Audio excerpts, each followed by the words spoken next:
Hey, everybody. How are you all doing today? So happy to be here back in the Spire. Some more ladder reaction on this beautiful Monday. How's it going, Ivy Blade? J-Mitch. Inkaruga, hello. During the pre-roll there is La Cruz. Thank you so much for the 18 months, that 1.5 years. Managed to get the successful notification, and Math Bandit, thank you so much for the Prime sub and the 27 months. 9 times 3. Full set of triplets. And a long heckin' time. Thank you so much for that long-standing stream support. Ride, hello. How's it going, Bafla? Get back to that VOD watching, or else. Epona, hello. Blue Jeans in 3D. Hello and welcome. Hey, Bionol. Baylorites. Wafflings? I like wafflings. Baylor mites. Baylorians. Baylor lads and Baylor ladies. Your refined bean. Disphere. Zuthis, heya.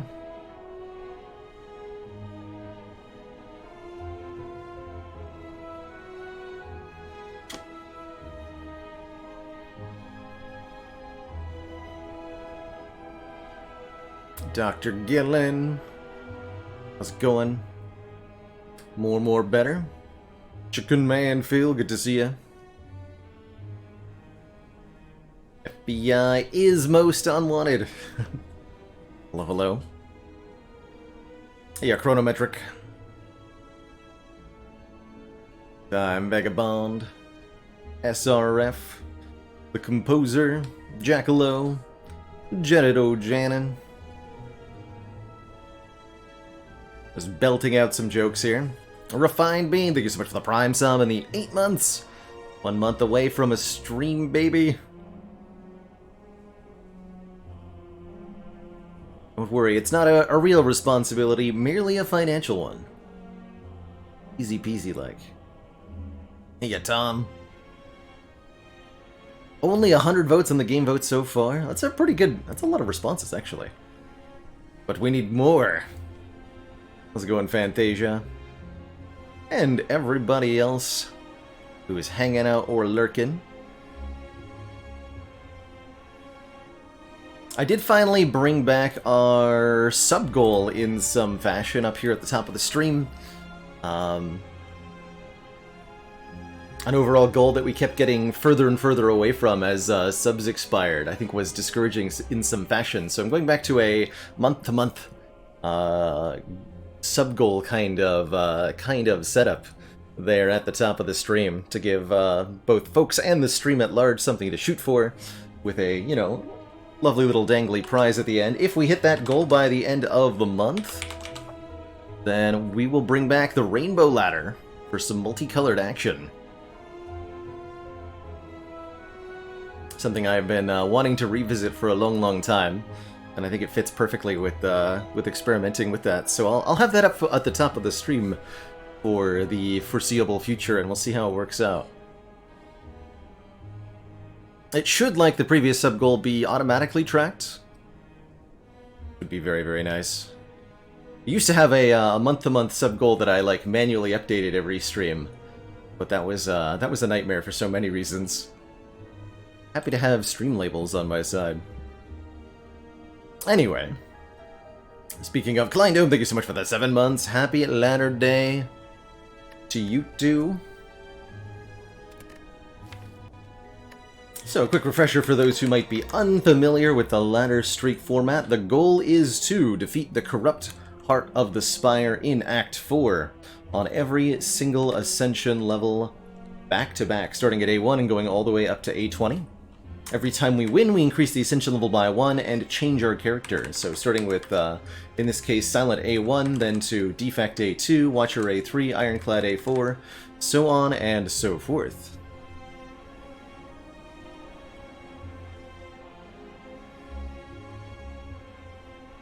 Ooh, that would be awesome, Chrono. A simple mod that can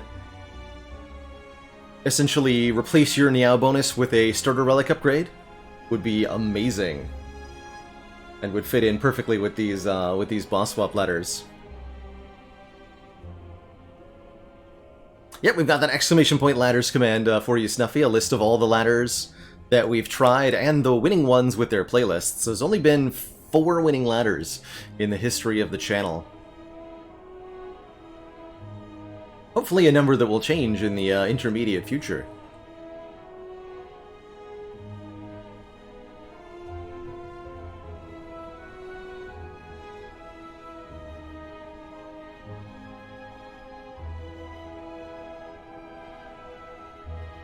Hey, rhetorical anarchists. So, up now, it's time for Ironclad Ascension 4 when we're using that Filter the Spire mod to ensure that we get a Slaver's Color start with each of these runs. And actually, I'm just going to take a quick water refill since I didn't manage to do that pre the stream starting. Just going to dash upstairs, grab a little bit more water, and then as I return, we'll jump on into our first run. Be right back.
Alright, let's go.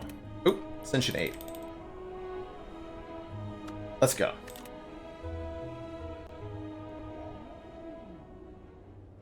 Give us the Slaver's Color. Extra energy during boss and elite combats means we get to take more aggressive Act 1s? Hello? Apparently I'm fighting at most 2 elites. It's not my favorite kind of map layout for Act 1, but it does happen sometimes, and you need to be able to adapt when it does. I think we should definitely take the opportunity to grab our Burning Elite, given how late in the act they are, and positioned after a shop means we get to roll into this with some decent cash. We'll have to fight one elite along the way, probably the one that gets us an extra, the fire first here, rather than the fire after, right? Get the upgrade, then fight the elite, rather than fight the elite and then rest. It's a much preferred lining. I wouldn't mind upgrading Bash. So we should take a bunch of card rewards on the way to that elite. Are there any other like possible paths that look decent? All these ways fight an elite first and then go to a fire. That's a lot worse than the fire first, so I'd really prefer to go fire first. So my ideal Act 1 layout dice sphere would be several combats in a row to get you some card rewards and some potions. Then a rest site on floor 6, that's the earliest they can spawn. And then after floor 6, you basically just want alternating elites and rest sites. So rest site, elite, rest site, chest, elite, rest site, elite, like shop or rest site, elite, and then rest site at the boss. So it's pretty much the ideal Act 1. The closer you can get to that, the better, I tend to find. You'll get to leave the act with a lot of upgrades, a lot of money, a lot of relics, and a lot of rare cards. But it can be fine just to take a whole bunch of combats, too. Each one of these combats that you take is giving you more money, is giving you more potions, is dropping lots of cards for you to look at so you can start to get your deck developed. But your ability to remove cards, your ability to get relics, and your ability to get upgrades is going to be limited if you can't get those rest site or elite nodes. Events could help, but events are unreliable. at the best of times. I think I'm gonna go this way. Like a stinky cultist. We might find that we lose a few hit points in our opening combats. Let's see, 3 strikes next turn will kill. So we'll, probably not draw that, though. Yeah. 12 plus 9 does not kill. But 3 strikes next turn does kill at 18, so we can full block here. Stinky cultist. Note, very important there that we checked the draw pile for just a brief moment to make sure that there were, in fact, 3 strikes to draw to get the guaranteed kill on the following turn. Infernal Blade, Pummel, Body Slam. That's an interesting first floor choice.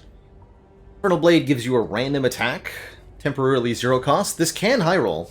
You know, this can generate bludgeons or immolates or 2-cost cards in general. There's quite a few 2-cost attacks for Ironclad that end up working out really well for you. And the exhaust effect of it can be a useful part of your synergy later. Pummel's just decent damage and scales really well if you can find some strength. Versus Body Slam is good with more block. I'm not thrilled by a floor 1 Body Slam, but I think it can be good some of the time. I'm going to try the Infernal Blade here. It gives us some damage and starts us towards the exhaust side of things for Ironclad.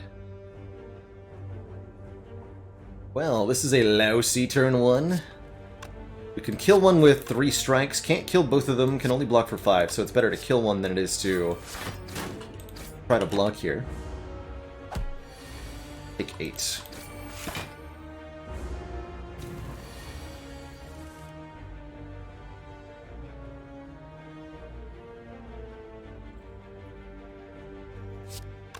Yeah.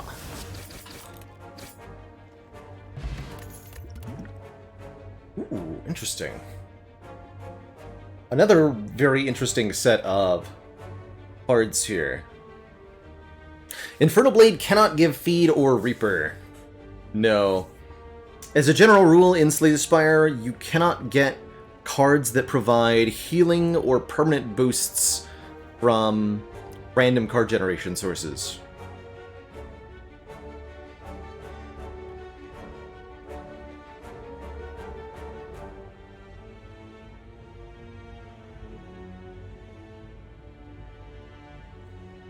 Congrats on that Ironclad hard kill, Jesse Face.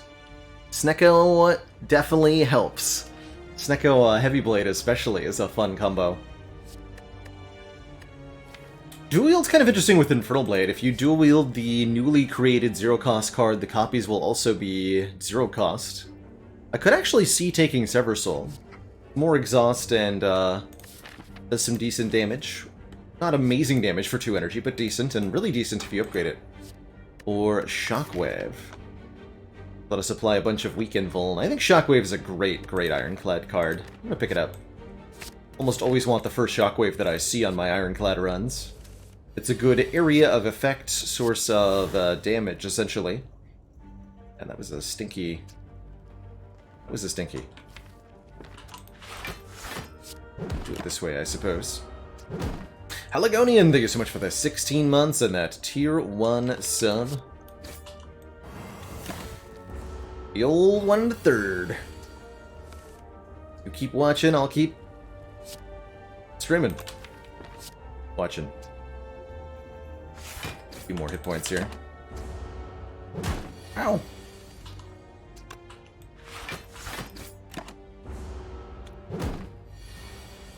Please cease your results, sir.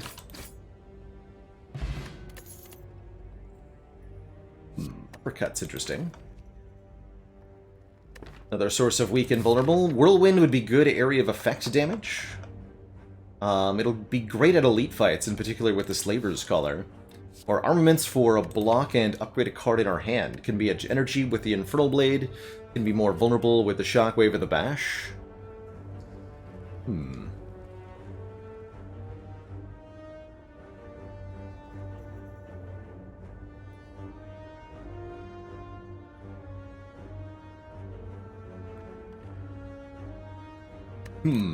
That's a tough one. So, armaments will make us better at Lagavulin, and sentries. Just having another block card's pretty good. Whirlwind will make us better at sentries and, to some extent, Gremlinob. Although, against Gremlinob, the best card is going to be the Uppercut here.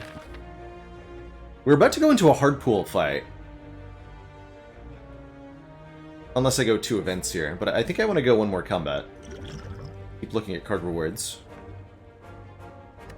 Actually, do I? Yeah, I think I would take 2 events, but we still might end up in a hard pool fight if you roll a random combat, and that could be 4 gremlins or 5 slimes, which definitely makes the Whirlwind feel like a better choice.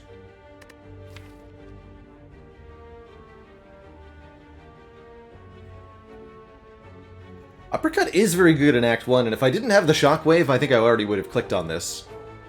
But it's a little redundant. Only a little bit, but a little bit. I feel compelled to take the Whirlwind with our energy. Like, this could end up with as a really high energy deck. Take the AoE source.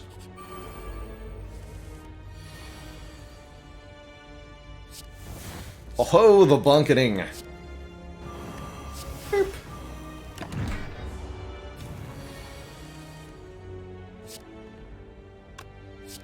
I cannot kill you.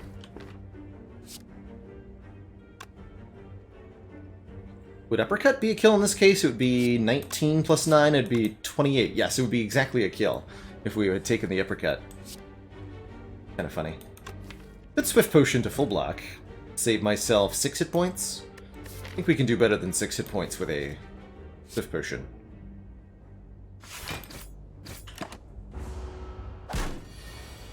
There's no way to kill there. Get a Blessing of the Forge, letting us upgrade everything in our hand. Stuff. We're offered Wild Strike for decent damage, Rampage, which does more damage every time it's played, or Headbutt, which lets us put something back on top. I tend to really like an early Headbutt. Lets you, put back the Whirlwind, put back Bash. Good card manipulation for later in the run in general. And it's very solid damage. 9 damage for 1 energy is quite efficient. Let's take it.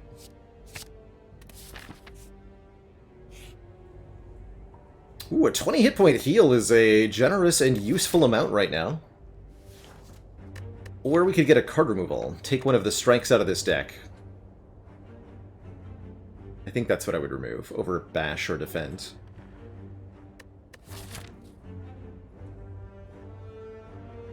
We are fighting Hexagos, so I don't need that many hit points. Let's opt for the card removal.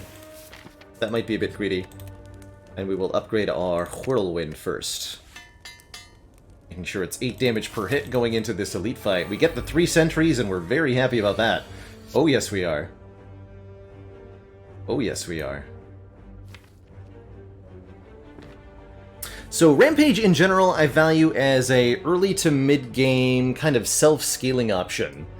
It's a card that's really good in medium to long-term fights. Notably, all of the elites of Act 1, all of the bosses of Act 1, and all of the bosses of Act 2 are really good situations for Rampage to do some serious damage in. It's hard to build around. I don't advise it as something that you, try to make your entire deck focused upon, and try to use against the endgame bosses.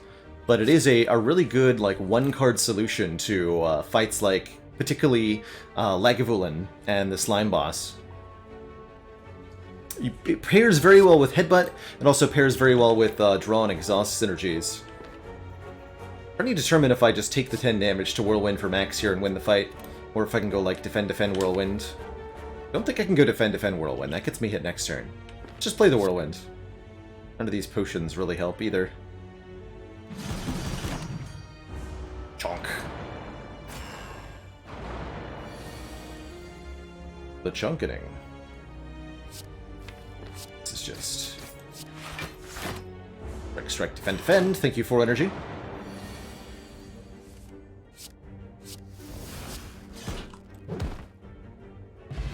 I knew we were going to get a potion, too. Dang it. Smiling Mask is awesome, making card removals always nice and cheap at stores. We'll have to make use of that. Do we want a fire breathing? It's damage when we draw a status or curse card. I'm never sure when the right time to take one of these is. I guess against Hexaghost is an acceptable answer. It could end up just being a useless power for us.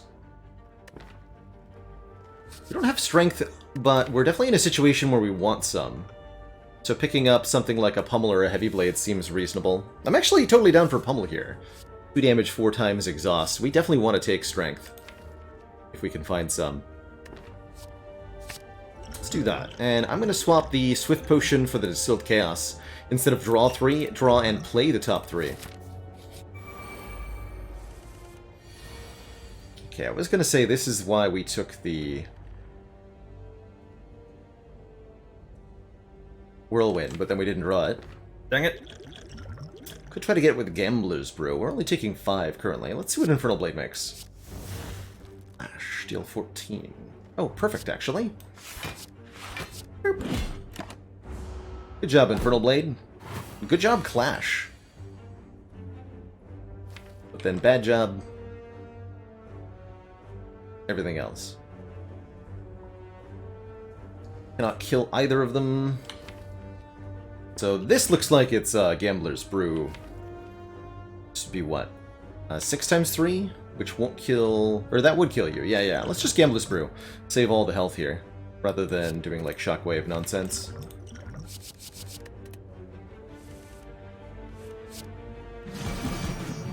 Feel the potions are more valuable here than they would be in elite fights. Since we have the bonus energy there. Very happy with the Shrug as a way to get some more block into this deck. Apparently we only have the Shockwave and the 4 defense for mitigation. And it's a good card on 4 energy in general. 8 block and a card draw. Twin Strike feels a little redundant with our other multi-hitting attacks. Flash is going to be unplayable a lot of the time. Take the Shrug. Ceramic Fish will give us 9 gold when we add a card to the deck. I think it's early enough that this will add up to be enough to be worthwhile, and gives us a large additional incentive to take stuff like Bites, to take things like Pandora's Box for a bunch of transforms, to take Curses or what have you. Upgrade-wise, I like the Infernal Blade upgrade. It makes it 0 cost, and that'll be really effective. How early does Fish need to be? About this early, truthfully. Generally speaking, for heart runs, I tend to end in the 30 to 35 cards range. That tends to differ, but about that much. So we can expect this will be maybe 180 gold, 20 times 9, by the end of the run. It may end up a little bit more than that, it may end up a little bit less than that, but about that much. And that's honestly not a huge amount, given that it's going to take the whole run to pay off. But it's, you know, better than taking the blue key right now, which is 0 gold. I am going to upgrade, I think, the Infernal Blade. This will help us a lot in the shorter fights where we're not getting the energy from the Slaver's Collar. Like this one, right here. Okay. Slightly helpful. Hooray!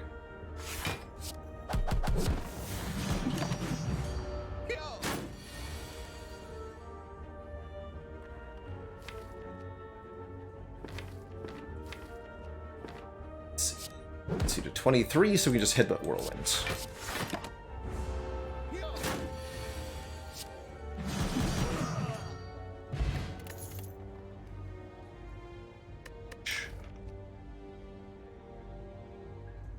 Deck definitely does not want an Entrench. Although we have a headbutt, like, we would be 1 barricade away from a win con if we took it. I don't think that's a good reason to take a card that will be useless most of the time, though. I think we're good. I don't feel like I need more attacks that don't do much more damage than our current attack. So I would take like a Carnage or something that hits really hard. We could take a Twin Strike.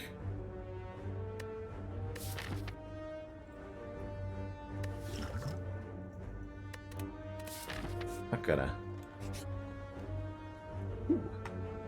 No chance for a heal, although again, I think with the Hexaghost at the end of the act, we don't need any more current healing, so we can get away with the 5 max HP of the donut. Even with a shot coming up with a Smiling Mask, right? We get a 50 gold removal here. I don't think I take a curse for a random relic compared to taking 5 max health. I'd rather spend the removal on getting rid of a strike. Or have the freedom to do something like buy a Sling of Courage or buy a feed.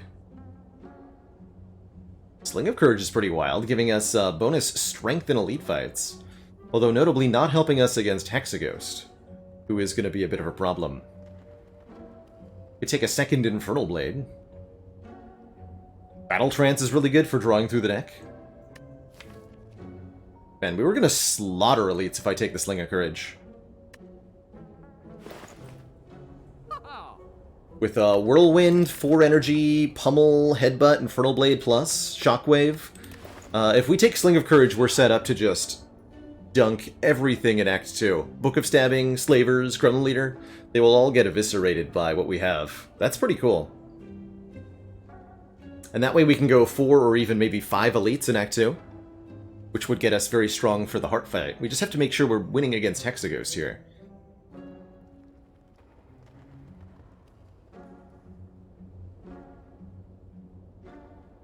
The feed would help us scale up in the long term. That does not help us. This does not help us against Hexaghost. Although neither does Sling of Courage. Going into Hexaghost. Do I want to remove a strike? Is that a bad idea?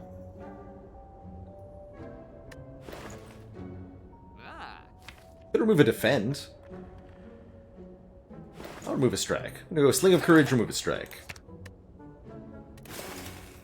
And we'll see how this goes. Maybe we can get some kind of damage from this elite. But maybe not.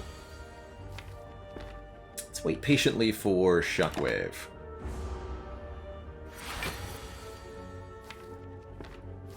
Shockwave Bash is a great wake-up turn here.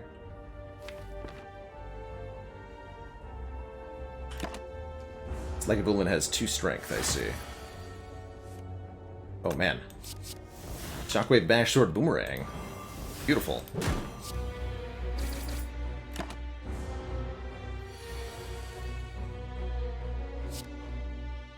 Wow, that is very nearly a kill on its own.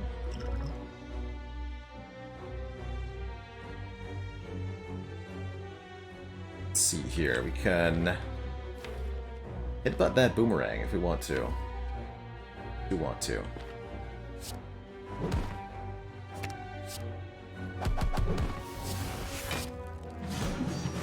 That. Keep our potions for the Hexaghost. Question card means we'll get additional options in future card rewards, notably getting this before our first boss. So we'll have 4 rare cards after Hexaghost, which is awesome. Dark Embrace is kind of interesting. Another card draw whenever we exhaust a card. We already have a number of exhausts things, so Dark Embrace could be good. I think Dropkick would also be pretty good against Hexaghost here, since we have pretty good vulnerable uptime between Shockwave and Bash. I could see either of these being good. Generally speaking, I'm a big sucker for Dark Embrace, so let's take it.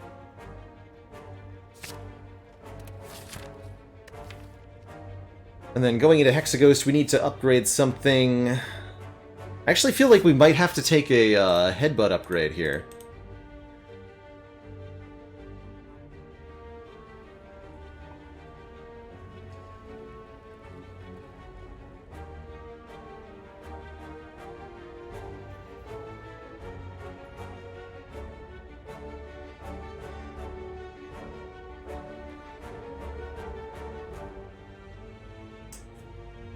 No, we never rest here. So Hexaghost is a boss that does not require a lot of hit points to get past, generally speaking.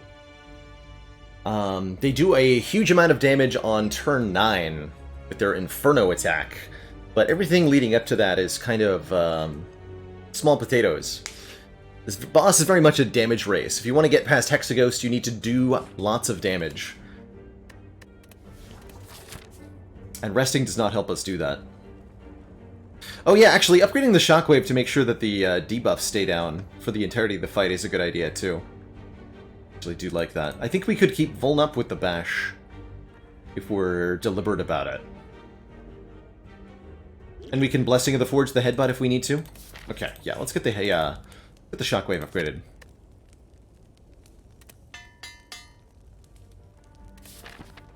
And strawberry waffles! Here's a joke for you. What is this boss's favorite kind of food? I hear they're fond of Tex-Mexigost.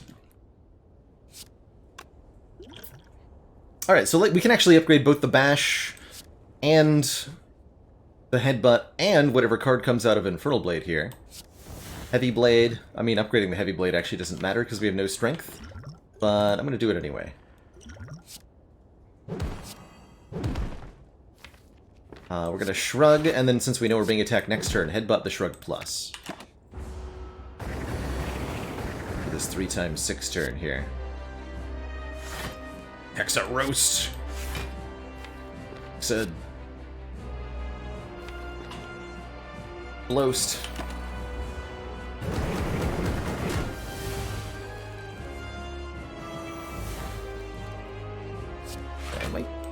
Might have been necessary to not block here and take the 4.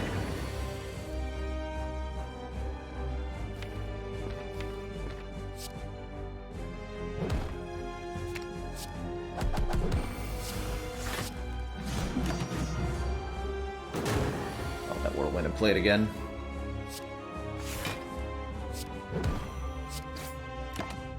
So we're doing pretty decent damage here. I think we are going to be short for the Inferno though.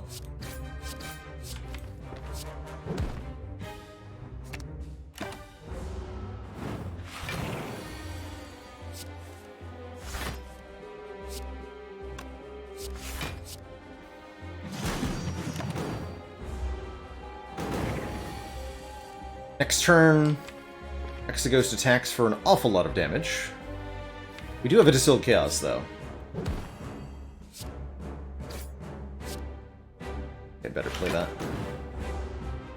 If I'd traded a bit more health, we'd be a little better prepared for this, but this looks acceptable, question mark. I think it's a good time for Distilled here, although we might be able to get through without it. Let's not risk it. Perfect. GG.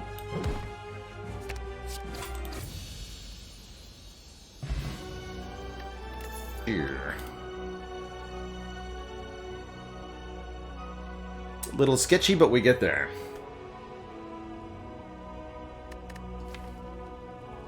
And that's what I expected that to be. It was a little difficult.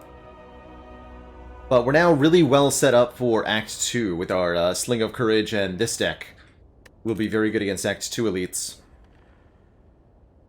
Do we want a Fiendfire, letting us exhaust our hand, doing 7 damage for each card exhausted? I think that's very good with our Dark Embrace. Berserk, giving us Vulnerable to gain extra energy per turn, is okay. Exhume gets back an exhausted card. The Infernal Blade Plus is a good target. Shockwave could be a good target. Pummel could be a good target, and it works nicely with Dark Embrace. Or Limit Break to double our strength. Very, very good against the elites when we have 2 points of strength, but not good in regular fights until we can find a source of strength, which we're still looking for. I mean, we would definitely take one if we saw one. So Limit Break is tempting. I think the Fiendfire will be more broadly useful than the Limit Break, but man, do I want this Limit Break. And we have Question card to help us find strength too. I'm gonna take the Limit Break actually. I'm gonna greed it a little bit here because I think we can reliably get a source of Strongitude. Interesting set of energy relics here.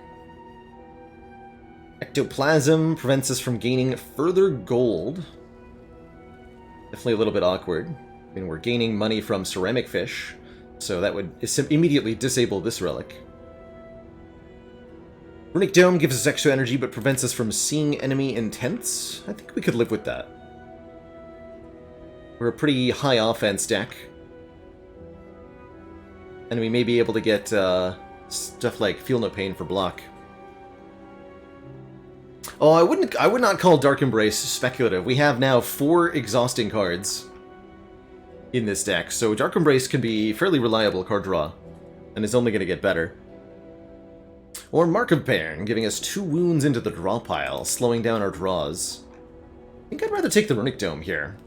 We lose the ability to see what our opponents are doing, but we can predict a lot of them, including Mr. Bronze Automaton here at the end of the act. The Bronze Tomato, they call him. 3 elites is the max, and I'm definitely going to aim for going for 3 here. We end up with 2 shops, which is 2 removals, thanks to Smiling Mask. Although we won't have much money besides. And we should take a number of combats. Combats are fairly rewarding with the question card, providing bonus card options. So yeah, let's go aim for this way. And I think I take 4 combats along the way. We want to get potions, too. Although, with the Slaver's Collar, or without it, rather, life can get hard.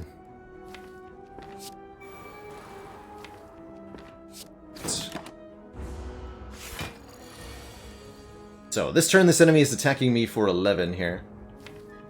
Next turn they will attack me for 11 times 2. I really need to kill them by next turn.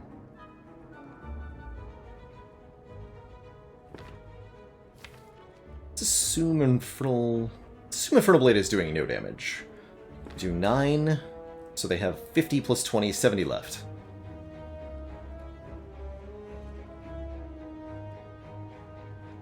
The Mathulator.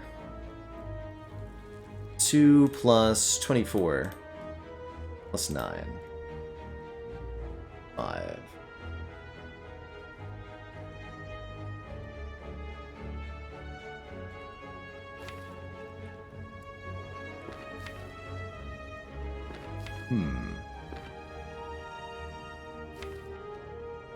Well, there's a chance I can kill next turn if Infernal Blade gives me meaningful damage. I think that means I'm going to just play Whirlwind for the full damage here.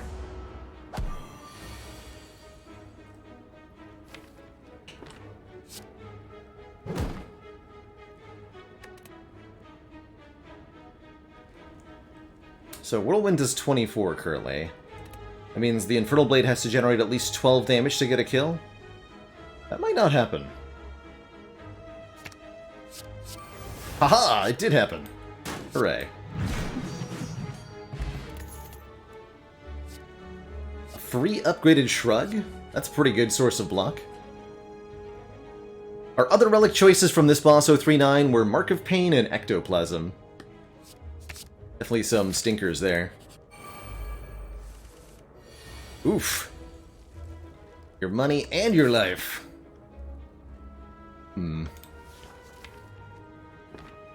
So both of these are attacking for 11 on turn 1.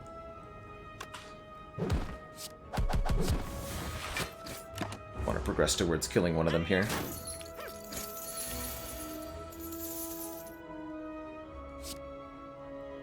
Fortunately, just shy of a kill here.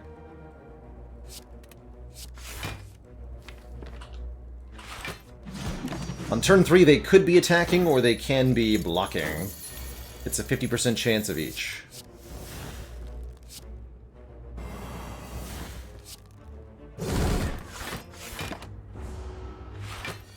Then they flee. Dang it. And money! So that lad gets away with 40 of our dollars, but we do get a Heart of Iron potion, 6 block per turn, and an offer of an upgraded Sword Boomerang, which will go excellently with our strength scaling that we're still looking to find. And it's a free upgraded card, so I'll take it. Let's go one event here. We get offered upgrade all strikes and defends, and I think I'm going to absolutely take that. We get 7 free upgrades from that, which is awesome. Thank you, good event. This could have been a really bad event, too. But I think that saved us a bit. Alright, they're probably not both attacking me. Force the Mystic to heal next turn. Whether the Mystic is healing or not is not random. The Mystic will always heal if a certain amount of health is missing between the two of them, and will never heal otherwise. That health being 16 on this Ascension level, I think 20 at higher Ascension. I put damage on the Centurion here.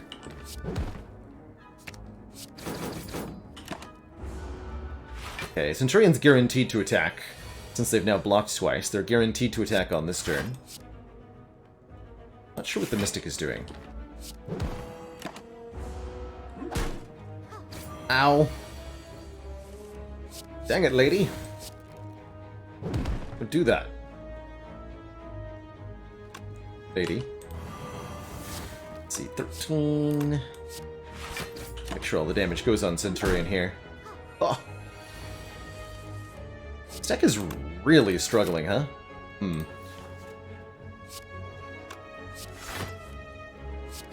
Almost like we have too many garbage cards in here.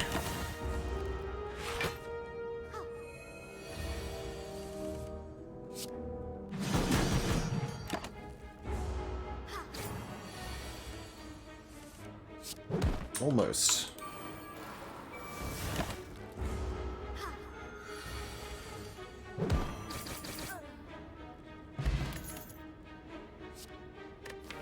Barricade is really good with Runic Dome as a general rule. I think I have to go straight to the shop now. 15 health is not enough to fight two elites with. We're in grave danger. In fact, more relevantly, we're in grave danger here. Take the barricade. I feel like I have to. Oh, very nice.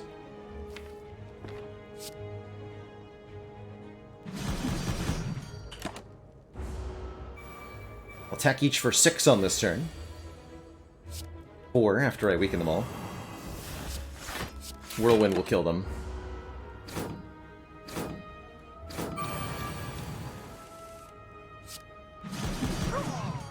Fight.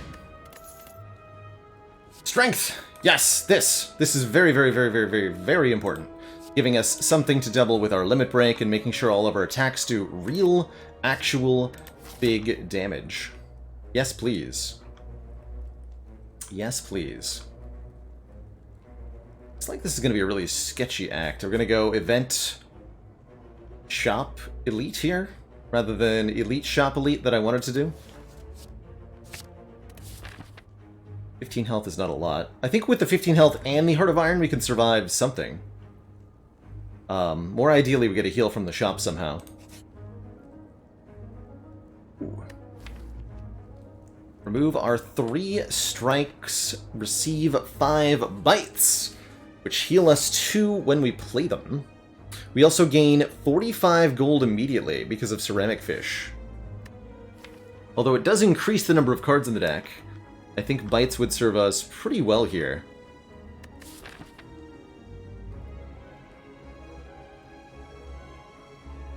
Doesn't cost us any current health either, which is usually something I'm looking to avoid with bites. Let's do it. This is going to improve our odds of surviving the next few floors, which is very, very important. And gives me a lot more money for the shop. There is, in fact, not, kind of as expected, not any heal here, but there are some very good things. The Red and Needle provides 4 plated armor, 4 block per turn. Definitely tempting. My only problem with Red Needle here is that I can't buy it alongside a potion, and I really would like an attack potion going into an elite fight here. I think the Oddly Smooth Stone is decent, giving us 1 more block whenever we block. And that's more affordable. How do we feel about the Strange Spoon? Strange Spoon gets back... Oh, it turns off our Dark Embrace. Gets back Infernal Blade, Shockwave, Limit Break. Nah. No need.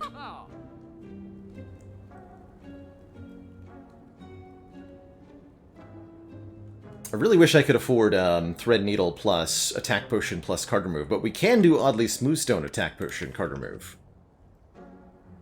And I think it's time to card remove the Bash.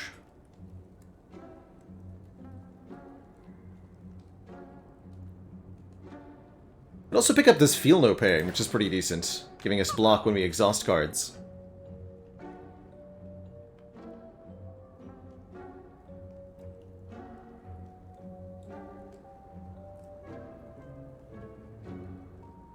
The bloodletting generates energy for us. We have very good energy generation already, though. Secret weapon would be nice, too. Let's do this. But also take the energy potion. Yeah, I think I need a little help surviving. Let's grab some potions here. Alright, is Gremlin Leader attacking me? No idea. Oh yeah, because they have strikes. That's enough. We can kill both gremlins here. But I also want to attack potion. This will block if we're being attacked. It's just a lot of damage to the leader. Some damage in on the leader here.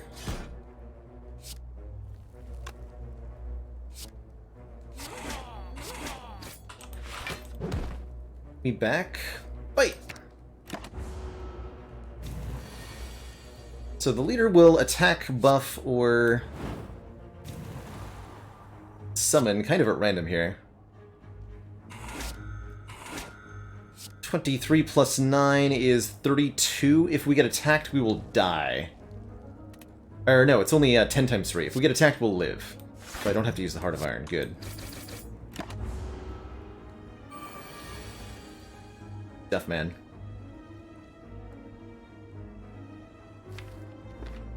Again, if the Gremlin Leader is attacking, it would be 10 times 3. Let's see, 12 times many. We could Energy Potion and just win here. This is a very scary fight with the Runic Dome.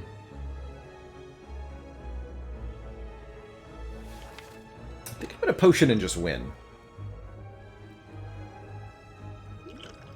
Yeah, let's do that.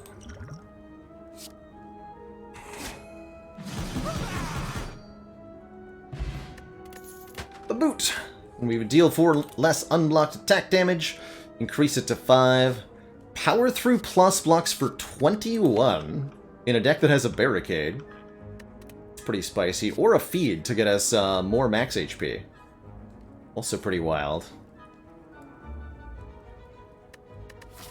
Feed plus bites is great. But feed is adding like really setup heavy at that point. Feels like.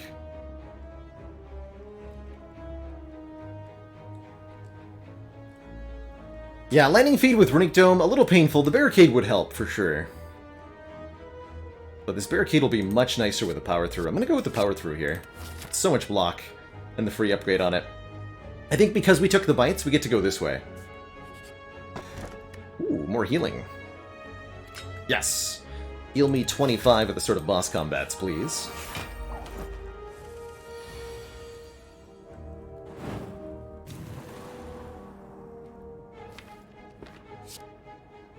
Spirit Guardian first. Never gonna work otherwise, right? So on this turn, this enemy attacks for 10, this enemy attacks for 11.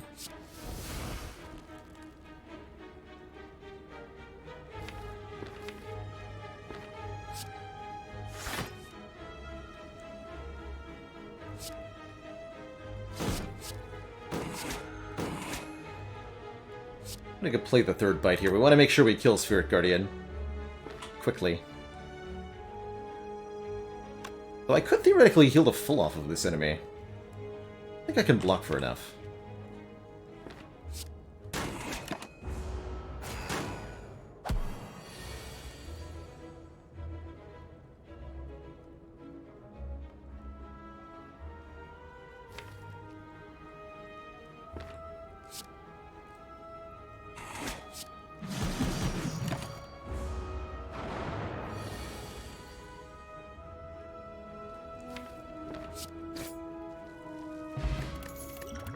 Pot's nice. Unupgraded cards not so nice.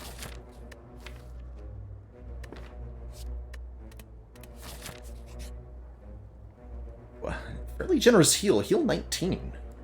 Oh yeah, because we're on low ascension. It's a bigger heal. That's Pummels pretty relevant going into an elite fight. That said, we could also look for a strength-generating card in the library. And that's pretty good. Anonymous, thank you so much for the 2792. Odd, but very appreciated. Little bit of support there.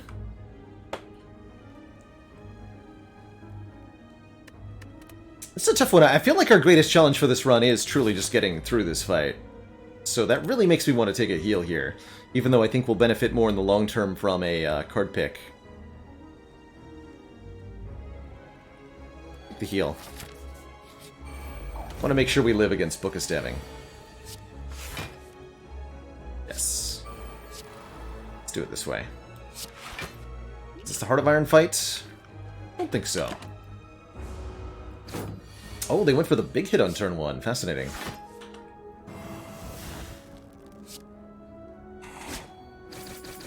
So this will only be 5 times 2 with Weaken. And this will be a 5 times 3.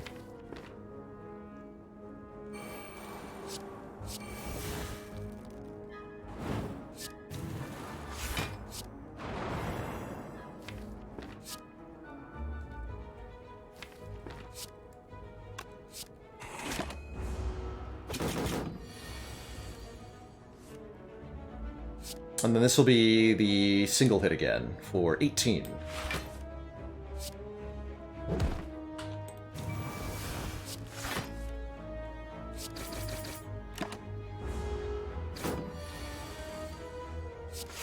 Beautiful. Guess I can go for the... well, yeah. Because we're gonna... I was planning on going to the shop. I don't think that's gonna be worth it anymore. Very, very easy Book of Stabbing fight. We have no problem there. We now have Akabeko making our first attack each combat, do 8 more. Excellent with Whirlwind, excellent with Pummel, excellent with Sword Boomerang.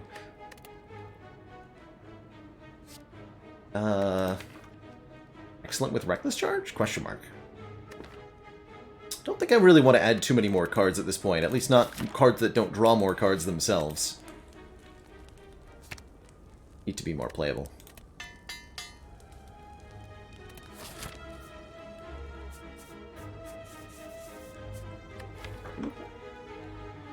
Now, let's take another combat, surely. This is not enough money for a shop to be interesting, even with Smiling Mask. I don't really want to remove bites. And we get to look at 4 cards. Let's take a combat. Hey, Chad Stonks! Glad you've been loving the YouTube content.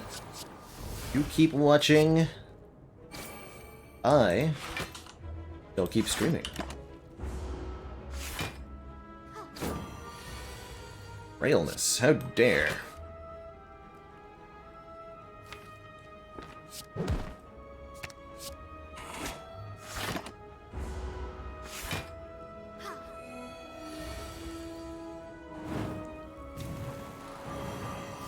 How dare.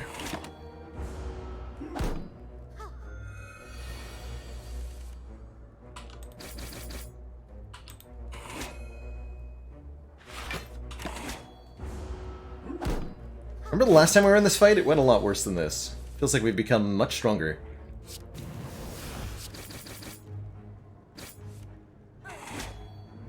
Much stronger. One more upgraded boomerang?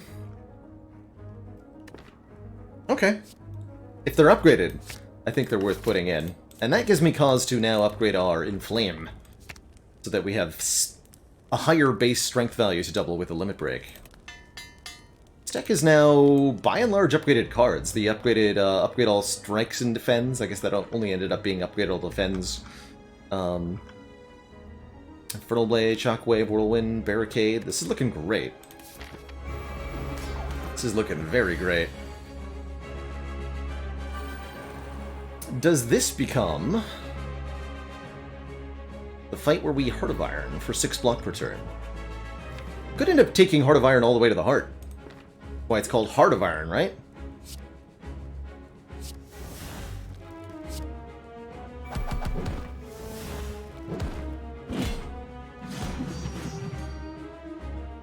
Pretty alright turn 1.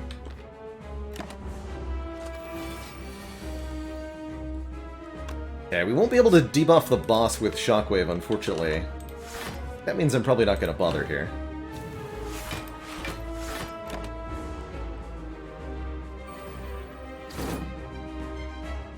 This boss's attack pattern is not random. On turn 1, they always summon the 2 orbs. On turn 2, they attack for 8 times 2. Next is a buff turn, and then they'll attack for 12 times 2 next turn. Oh, my limit break back, thank you.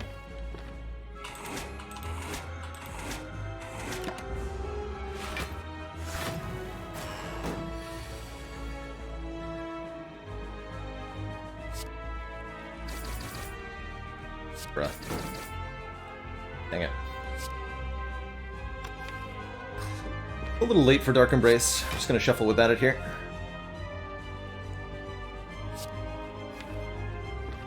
Next we'll get rid of Shockwave, I guess.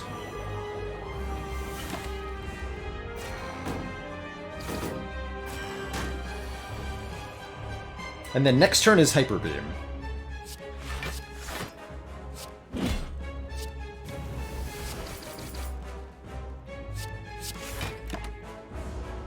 Barricade some block up for that. The orbs are semi-random. Yeah, the exact pattern I forget the details of, but it's a random chance to attack for 8 damage, block for 12 on Automaton, or steal one of your cards from your draw pile.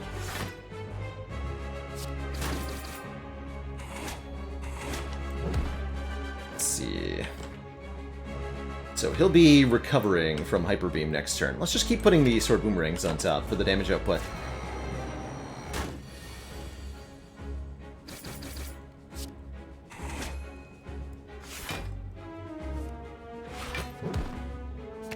Next turn will be another multi-attack. It's a base of 8, so now 16 times 2.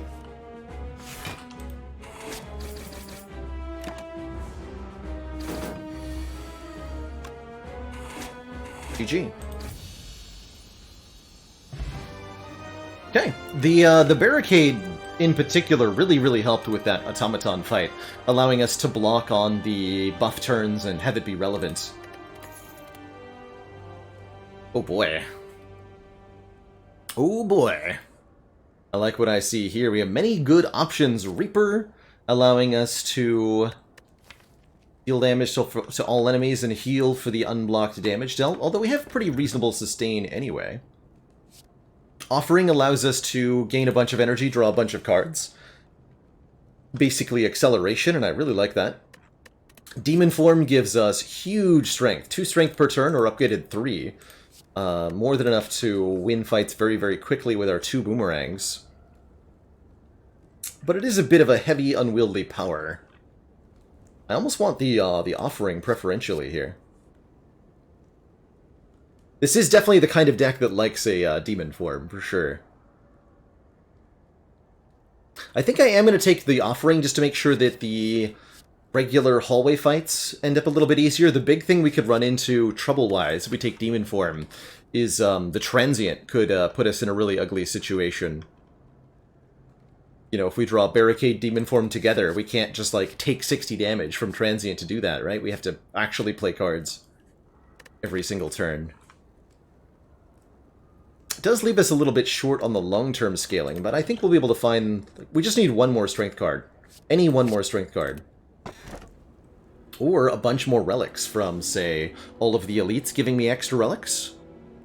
With Black Star, I like that a lot. Could go additional energy with a Fusion Hammer. No more upgrades from here.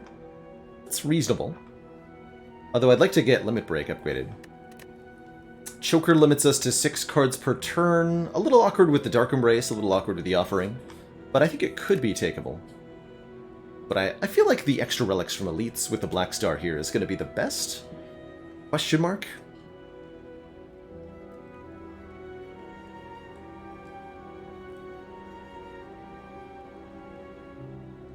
Yeah. Let's go with that one. And then we want to prioritize as many elites as possible. They should be pretty easy fights with our huge energy. We can do 3 of them. This requires to go here and here. Do I go to 2 shops or only 1? I think only 1. Get 1 removal with our Smiling Mask. Currently at 126 gold from the ceramic fish, and I think that'll continue to increase too.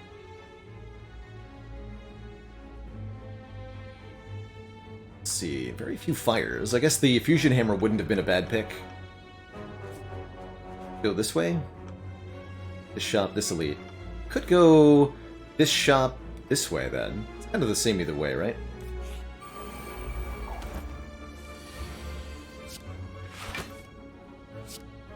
What's that Akabeko? Or Whirlwind, rather.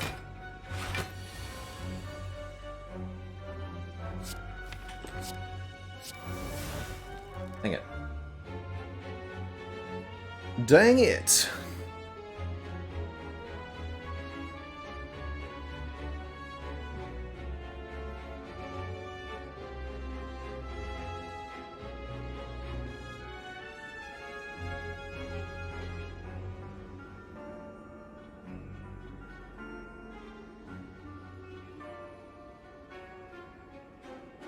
And Pumadrone, a dad joke for you. Why was the Ironclad all sore and stiff? As he was feeling inflamed.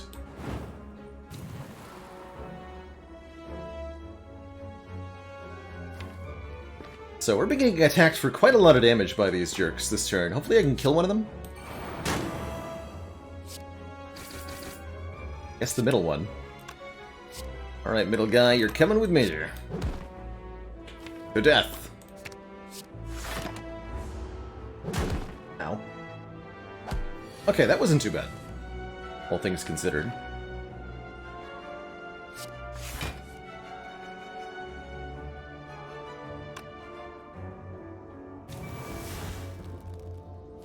Barricade down yet. If I can get barricade down, make my life a lot easier here. We can maybe bite some health back. Okay, both the front and the back are guaranteed attacking here. Then I kill. Yes.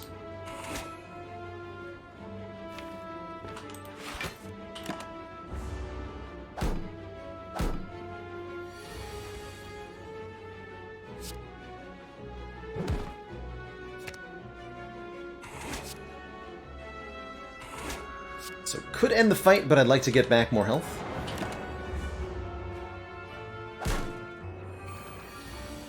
If possible.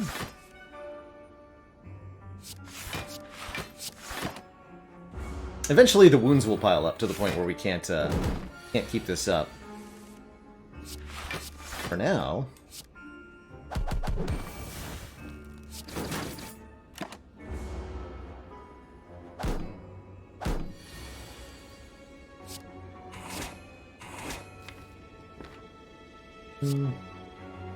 I'll stop there.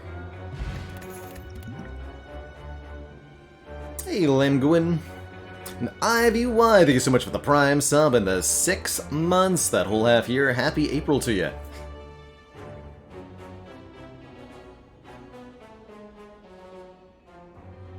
Yeah, just upgrading Limit Break is indeed a, well, we actually have to skip out an elite for that, don't we? Currently not on track to upgrade Limit Break until Act 4. Sketchy stuff, man. Okay, this enemy is pretty easy. They only attack for a fixed amount every turn, pretty much.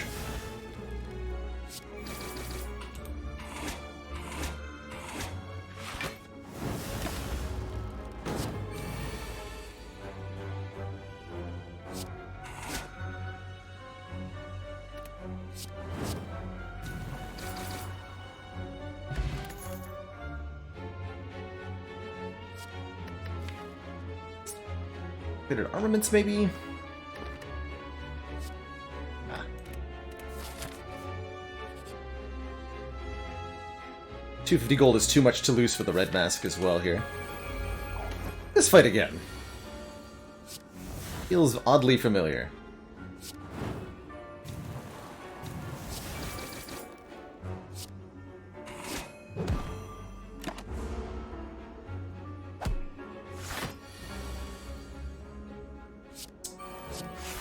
Reasons I can't quite place.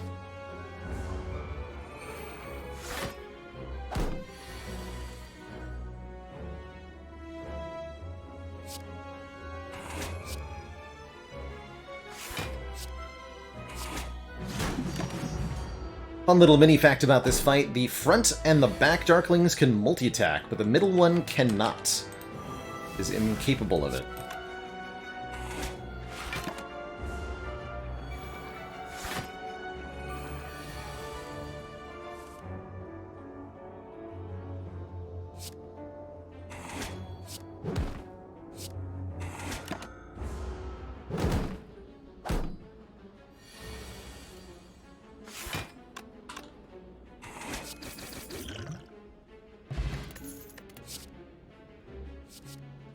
Another Shrug Plus, it's 12 block with our, you know, Runic Dome Barricade, right? That's pretty good. Second Wind Plus is pretty good as well. Exhaust all non-attack cards in your... Actually, wait, that might even be better, because it gives us a way to get rid of the wounds from Power Through, as well as drawing cards with the Dark Embrace. Actually, yes. Pick that instead.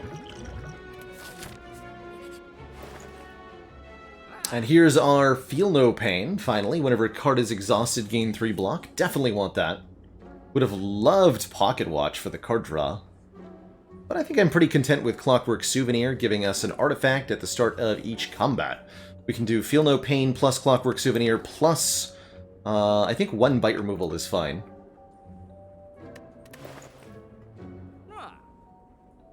That's right, Heligonian. The Darklings are indeed the only fight in the game that is present in both the easy pool and the hard pool. You know, something else we can do at this shop is buy a speed potion, giving us 5 decks. We could combine that with the Clockwork Souvenir to gain a huge amount of dexterity for the heart fight, to have the big blunk.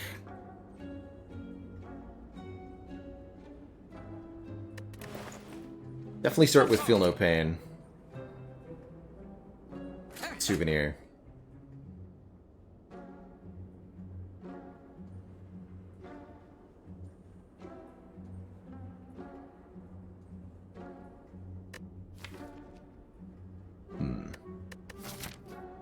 Do you have 1 good potion for heart? With the extra removal. Blocking vulnerable better than 5 decks? I don't think so. At least not when it comes to a deck that has a barricade in it. I think that 5 decks ends up saving more health total over the fight, over the course of the fight.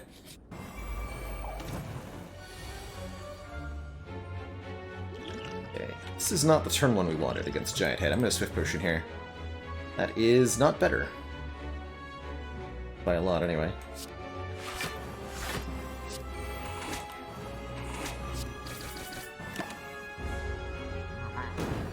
That hit will give us a few turns to set up. And for, there we go, Barricade.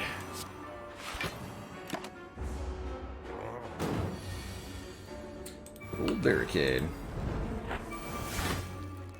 So notably, we would have loved to have that Entrench that we saw in the early game. By now.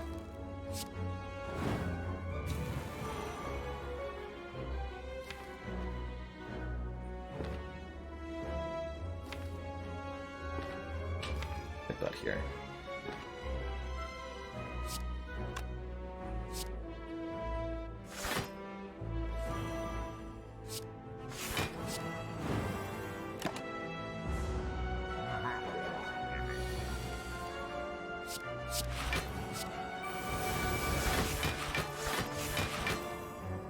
Blunkening.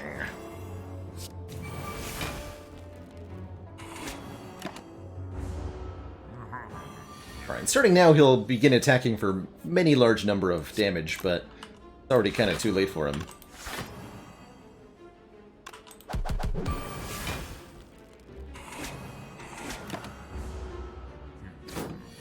The cruncheting has begun.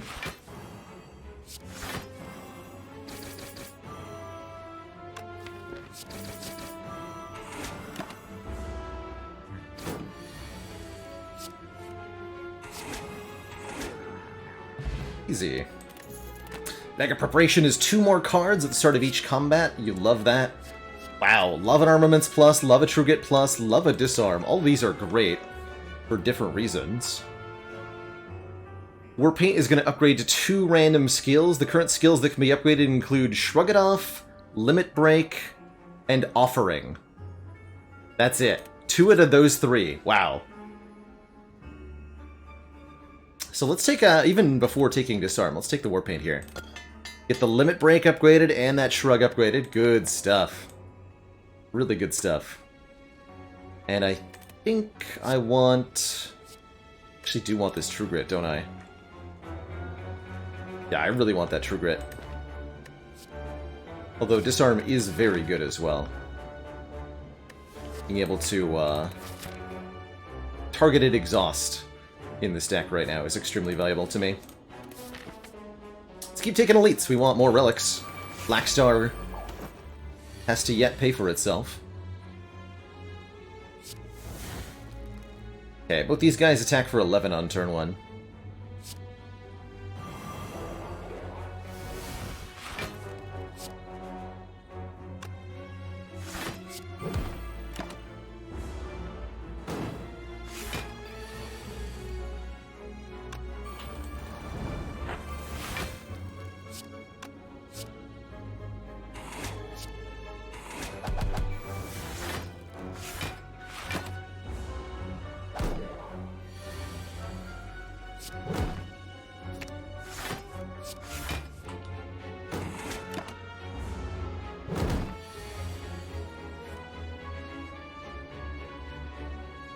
Excuse me.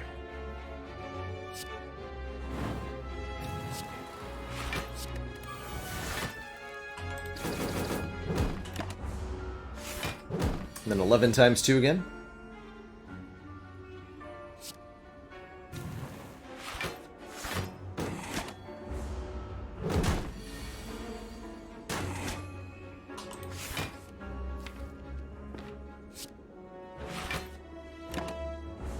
Deliberately not killing there.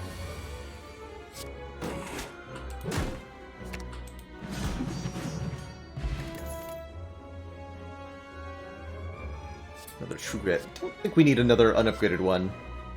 Headbutt Pommel Strike? Nah. Nah, we're well past the point where we need more unupgraded commons. I might think about an upgraded Pommel that said draw 2 on it, because we do want more card draw. But unupgraded Pommel Strike is not really card draw. Nemesis attacks for up to 7 times 3 on turn 1. Might not be attacking for anything.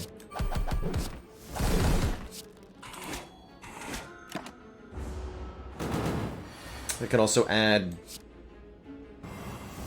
burns and such.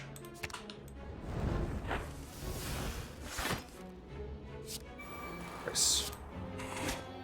Got boot to destroy this opponent with. They can at random attack for...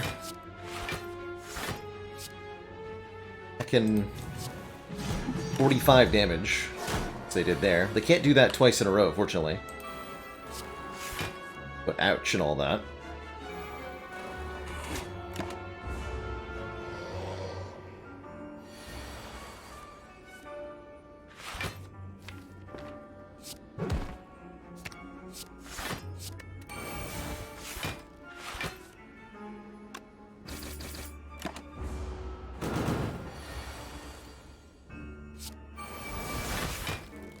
Looks like we've got our work cut out for us, Commander. And Problems IRL, thank you so much for the insanely generous raid of 337 and those 29 months of support. So good to see you.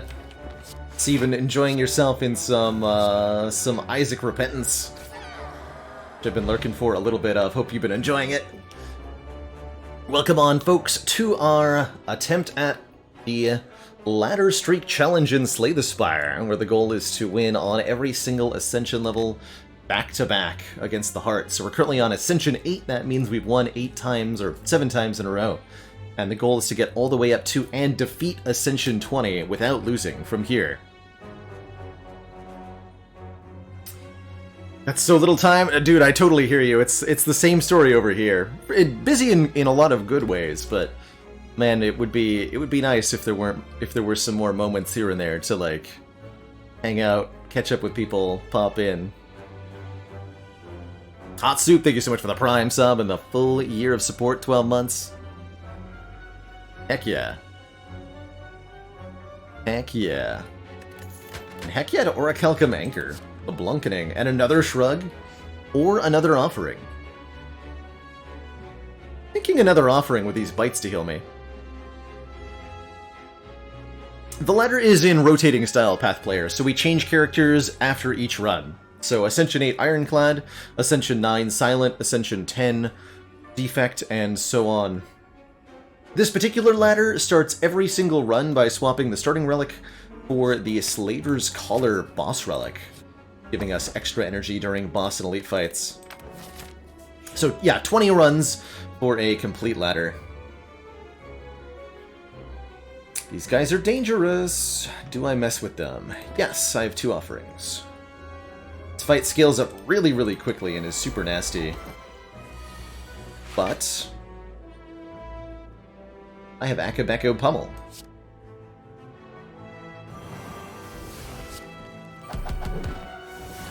Beep. So they always both attack on every turn. Ooh. Ooh. Oh. 24, let's go. Crunch. Sever Soul. Do I play the Feel No Pain or another bite? I think just another bite here. That's a pretty good turn 1.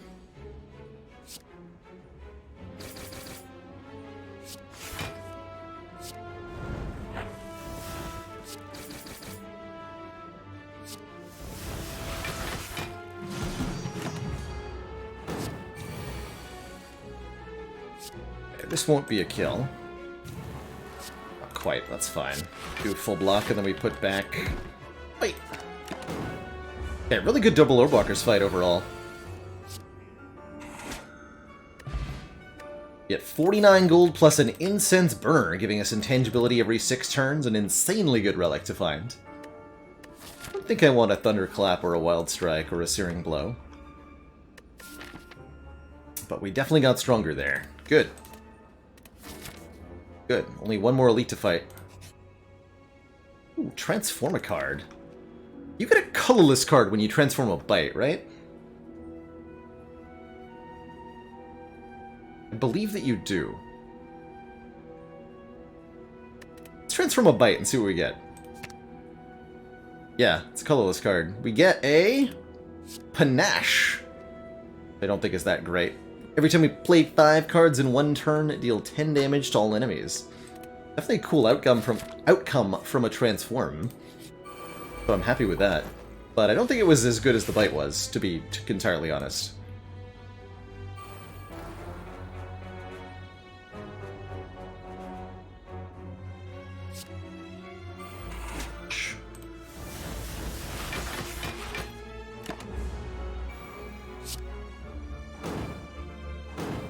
And always attacking for 11 on their first 2 turns, these 2 enemies.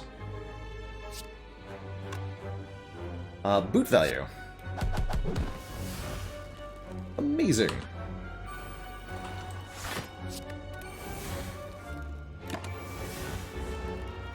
And then on the 3rd turn it'll explode for 30 damage if we don't kill it. So we'd better kill it.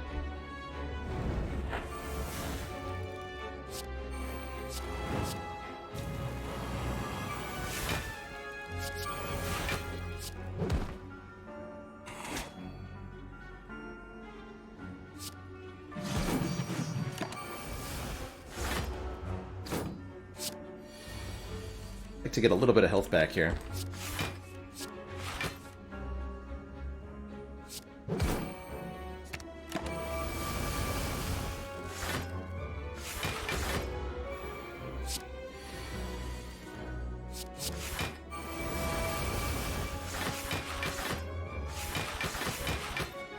Glorious.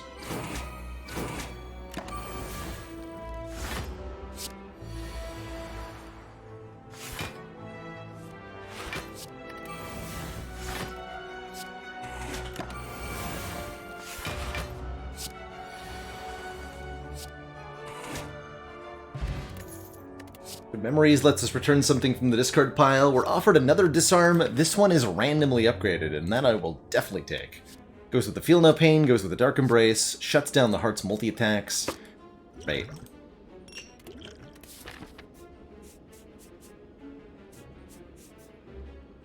this is just elite and combat in a different order. We'll do the elite first. Yeah, the incense burner allows us to potentially play the offerings for free, right? Or for 1 hit point. Which is super nice.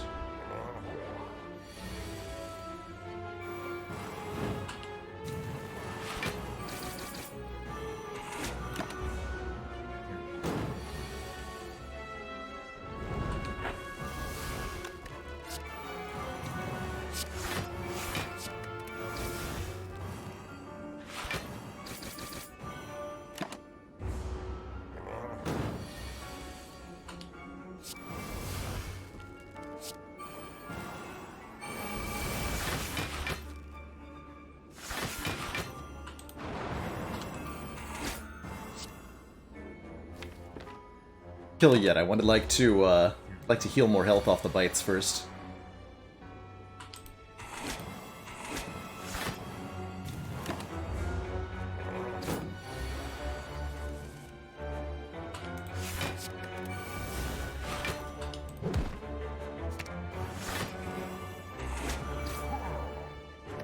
Gee, sir.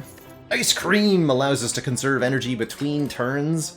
Incredible. An Impervious is 31 block, also incredible. Warcry's not bad either, but definitely Impervious here.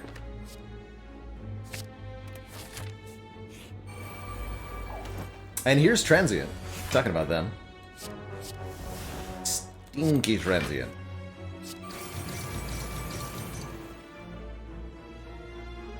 Okay, so we'll just bank with Ice Cream, I suppose.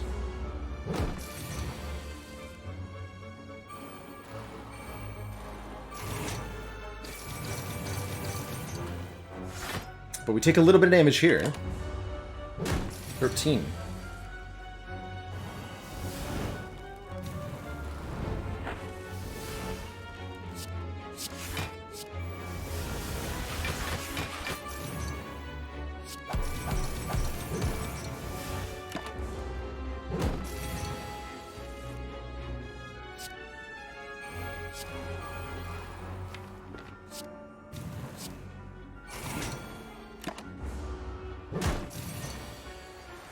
Tangible on this turn.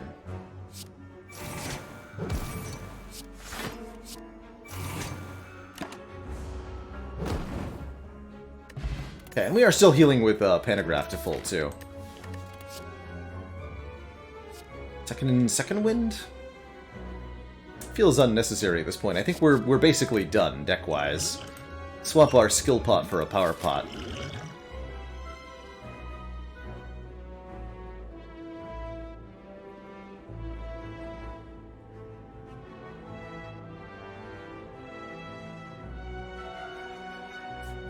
Yeah, I don't necessarily think this Panache is great, but there's definitely situations where Panache is good. It's not here. Yeah, Feel No Pain turn 1 is excellent. This is a pretty juicy offering, right? With Akabeko. Let's see, we don't really benefit from Shockwave.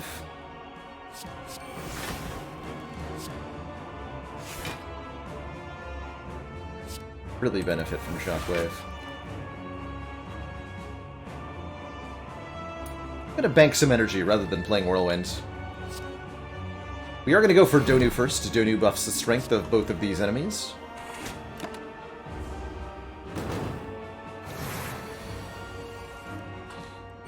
Better.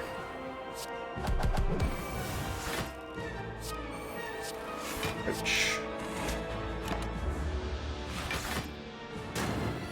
The attack pattern of these bosses is not random. They always alternate who's attacking, starting with Deka with 12 times 2 base, then Donu, then Deka, so on and so forth. Every other turn, Donu buffs their strength as well. Perfect. So the amount that they do is going to go up over time. A second wind to disarm.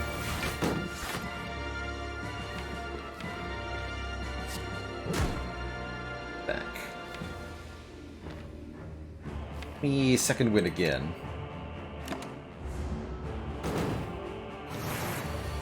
Bit awkward.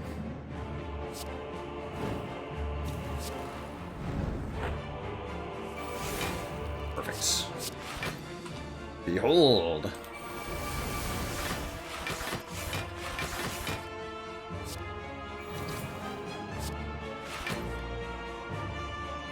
Behold. Meal ticket, right? Okay, so we can take this at our heart's content pace. It's actually okay the days that the Deca adds because of the Dark Embrace and the Ice Cream. We don't lose either the card draws or the energy.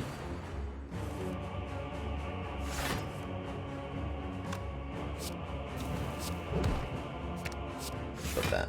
Do it again! Keep doubling, now we're at 24 strength.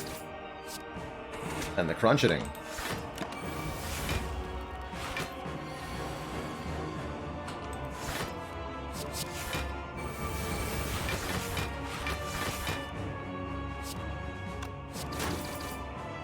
We would like Incense Burner set up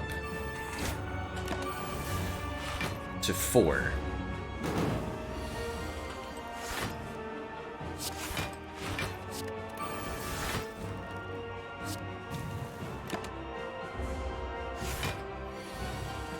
Till next turn.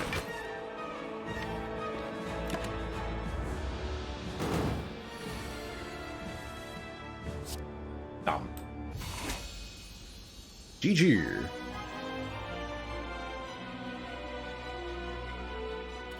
GG, everybody. Again, Poxello asks, how many hours have I been playing Slay the Spire? The current count stands at about 4,500 total hours of Spire experience. A lot of Spire.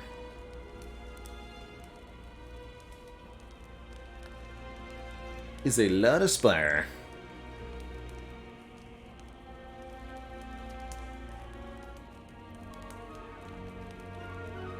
Lots of good upgrades here.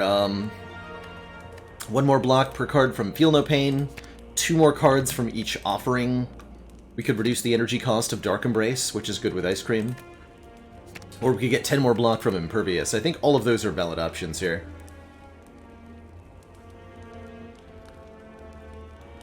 So I think I got my money's worth? I think so. Yeah, I think so. Just hazarding a guess. Honestly, I think the more card draw we have, the better this deck performs. So let's upgrade an offering. Ooh, Chemical X. Makes our Whirlwind hit 2 more times.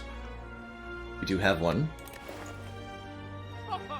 Exhume to get back an exhausted card. There's many, many good candidates. Disarm, Offering, Shockwave.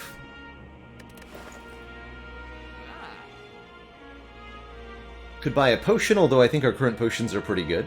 And of course, we want to remove a card. Honestly, tempted to remove Panache, but I think we can lose the bites now. The whole purpose of the bites was to get us this far. We no longer need them. They don't heal us a lot during the final fights.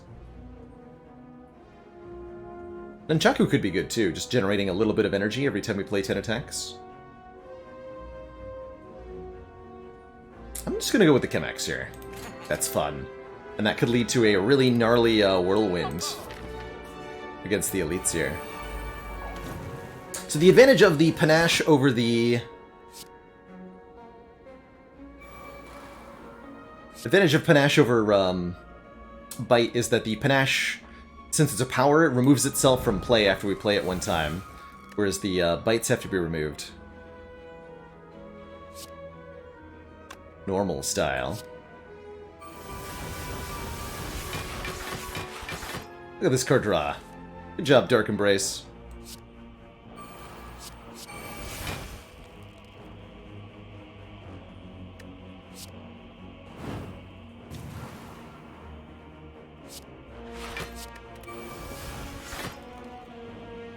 Oh, here's Whirlwind. Okay.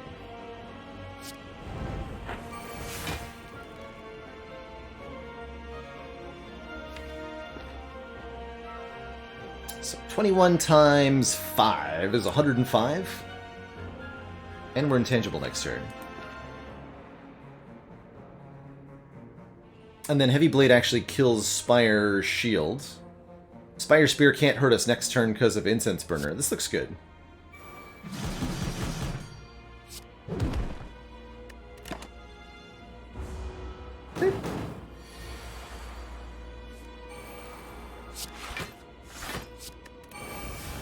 And we're healing full afterwards because of Pantograph. Now we just want to make sure that we set up Incense Burner for Heart.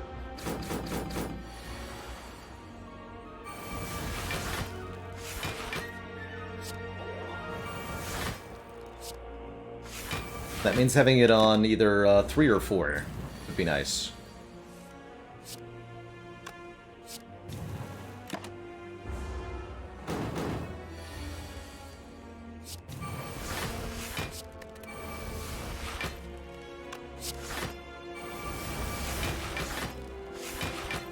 Sulfur, thank you so much for the Prime sub and the 8 months. Closing in on that full year.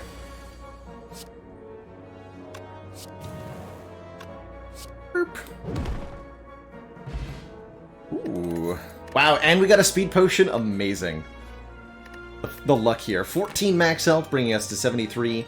Champion belt applies weak whenever we would apply vulnerable. A second limit break to double our strength again, or an evolve to draw more cards off status cards. Actually, this evolve is really good. And a speed potion.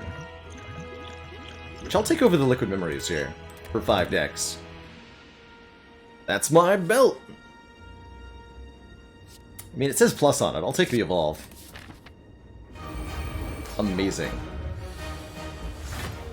So we'll block the speed potion here rather than the vulnerable, gaining 6 decks. I'll use the power potion to... Sure, take a Juggernaut. 5 damage whenever we gain block. Heart of Iron will give us 6 block at the end of each turn. Let's go. 1, 2, 3 powers in play.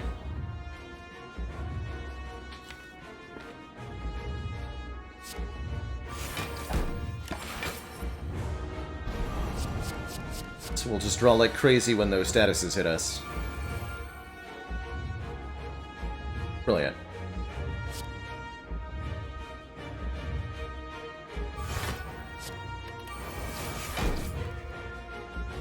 So we are intangible this turn. We're being attacked for 1 times 15 or 1, depending on which attack it's doing. Oh, Sever Soul? Or 0, rather, with Disarm here. Actually don't want to Sever Soul. I don't want to lose the limit break.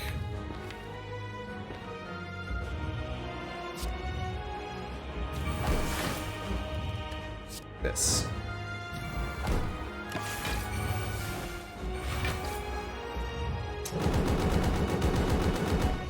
Okay, so this turn we're being attacked for 67, including the vulnerable.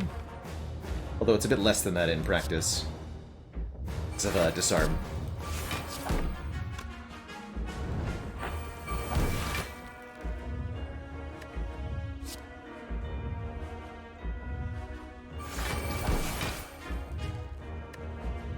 Nothing in the draw pile. Let's do it.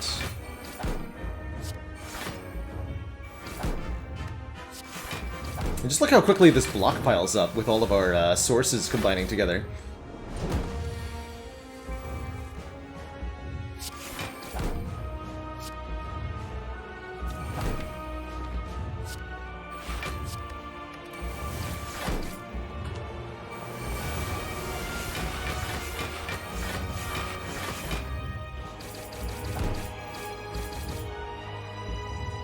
Amazing.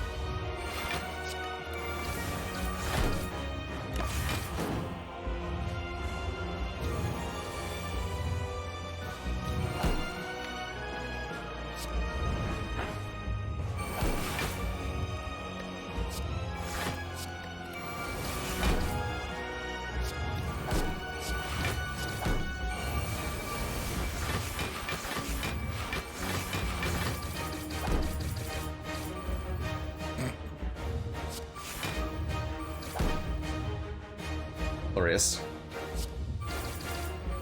Okay, we finally used our Akabeko. That was the first attack I played this fight.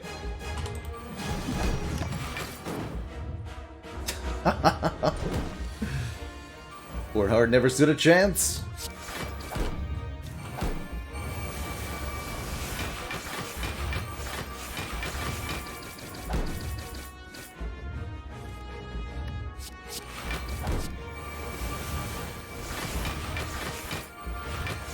And now we can just kind of do that over and over and over again. Power through second wind, power through second wind.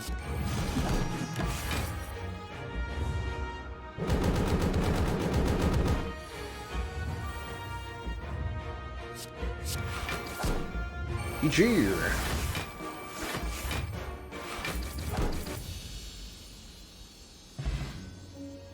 GG, everybody. What a beautiful ironclad that was. Thank you, Dark Embrace, as usual, for carrying that. GG.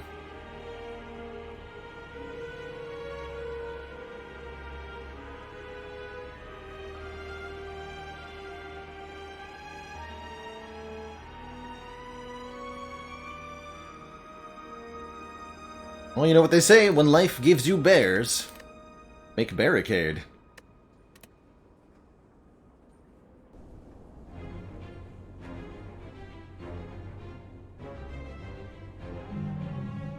Yeah, what? Has it been done? Liar sleep. I'm sure somebody has said that. At some point. Right? Surely. Surely. Great run overall. We got some really incredible relics during the final stretch. Loved the bag of prep, war paint upgrading, very relevant stuff. Mango, ice cream, incense burner. Good. Good, good, good.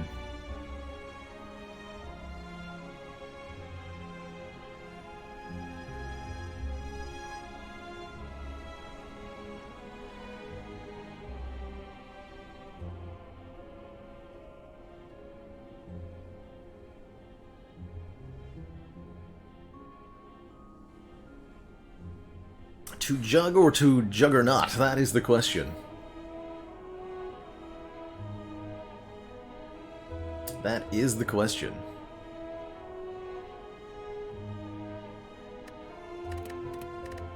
So next up is going to be the Silent. Up to Ascension 9 here.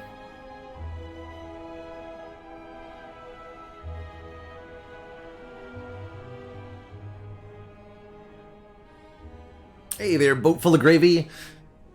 Not sure if there will be a Subnautica adventure this week. Definitely one by the end of next week. I'm trying to pace it out so that I don't go through all the content for the official release on May 15th. So probably one stream every week or every other week.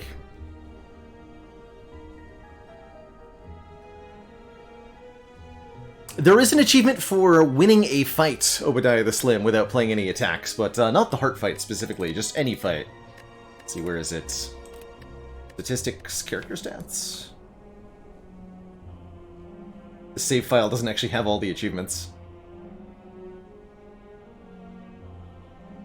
It's up here, right? Yeah, come at me. Win a combat without playing an attack. That's pretty easy to do with an Act 1 encounter. You want this achievement really, really quickly. Just start a run as the Defect and play Zap and Dual Cast to kill your first opponent. And that's a really easy one to get.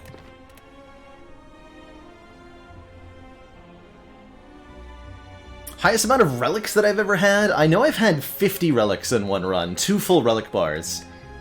It's possible to get more than that, but really, really challenging.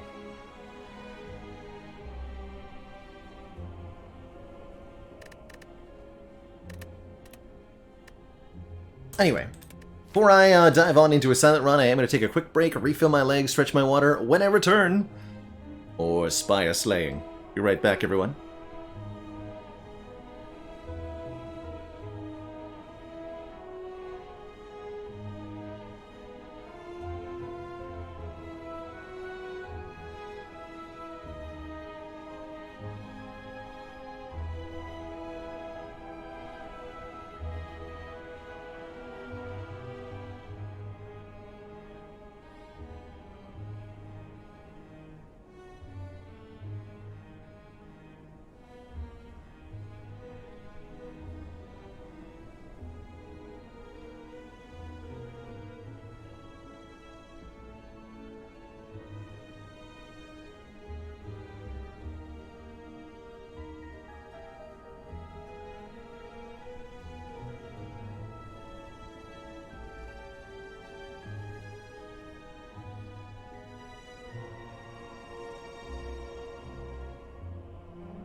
Alright. We are back. 74 seeds to find a Slaver Scholar start. Fascinating.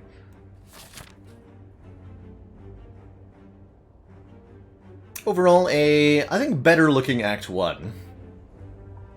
I think we want to go a number of combats. We want to take a fire before that first elite. And it feels like we're in a pretty good position to take out the Burning Elite too, although we have the optionality to path away from them if we feel uncomfortable for any reason.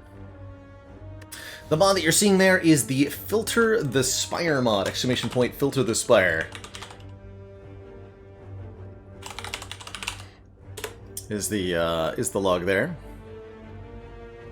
Or is the mod, rather, that's letting us determine the relic we get from swapping our starting relic to Niao, which we use for this attempt at the Ladder Streak Challenge. I wouldn't say that it makes the runs particularly easier or harder. But it is definitely interesting to see the same relic repeated on each of these runs. Is there another better path that I could have considered, by the way? I did pick my pathing a little quickly there. It's another 3 elite route, but it's kind of stinky. Really want to do this way. We succeeded at the Pandora's ladder, Serotimiel. And I have also beaten a ladder previously by swapping for a random boss relic each time. Interesting. 3 0 costs. Slice is guaranteed 0 cost, deal 6. That could be pretty good in the early game. Masterful Stab, 0 cost to deal 12, but only if we haven't taken any damage yet. I can find Masterful Stab very, very, very useful in the early game. Or Escape Plan.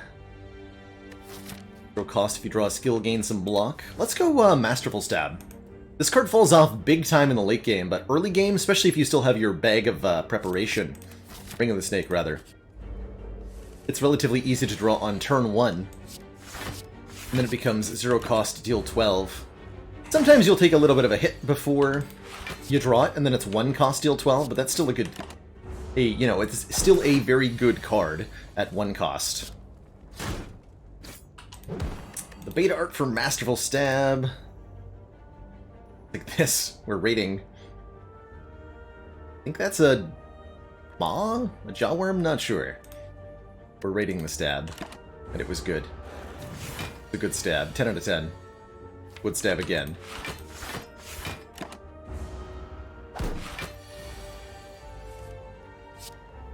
Having a hard time drawing cards in the right order here. Go. Kill before we take more damage. Lockpot. Choke, Sneaky Strike, Piercing Wail. Piercing Wail is definitely a card I'm really happy to have in the mid to late game. Sapping strength off enemies. It's a decent block in the early game. Not that good against the elites of Act 1. I could see this being a reasonable choke, since we'll have 4 energy during elite fights. Choke becomes a pretty good 2-cost attack, and it pairs at least reasonably well with Masterful Stab, too.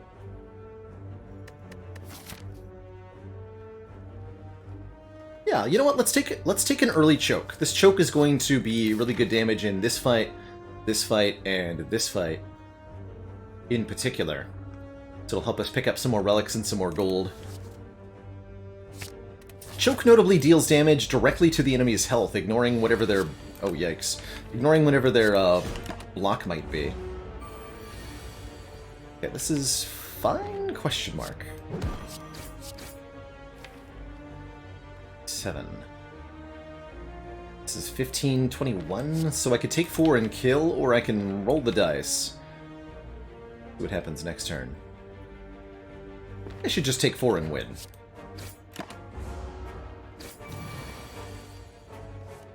Oh! Might have been able to get away with taking 0. Oh well. Another chance at Piercing Wail. I think Sucker Punch and Slice are also both good. The Slice pairs really well with the choke here.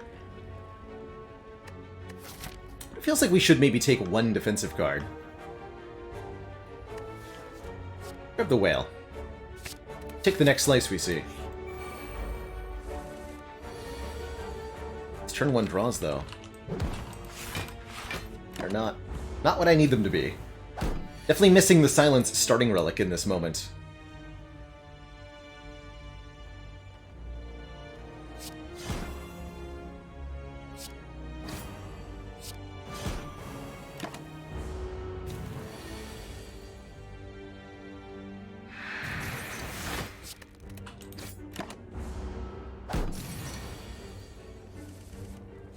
Cool. Great fight. Choke's damage per card played is not affected by strength in either direction. These are some incredibly stinky cards. Really not feeling good about outmaneuver these days. Certainly not right here. Setup puts a card on top of the deck, making it free, but you really need a lot of card draw for setup to be good. This can pair well with Runic Pyramid. This can pair well with Expertise as a card draw source, too. But in general, setup is just too much card disadvantage to be worth it.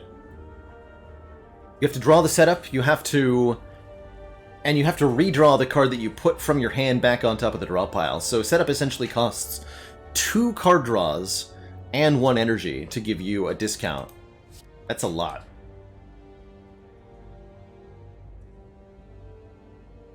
Are you foolish for not trusting it late game? You shouldn't trust Masterful Stab late game. You should trust it early game, which is when it does good things. But no, don't trust Masterful Stab in late game. Good lord. It's so bad. It is so bad in the late game. We're gonna take these 2 events. Let's take one more combat. We want another potion, and I'd like another card reward too. Got a scary one. Jawworm plus medium slime. Go for the medium slime first.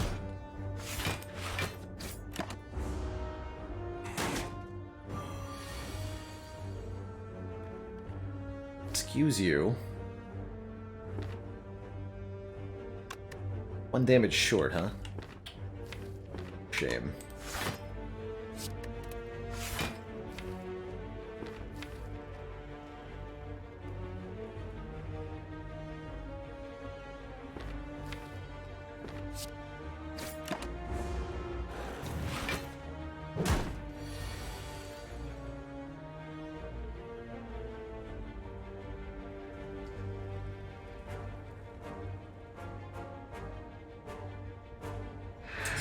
Well, strike, neutralize you, and full block.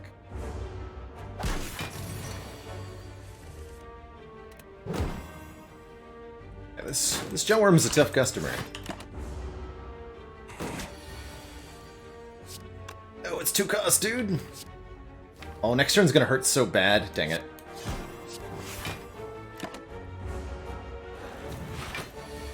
$20, and I only block for 5. Dang it. Rude, rude, rude.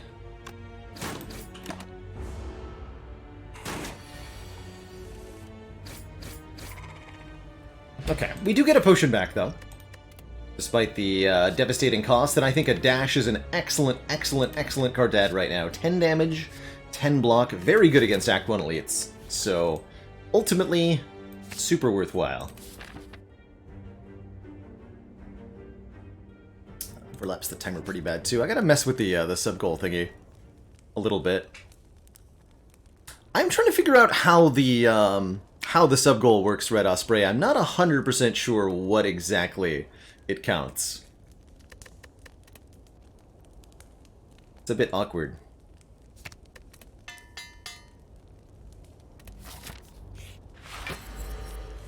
Okay, our first actual elite fight. Big boy sleeps for up to 3 turns. Come up here.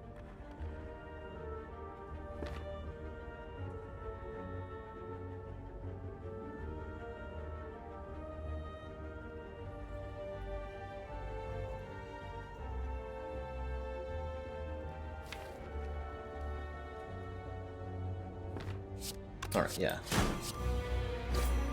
We're only going to take 2 next turn. Oh. Or we could just not draw the dash. These two. Ouch.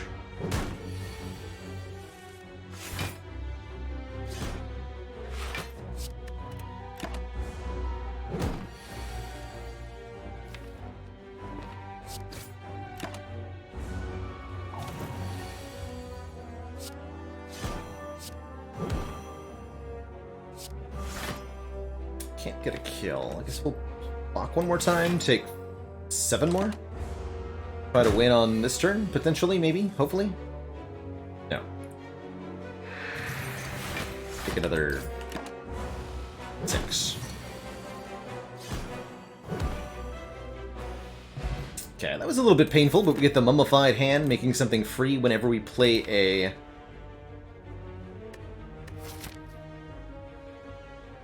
power card. I think I'm actually going to rest, because I would like to fight 2 more elites. 28 health is not very good. I do like this slice. I said I would take the next slice that I see. I think it's pretty good, going with the choke. Good for the non-elite fights in particular.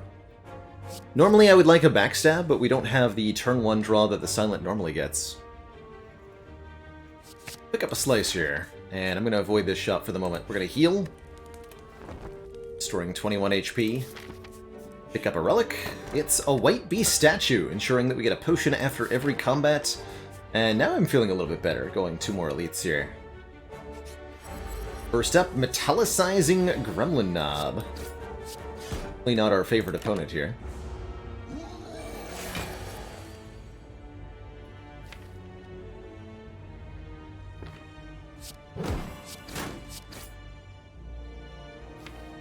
It's going to be several more turns to kill this fool. I'm not going to anger him by playing skills. Ash, what are you doing, man?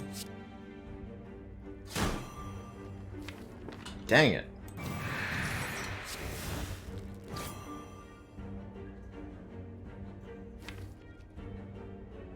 We're not even going to kill next turn.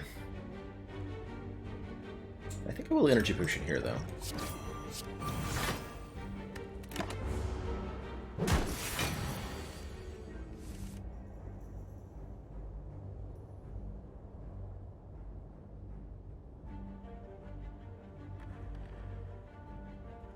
$12 plus 18 is 30. Okay, yeah. Good. That was a little bit close. That was a little bit close.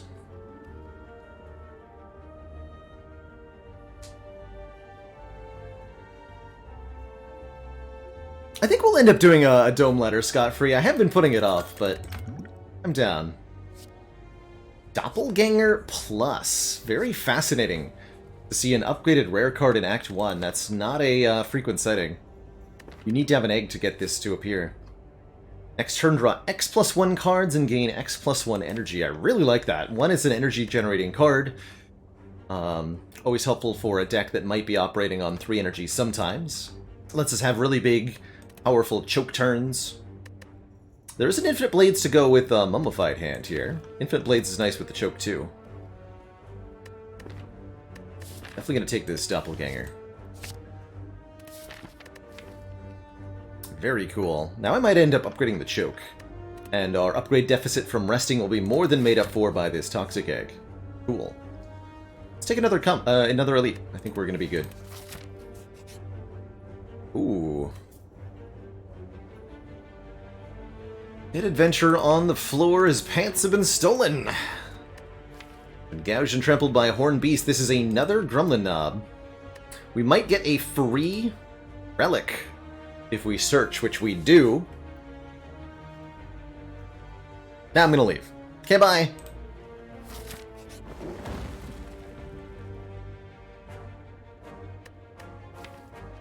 Call that a yoink. I think we could have beaten the Gremlin Knob, but it would have been a costly endeavor. But I'll take that free relic, thank you. Yeah, we're offered a Remove Transformer upgrade. Normally, these are relatively difficult to choose between. But with an egg, it's an easy transform for me. If we transform it into a skill, that skill will be upgraded. I'm going to transform a strike into a Blade Dance plus. Thank you, Toxic Egg, for the free upgrade. Nice. Blade Dance Plus is excellent alongside Choke.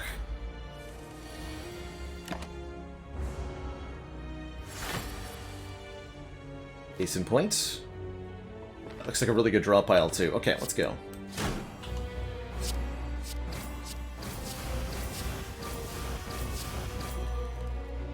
The Chokening.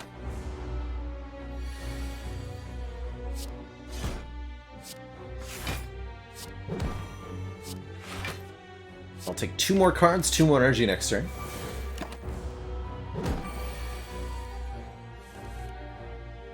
Oh ho.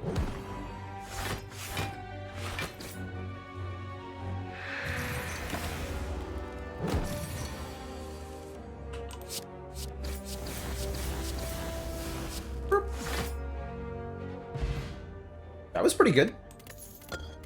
Get a tiny chest. Every 4th question mark room is a treasure room.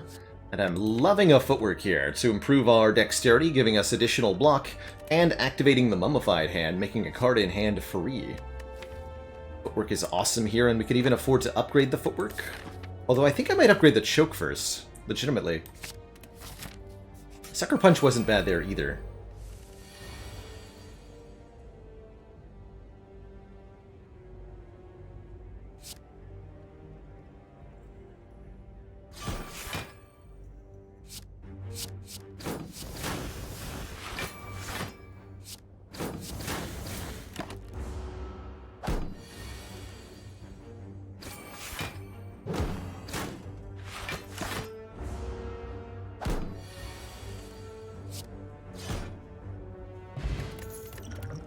Potion. Upgraded Deadly Poison is some decent poison, but it's a really different direction to damage than what we're currently doing. I would take a Corpse Explosion. I don't think I want a Deadly Poison. How do I feel about Flying Knee? It's okay. I would take an upgraded Flying Knee, but I won't take an unupgraded one. We'll skip. We'll go straight into Slime Boss, and I am going to upgrade Choke going into Slime Boss. Hey, Mumble and Tubble, we had some dicey dungeons yesterday, so if you're aching for that, I do recommend the VOD quite highly.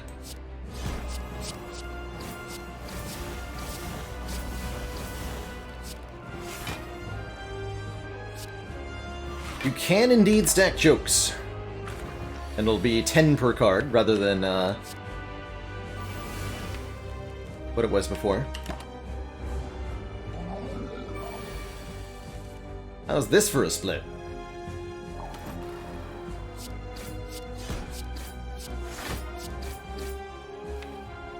Not too bad.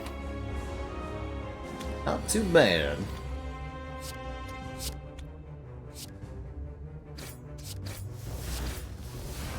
To stop this, though, so we do have to take a hit here.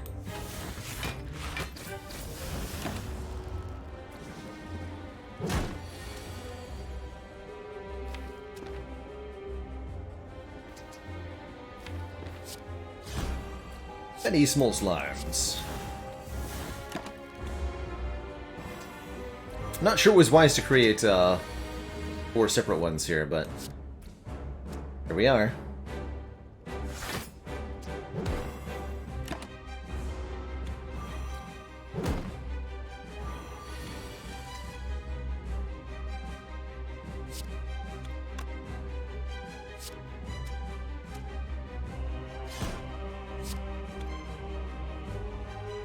Getting everybody.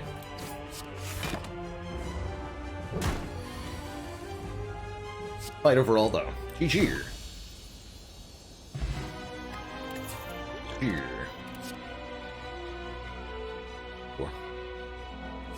White Bee Statue plus Alchemize, with an upgrade on it for more random potions. It's also, of course, Wraith Form here, to give us intangibility for a few turns. Or Envenom to let us apply poison whenever we deal unblocked attack damage, which is pretty good with the Blade Dance. I do really like this Alchemize. It would be a lot of potions, and it's the only card upgraded for free here. But I think any of these could be good for their own reasons.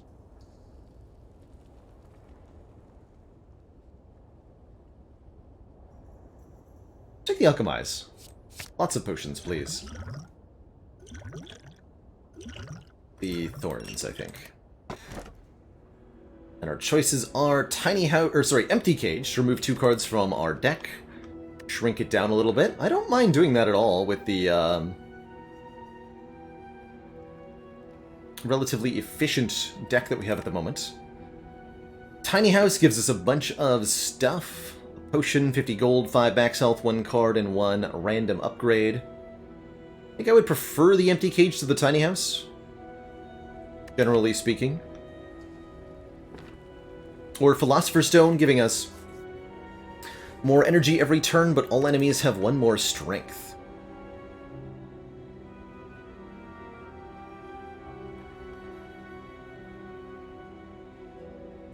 I'm a bit worried about our damage output if I remove 2 strikes.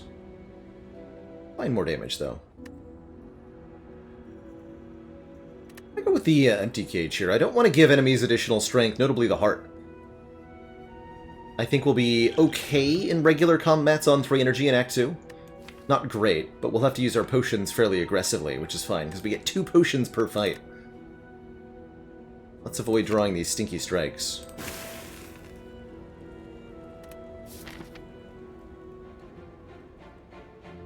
We'll also head to a Merchant to get a 3rd strike removed from the deck before we start thinking about elite fighting, potentially.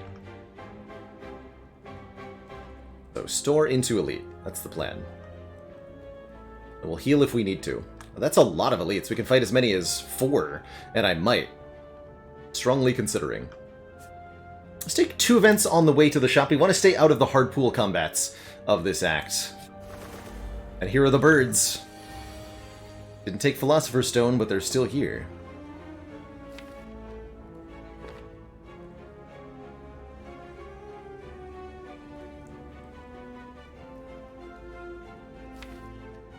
I'm actually going to do Block Potion. Only 7. It's still reasonable. Yeah, I'll Block Potion here. Like I said, we should be proactive with the potions, since we have so many of them.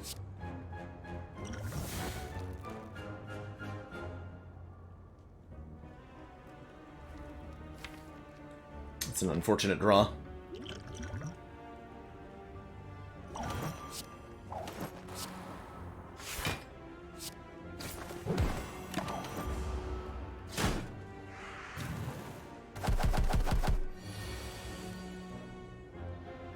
This is better, because it's piercing well.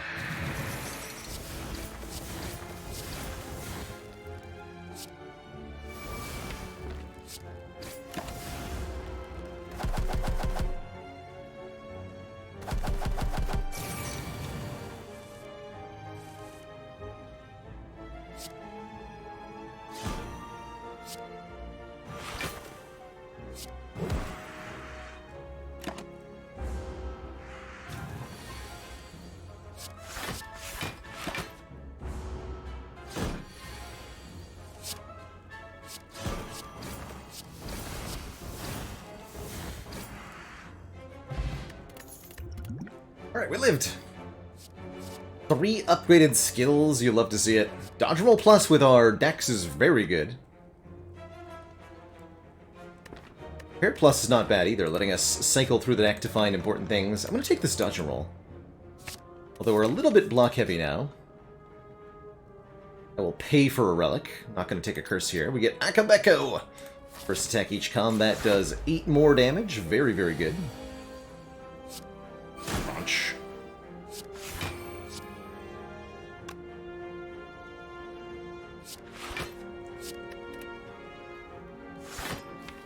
I guess we'll use a strength pot in this one. Might as well use something, right? And a regen potion. Perfect.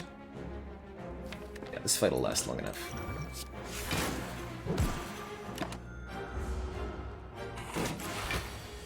By the way, if anyone was ever wondering or doubting, can you get regen potions from Alchemize? Yes, is the answer there.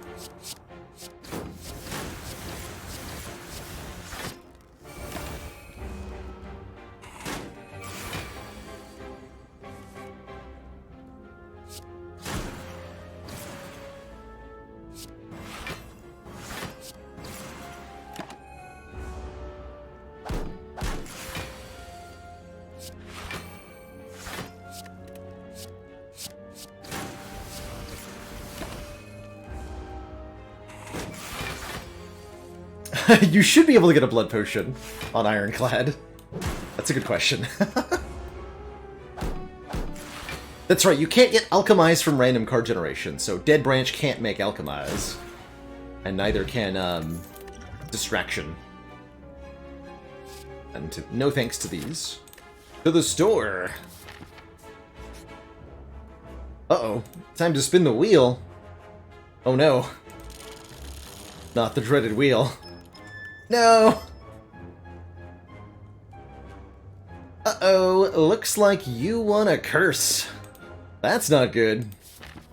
Better luck next time. And they sent me on my way.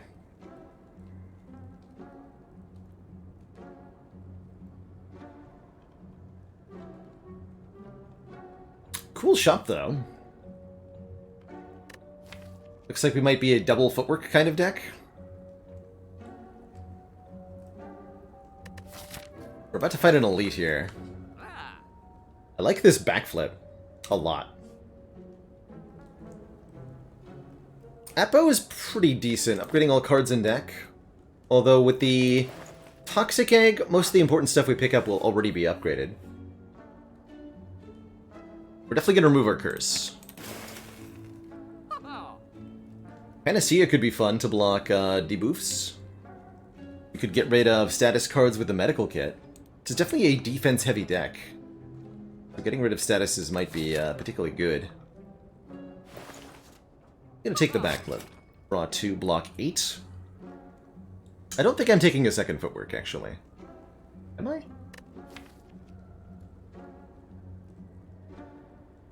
We just don't deal very much damage now, right? We have Masterful Stab and Choke and Dash, and that's about it? That's not enough to kill a Book of Stabbing quickly enough.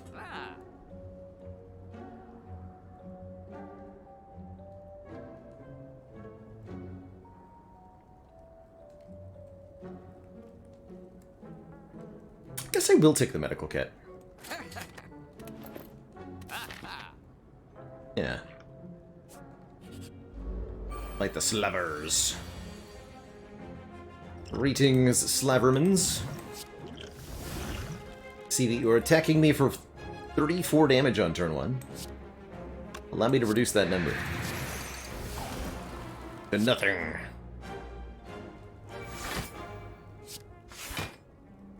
Full block already, alright.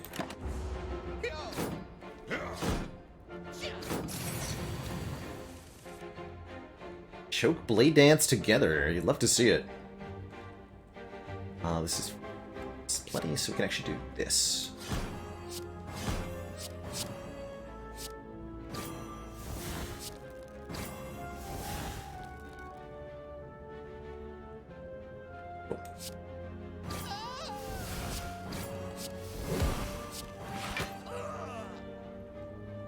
Pretty good.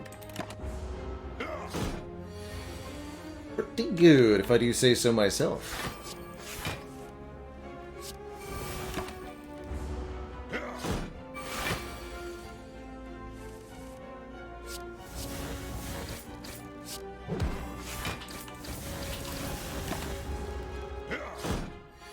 That was only with one potion used, too.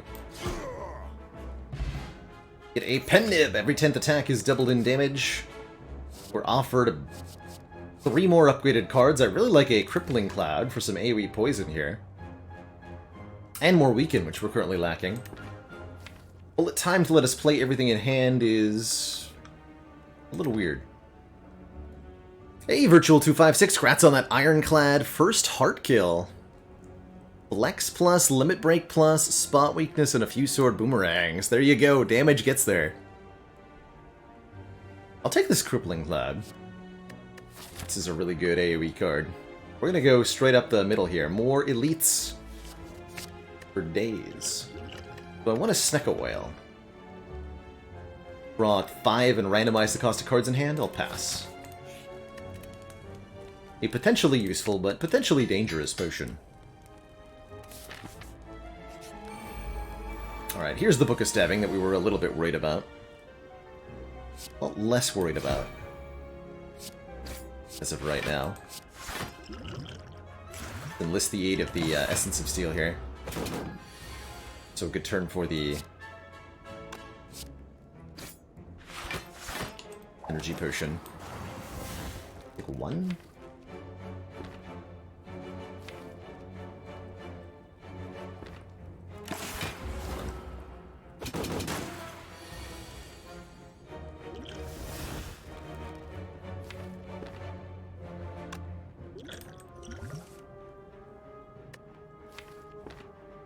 Maybe we can redraw into it.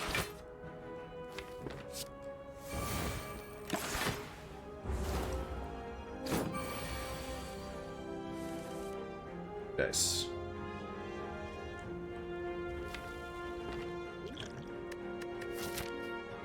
Starting to consider a Strength Potion here. Next term is 7 times 5. We have Piercing Whale coming up, we'll be fine.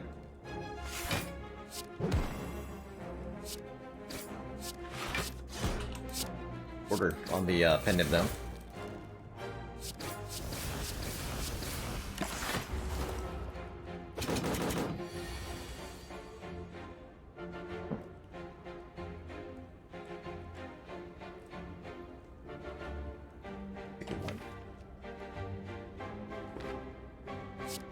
Seems reasonable.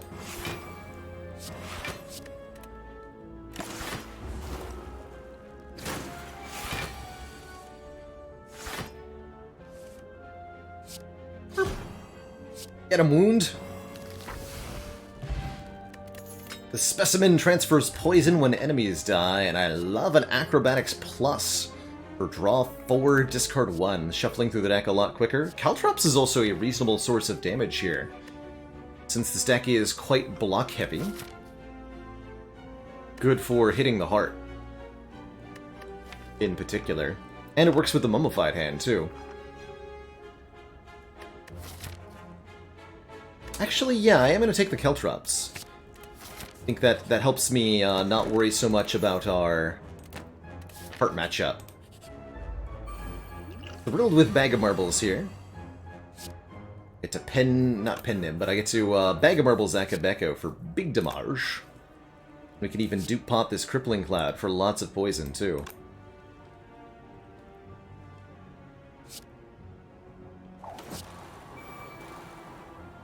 Let's see, so we're going to do 21, and then this will be only 9, so 30. Now we need the Strength Potion and the Dupe Pot for a kill here.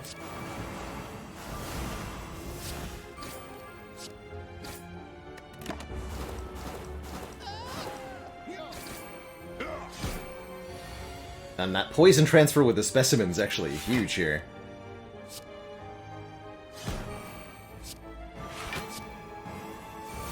Save Pennib Akabeko for the next fight.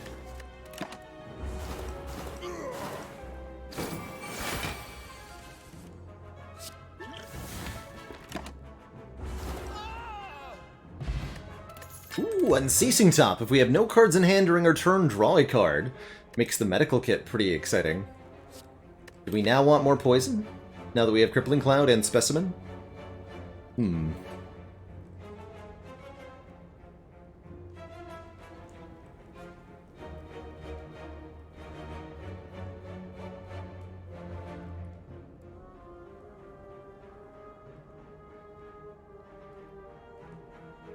Yeah, Ascension 9 is the perfect time to get top, isn't it? Good stuff. I'm going to continue to skip these deadly poisons for now. But I'm like starting to eye them a little bit harder. Just a little bit. Feeling about upgrades versus combats now. Wouldn't mind upgrading Neutralize, but it's not a priority. Let's go take the extra event here, which is an extra combat. I am okay with that. Hey, a rare situation where it might be better to kill Mystic first. Since this does not kill the Centurion, but does kill the Mystic. Do that.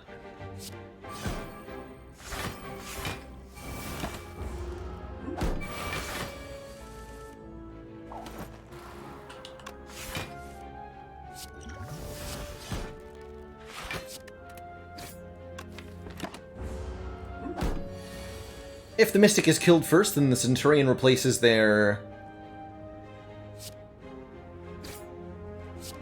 block move with this ×3 multi-attack. Be pretty nasty. 7 ×3 base with no strength. Spooky. It's only going to be 5 ×3 though. I think 5 here. Okay with that.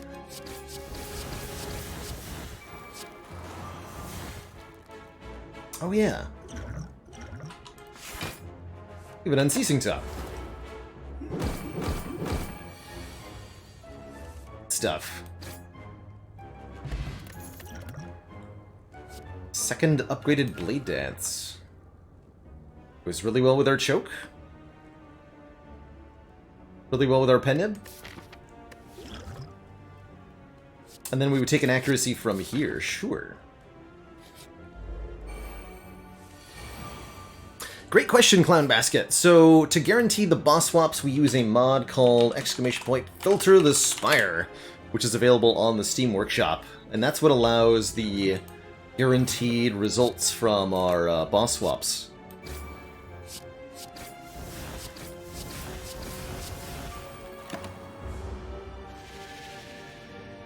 No confusion today, Snecko.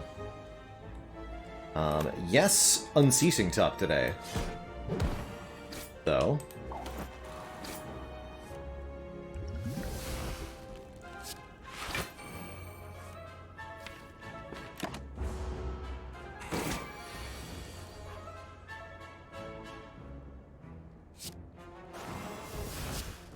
Cool, and we even get to win with Pen-Nib on 9 for the elite fight.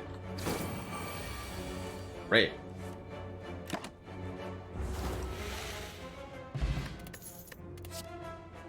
There's Acro Plus. There's also a Well-Laid Plans to let us retain cards.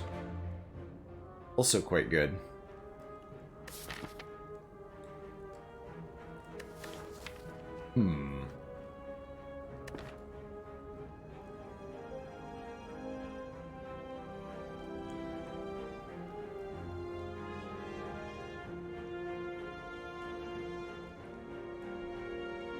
Venom's not bad either, for the record.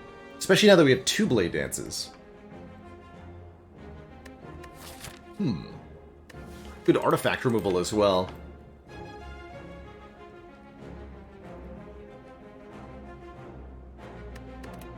I'll go with the Acro. Re-upgrade. That was a tempting in Venom and a tempting Well-Laid Plans. I think the Caltrops means we get to, do a different order of events here, though. So to speak. Oh, this poor Book of Stabbing. Yep, you can totally have multiple Envenoms. If you stack Envenom, that you get, more poison per unblocked attack hit that you do. The outcome there.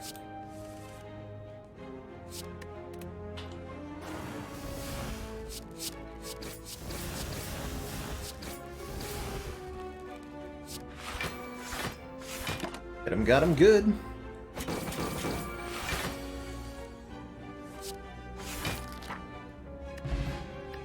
Question card gives us more options in future card rewards. Really good with our Toxic Egg. And I will take a Prepared to help us continually cycle through the deck. Good with the Choke as well.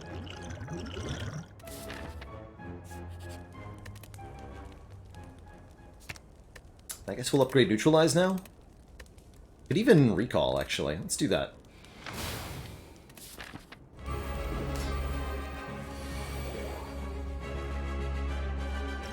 Is the Power Potion? Sure. Not on this turn, though.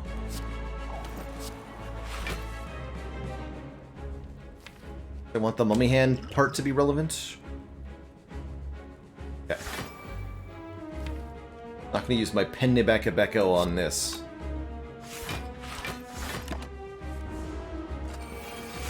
Caltrops. That's a bit better. And now's a good turn for the Power Potion. Fumes, After Image, or 1,000 Cuts. Block AoE damage or AoE poison. Go with 1,000 Cuts. We've got two Blade Dances here.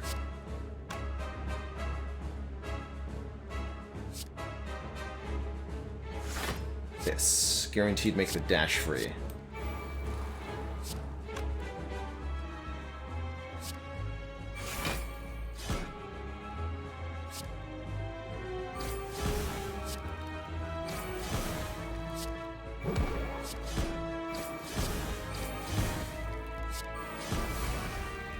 Oh!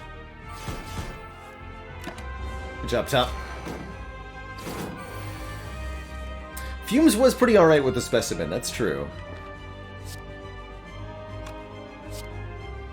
Do it this way.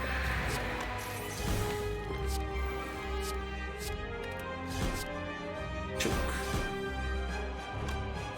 Elk.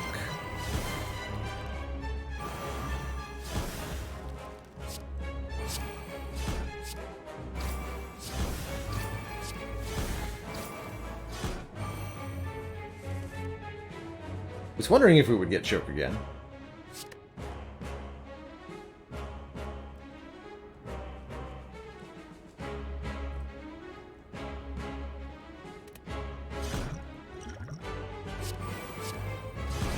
They're stacking choke. 10 damage per card played now.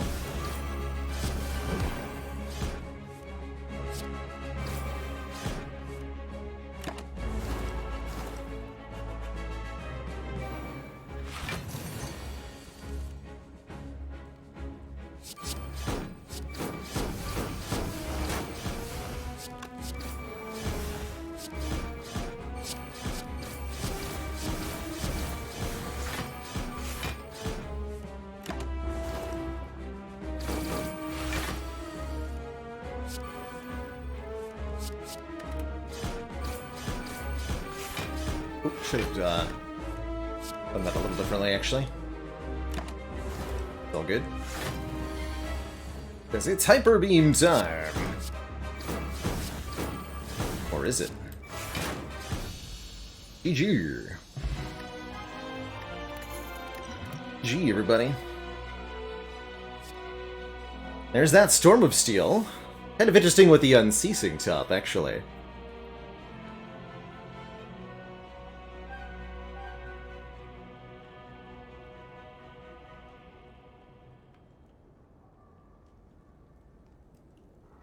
Kisak tab, how come the Silent ended up arrested? She went on a storm of stealing. I'm actually tempted to pick up here. Another Doppelganger Plus is actually pretty enjoyable as well. For crazy good card draw. Grand Finale without the well-laid plans is, well, actually somewhat doable. We have enough card draw to make it potentially work. Pretty miserable with the Unceasing top, though. I'm actually going to go second Doppelganger here. And we're going to use that to draw huge hands of cards. Hopefully pick up more energy, too. Ooh, not the kind of energy I wanted, is Velvet Choker. Limiting us to 6 cards per turn, no thank you. We could take Black Star for extra relics off elites. That's always great. Although it's a little bit late, or Pandora's Box is 7 transformed cards. And any skills we get will be upgraded. And that's quite good. It's quite good. It might be difficult to block, though, but we can pick up more block cards. Yeah, let's do Pandora's here. What do we get? Ooh. Adrenaline plus, gain 2 energy. Concentrate, discards cards for more energy. That's going to work really well with the Unceasing top. After Image for more block. Distraction plus is good. We've got Akabeko, Riddle with Holes. The Die and the Poison Stab ain't bad either. I'd say overall an excellent Pandora's box. We got 3 free upgraded cards. And we replaced our Strikes and Defends with much better stuff overall. Excellent. Teach, thank you so much for the Tier 1 sub and the 15 months, those 1.5 metric years of support. 1 and 2, 3 elites. Easy. Do we... Oh, we can also go to an early shop for a removal, too. Feel about removals right now. Actually, not a whole lot I want to remove. Let's see how we fare.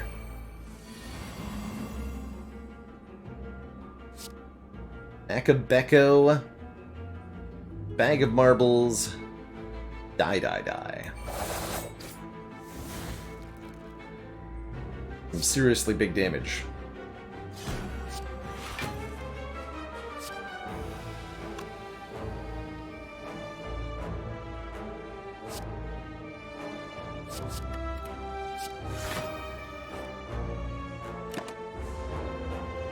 Tiny chest procking shortly, too.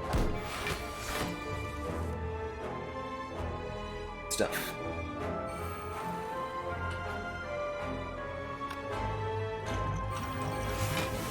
Double regen. The regenerationing.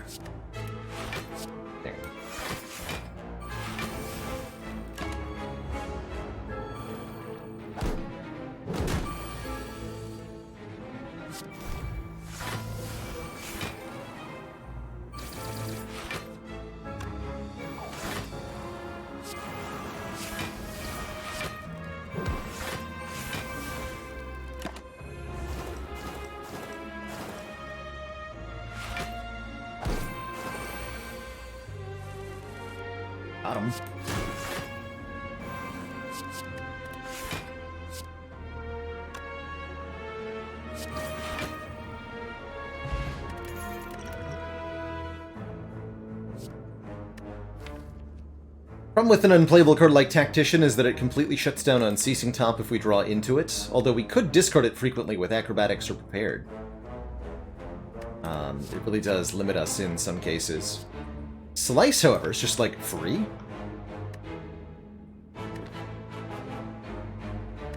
Yeah. Give me a free Slice. And a free Centennial Puzzle. First time we lose health each combat, draw 3. I'll take that over the blue key. Alright, we'll pop into the store. Might be time to take out the Masterful Stab, as that is going to be invariably awful in the final few fights. Abacus. Whenever you shuffle the draw pile, gain 6 Blanc. It's pretty nice. I love this Deflect Plus with what we have going on. I love the Finesse Plus as well, for the same reason.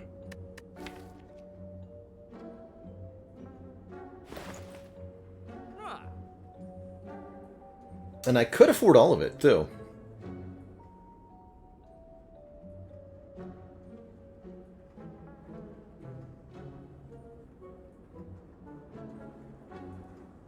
Another copy of Caltrops could be alright. Hey, you beast man. How much do we proc this Panache? A reasonable amount. Every time we play Blade Dance, and then sometimes besides. 1 to 2 times per turn, I would say. Not bad.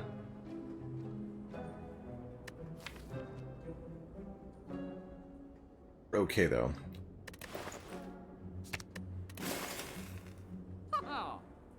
Definitely yes to deflect. I'm gonna go with Finesse Abacus here. I want this kind of block engine we've got going on.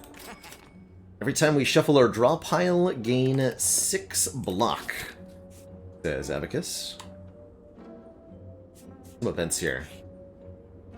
44 gold for the Red Mask, applying 1 week on turn 1. Perfect. A good deal. And blue is probably prepared. Although I don't mind losing Dash, genuinely. You know what? I will lose Dash. It's a big expensive card, and we're trying to do Unceasing Top things now, I think. Question mark? We might be. We might be.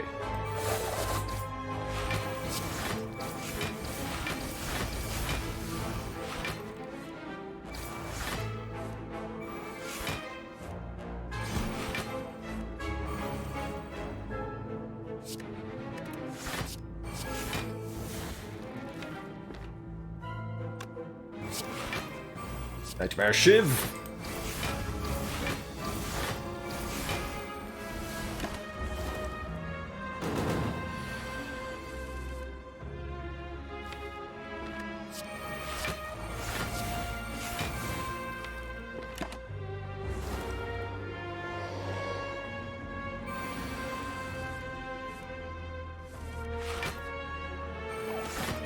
Actual block from Abacus! Hooray!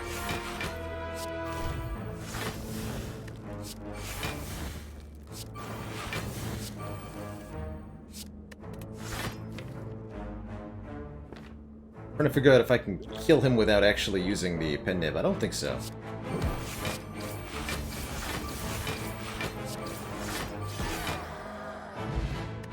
Bingo! For 14 max HP.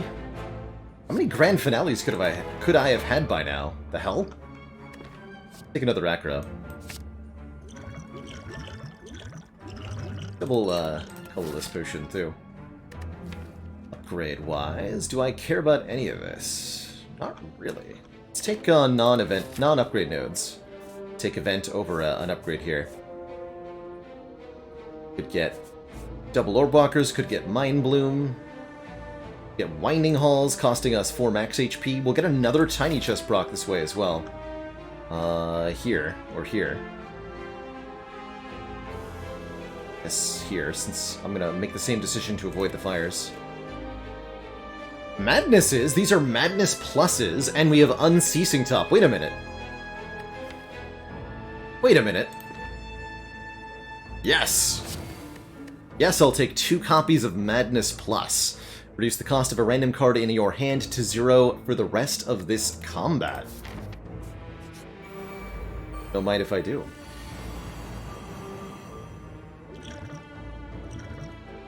And let's see how good Panache might have been.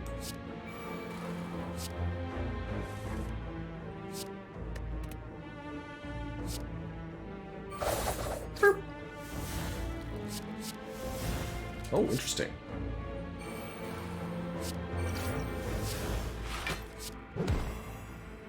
Play the Doppel. Let's go with yes.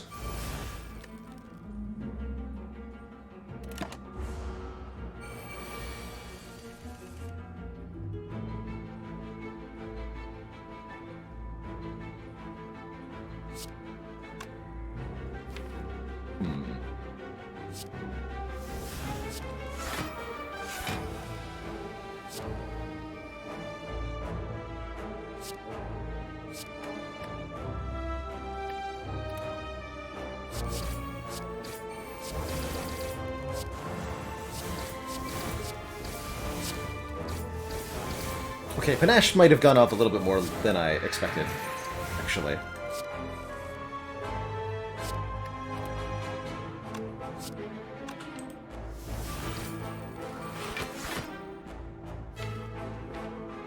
Fools.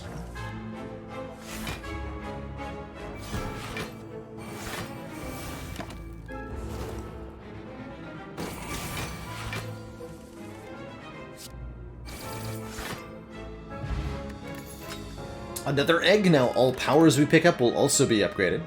Like this Infinite Blades. But also take a calculated gamble, discard your hand, and draw that many cards. That's pretty wild, too. Outmaneuver was also an interesting option for Unceasing Top nonsense. Interesting. Boat thingy for block on turn 1? I'll take that, too.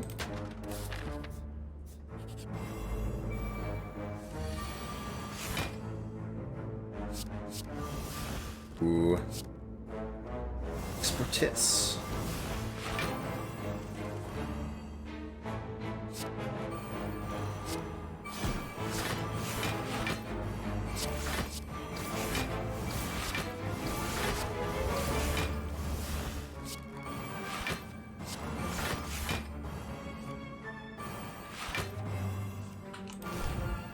Suddenly I had 4 energy.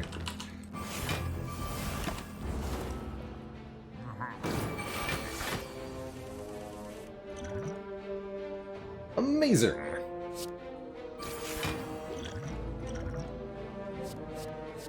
More madnesses has been decreed.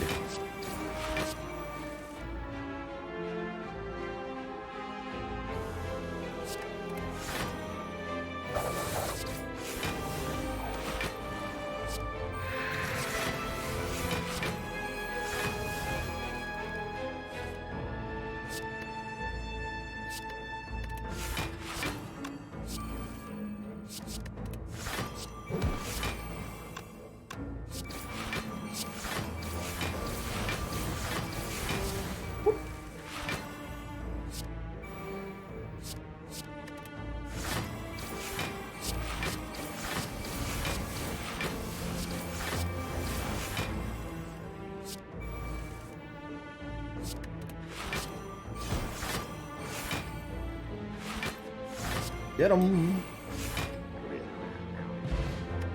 Regal Pillow will heal us more when we would rest. I'll take a fruit juice for 5 max health, and you'd better believe I'm going to take an Adrenaline Plus. Although the Eviscerate and the Fumes are also somewhat worthy of consideration, too. More card draw and more energy, please. Now we have to take the blue key over a letter opener. It would have been really nice. Doing 5 AoE damage whenever we play 3 skills in one turn. Oh well. Another deflect here. We could go for one more removal at the next shop. Deflect is quite good, though.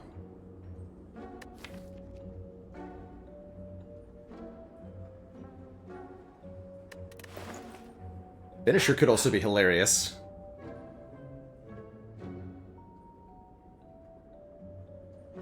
Truly hilarious damage. I explain why I avoided that fire, because we're at the point where there are no longer any upgrades in this deck that are worth a damn, basically.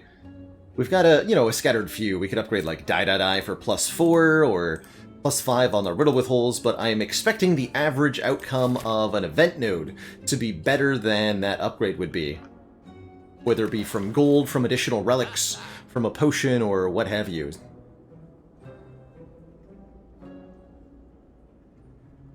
In the early game, a single upgrade, increasing the numeric value of one card by 3 or 4 is a really, really big impact on your run, and you're going to get to use that card in a lot of combats. But the later into the run you get, both your deck is getting bigger, so the impact of a single card gets smaller and smaller, and you have less fights ahead of you in the run, so the impact of, you only get to use this upgrade a couple of times compared to an upgrade at the start of the run. So more and more I find myself avoiding fires, especially in Act 3, if I don't need the heals.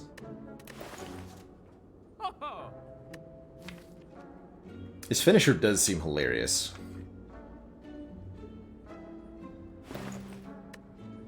Alright, I'm gonna try it. Finisher does damage per each card that we played.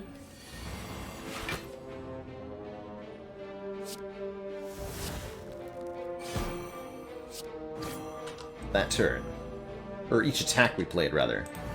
That turn.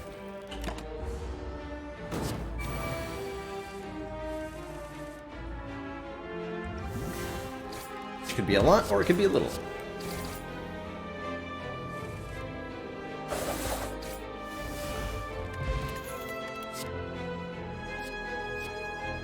One more footwork. Yeah, one more footwork.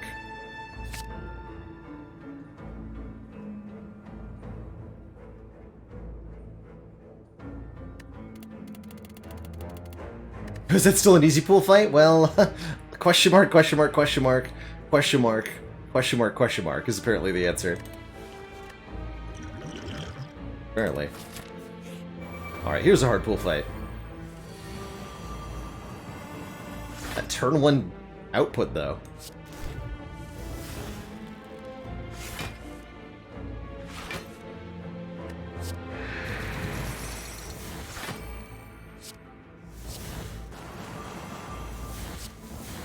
Terror.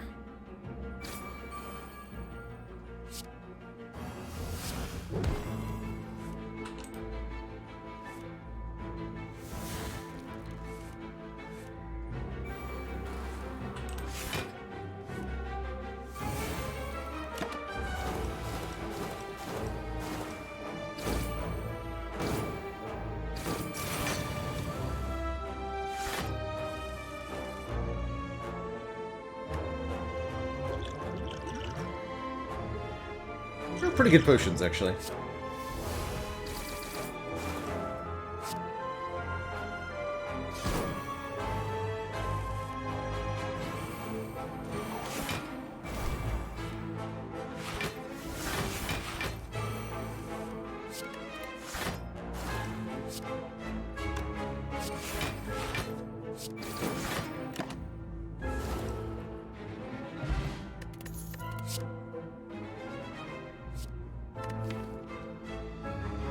Alright, I am going to try this out maneuver, actually.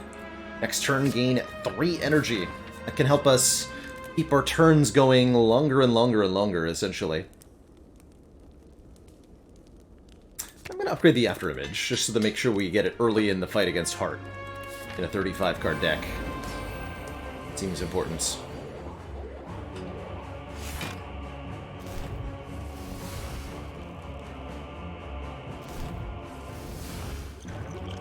Gonna use in this fight.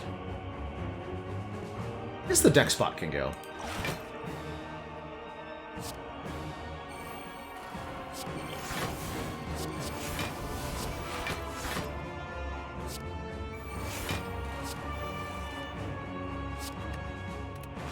That's that for the moment.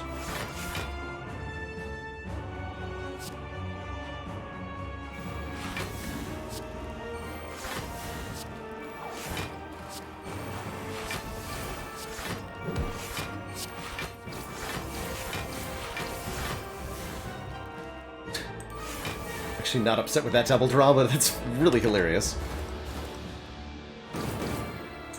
10 cards, please. Oh, we got finisher, dude. Yes. 0 cost finisher, even. Brilliant.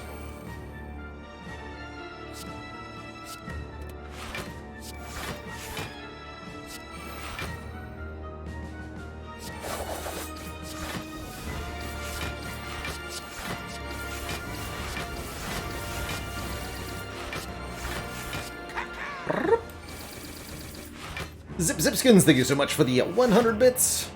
So welcome for the entertainment and good vibes. You keep watching, I'll keep streaming. Sound good?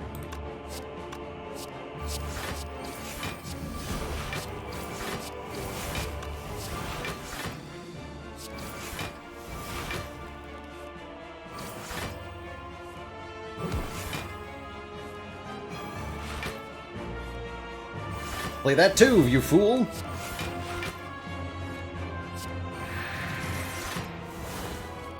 I have blocked for 112. 113. Your move.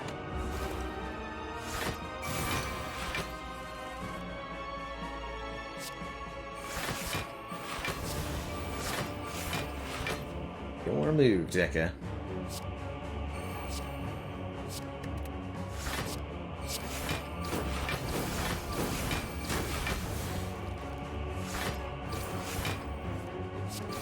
Concentrate won't discard any additional cards if you have nothing left to discard, but you do still get the 2 energy from it. Pretty sweet.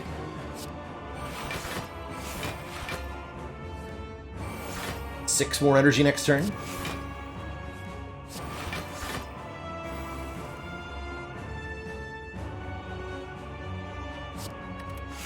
Hang it. My finisher.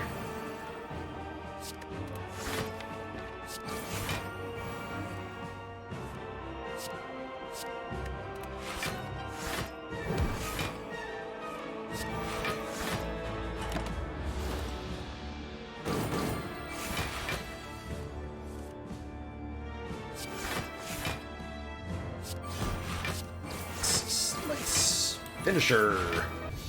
GG. And Penib Akabeko prepared for Act 4. To thump, a deep pulsing dread can be felt throughout the room. Is this the heart of the Spire, the source of all these cards being spammed? Bare your top and set it spinning.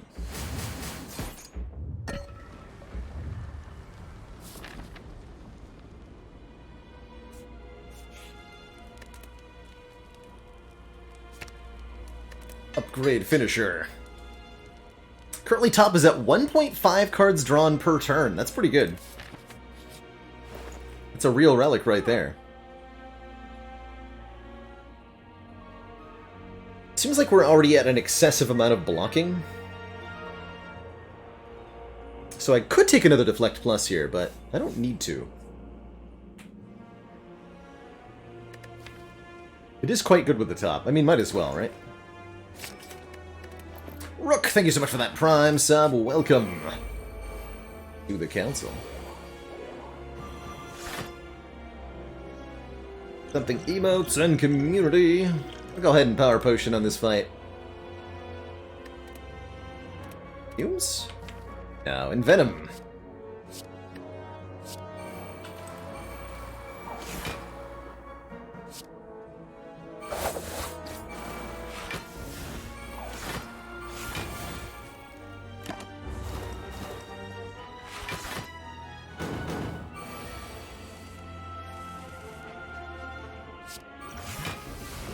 Buried a bottle.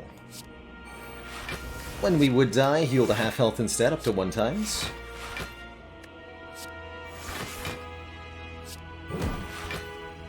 Do I... Let's do it this way. Cards!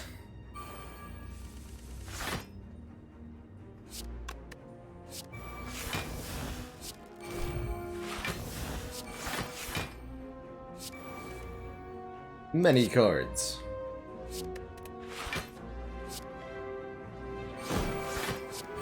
Look on you.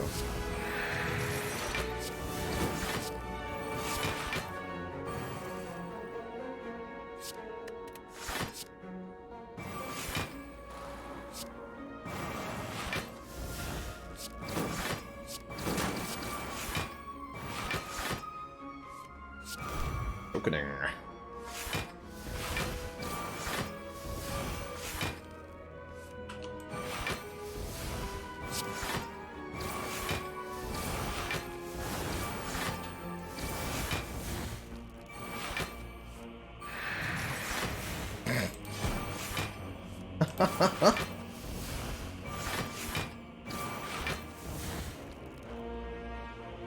Whoop.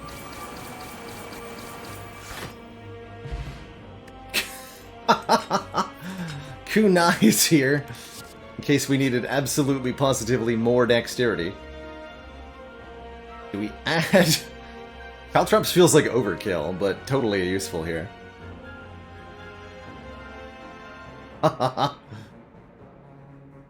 Any of these could be... Well, other than Masterful Stab. Masterful Stab's pretty bad here.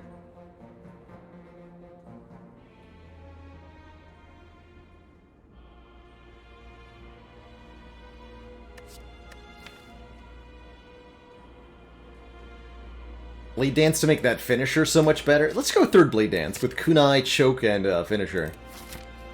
Do it. Alright, Mr. Hart. Good luck to you.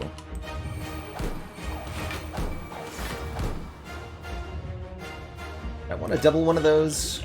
Nah, we're good.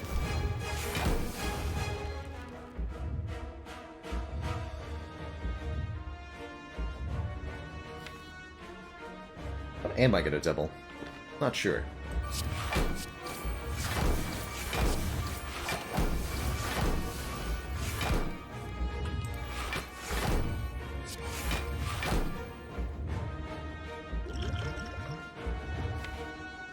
It's not a good use of the madness, but oh well.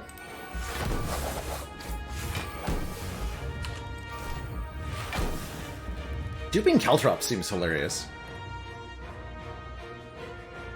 Dupe Choke could be wild too, actually. For like a big damage turn.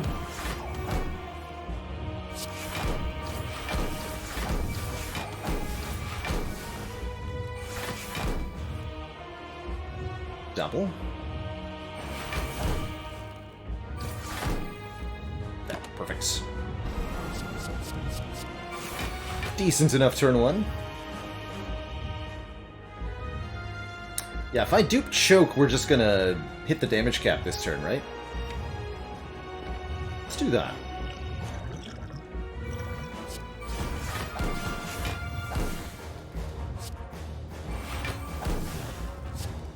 Zipskins, thank you so much for that gifted sub. Want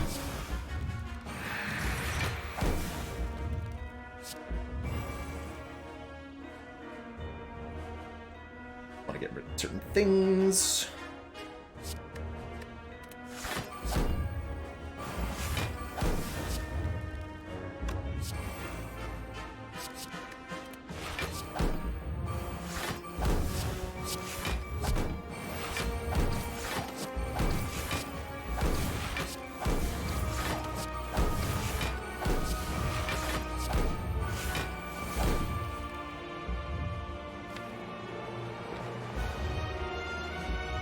Alright.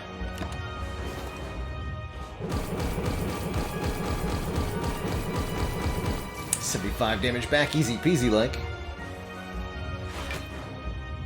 And Abacus giving us block. This has been almost 3 block per turn. Good job, Abacus.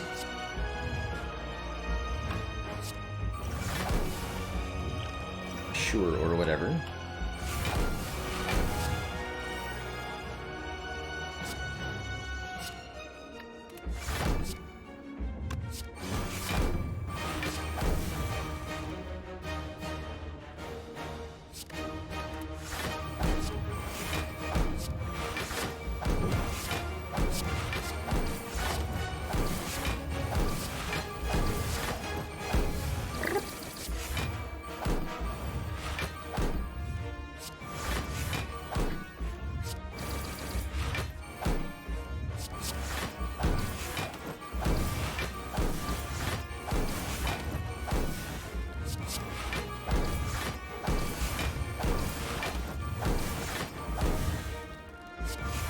But how does this deck beat the heart?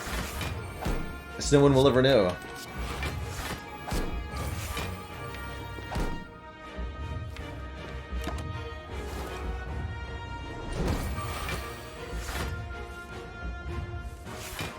Guess we'll never know.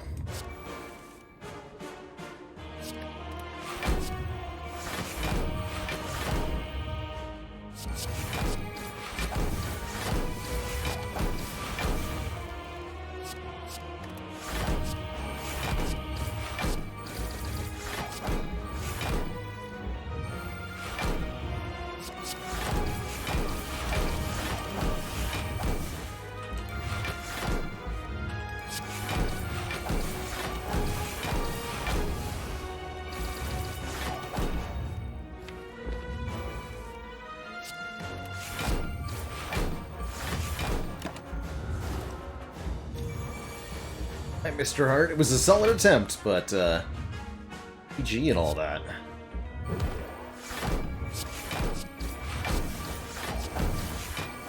Got him with the pet nib choke.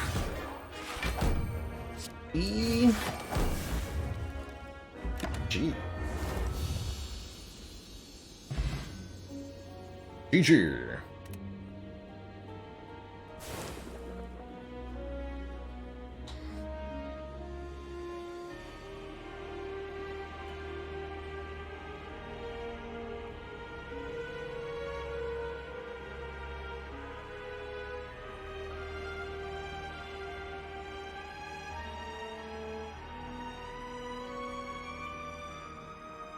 I think if you were to rank all the decks that I've ever played in Spire, this one would have to be near the top.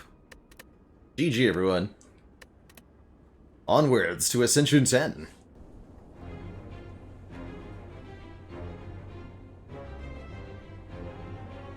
But how would it beat the Triple Jaw?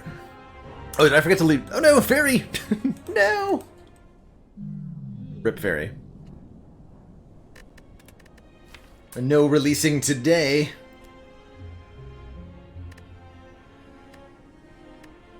Not today.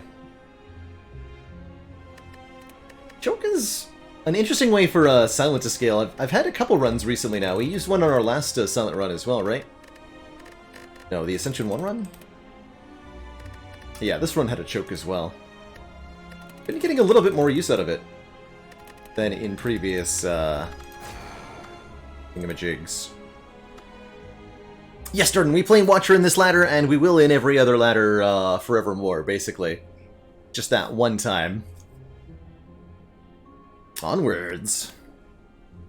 To Ascension 10. Starting again with that Slaver's Collar. On Defect this time. Our Orby boy. Looks like we have to fight an early elite. Could make it the Burning Elite with a campfire, but... a little sketchy. Could go for 4 elites here. In fact, we even have to fight 2 elites. Have to. I'd like to try for 4, but it's going to be tricky. With Slime Boss at the end, apparently the left half of the Spire is missing. To gear up for our first elite, we would like a bunch of regular style combats. I could pay 90, pay some money at a shop to get ready. Feel right.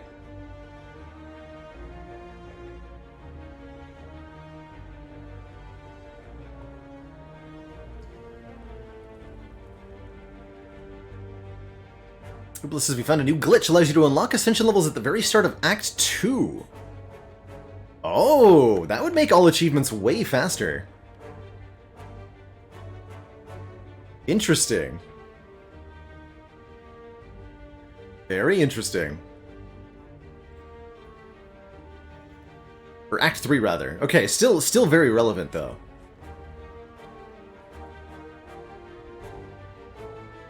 Left side is decent going into the Burning Elite. We do miss out on 1 elite because of that, but that's not necessarily the worst thing. That said, I think I'd rather get more relics quicker rather than later, so I'm more... And I want the pathing flexibility. We're locked into that second elite fight. And maybe even a, yeah, let's go... this left. We get the fire after the elite. Let's see how this goes. Ouch. Not as bad as Jawworm would have been on turn 1, but not my favorite, that's for sure. You stinky slimes.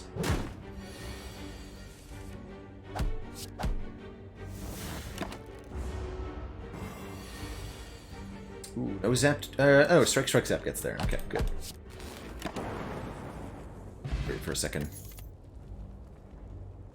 Floor 1 defrag to make our orbs do more damage. Very interesting.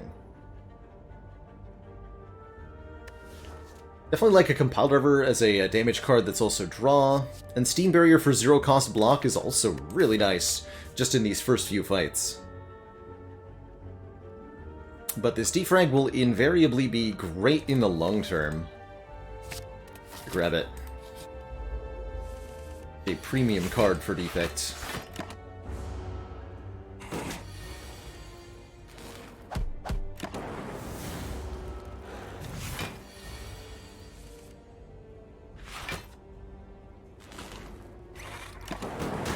Each point of focus makes all of our orbs do 1 more numeric value on all of their effects. And very notably, upgraded defragment is 2 focus.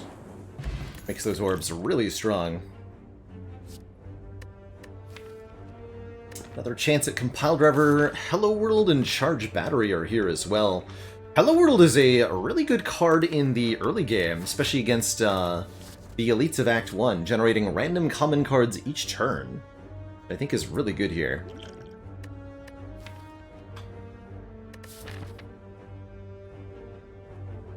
With this many elites up ahead, very good against Lagavulin in particular. Also quite good against Slime Boss, which makes me kind of want one. Let's do it. Let's do that, Hello World. And let's Honestly, probably just upgrade Defragment right away. For 2 focus. We could go for a Transform here. I wouldn't mind transforming Dual Cast to avoid dead drawing it on turn 1.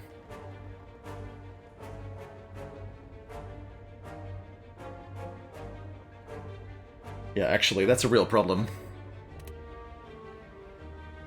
Let's do it. Let's turn Dual Cast into Recursion. That's different, but the same. Okay. Instead of evoking our orb twice, we evoke our orb once, and then channel the same orb again.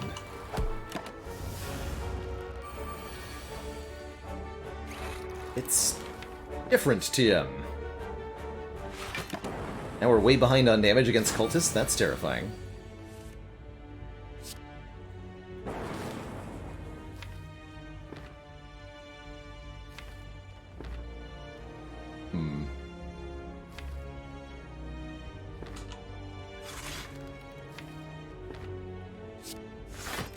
Take 1 next turn. Take none next turn. Take even more slightly.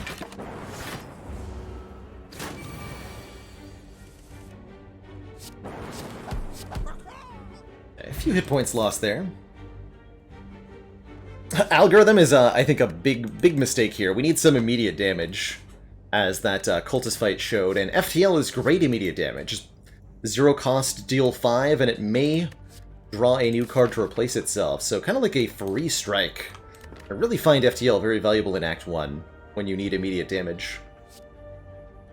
So we're gonna pass on this early algorithm, take the FTL, and try to get through this fight, which is definitely an easier... well, not with this 22 damage next turn? Jeez.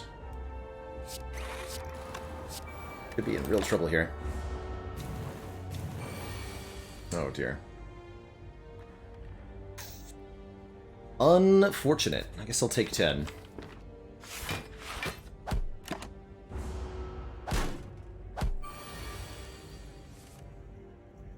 Damn it.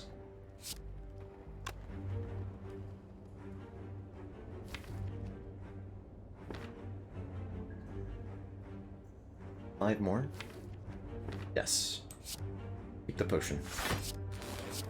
Start hurting this one. This one is attacking on this turn.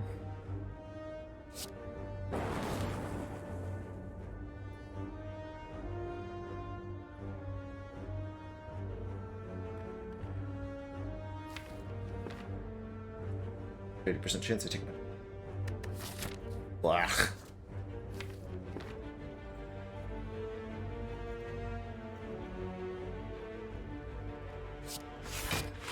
Don't hurt me. No!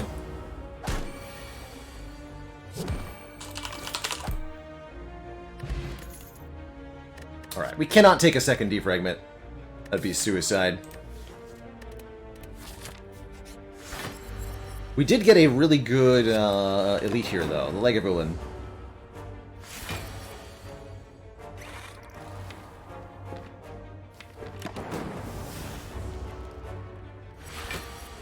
Should have just used the flex potion in that, Oh, no. Oh, crud. Okay, give me a charged battery or a stack, please.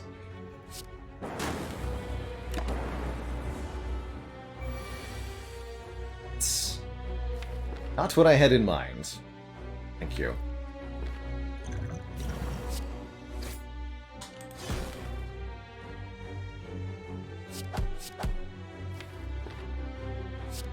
Might die next turn. I think we ever kill next turn.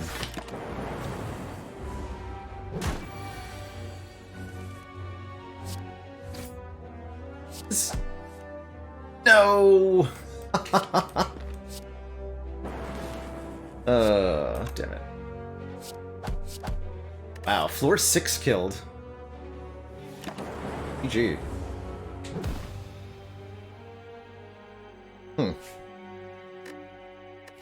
Those were some really tough card rewards.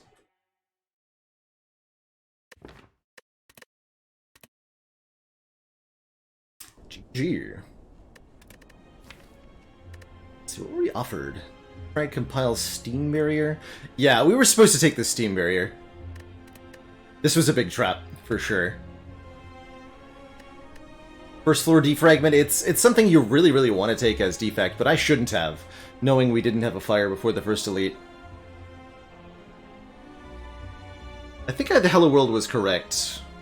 This transform was miserable. Should have taken the upgrade, I guess.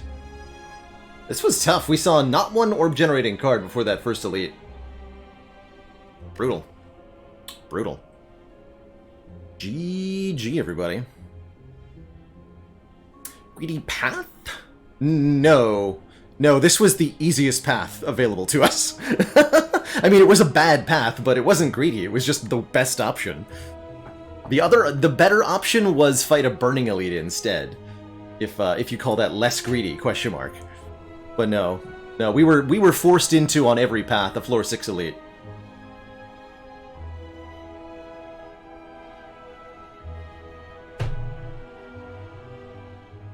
And that would have been a Lagavulin with a bonus, either 2 strength or regen, metallicize, max HP. So if we'd rested, do we beat a max HP Lagavulin? No, probably not.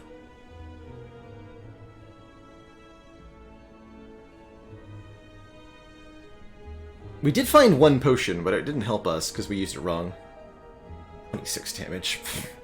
Yeah, this floor 5 is what went pretty bad. Ugh. Oof. So what is next? Oh, what's next?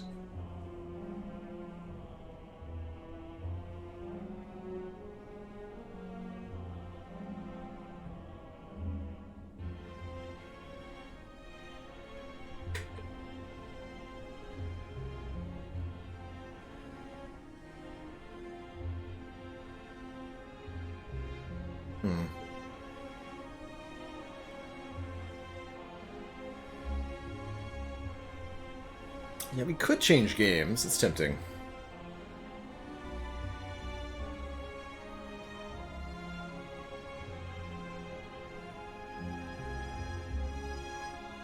What's next is I'm going to take a quick break.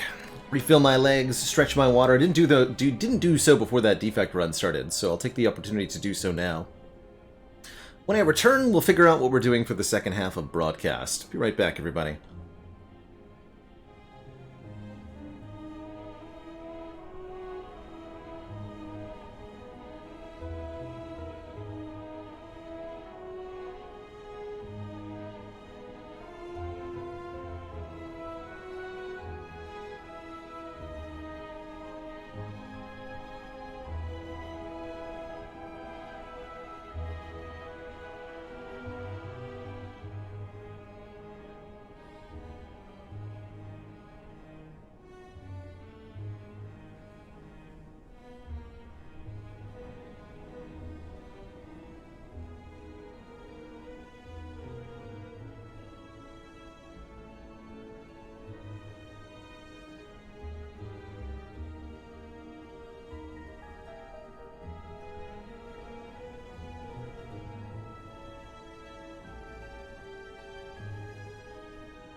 Alrighty, everybody, we are back.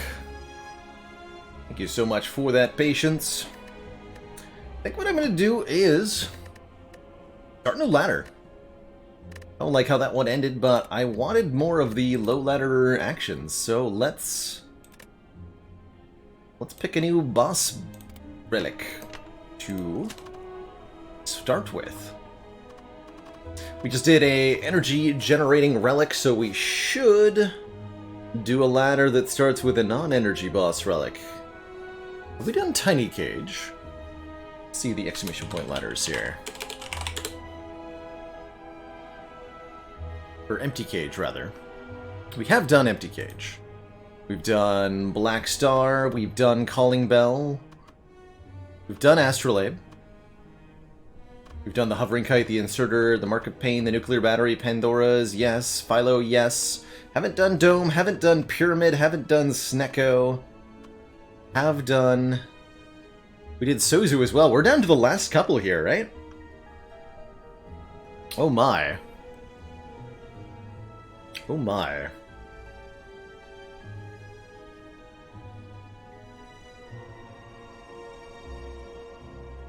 Well...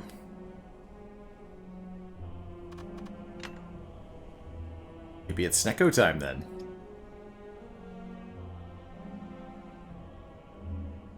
Only the ones we haven't done. Yes, we haven't done... Let's see, we did Busted Crown. We have not done Coffee Dripper. Fun. Yeah, well, haven't done Coffee Dripper, haven't done... I don't think we did do Fusion Hammer, right? No, we did not. We have not done Fusion Hammer. Or Coffee Dripper. We haven't done Pyramid. And we haven't done Dome. These are the 5 that remain. That's it. Wow, I didn't realize we were this close. And we did Tiny House. Tiny House was one of the first... That was the first thing we did after Pandora's. But we have indeed done Tiny House. I agree that Snecko and Pyramid should be last, so maybe we'll take... Alright, let's leave it up to chat then. Which of the 3 energy relics we do? Which relic next? Runic Dome! Fusion Hammer! Or Coffee Dripper?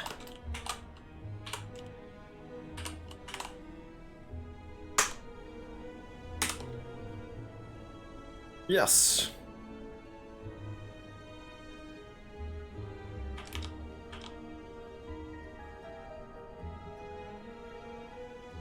Let's try that. I'm sure he wouldn't die immediately, right? I'm sure. Chat like in the Dome? I'm honestly down for that. It's free energy, TM. Although we can't see what our enemies are doing, we can see what we're doing. That matters. It'll also give us a lot of opportunities to talk about the various enemy patterns. Am I allowed to vote in my own poll? Yes. Amazing.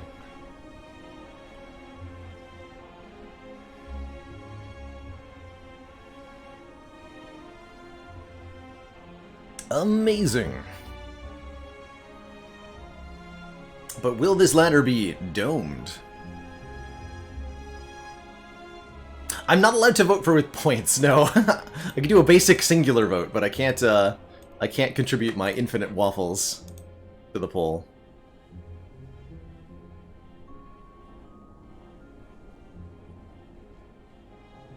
Wow, it's a close poll.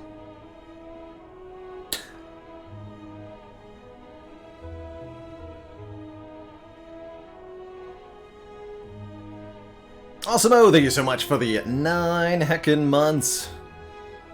Twitch baby arrived. I do think the bestiary mod would be a great thing to incorporate for a Runic Dome ladder. Go ahead and subscribe to that on Steam real quick. even if we're not doing it right away.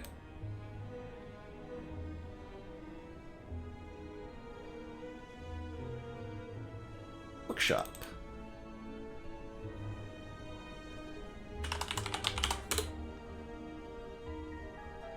By OJB.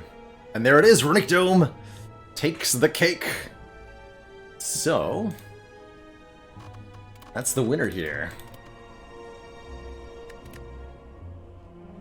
Excellent. It's Doman time. Alright, in that case, I am going to reboot Slay the Spire really quickly here, so that we can boot up with the Bestiary mod. And I can show off the attack patterns of enemies as we encounter them. Excellent. Most excellent.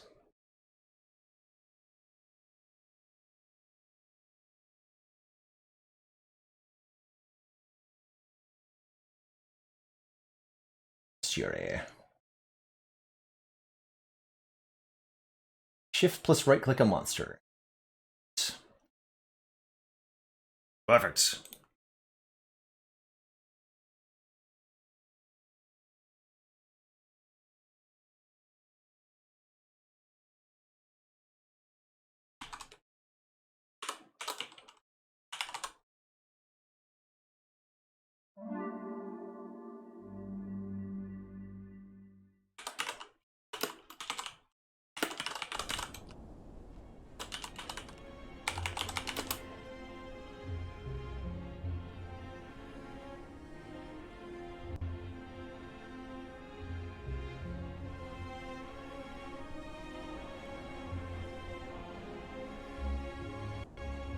Okay. Exterior. By OJB. Open an overlay detailing the attack patterns of monsters. While requiring shift in the main menu. Hold shift. Shift seems good. We'll make sure that we're selecting for Runic Dome on each of our runs. Let's just keep the rotation going. So this will be Ascension 1 with the Watcher, starting with Runic Dome. Let us begin. Oh yeah, I also wanted to update the ladder command.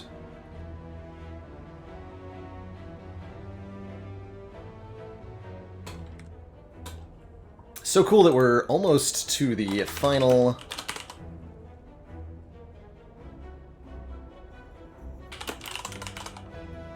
couple of boss swap relics here.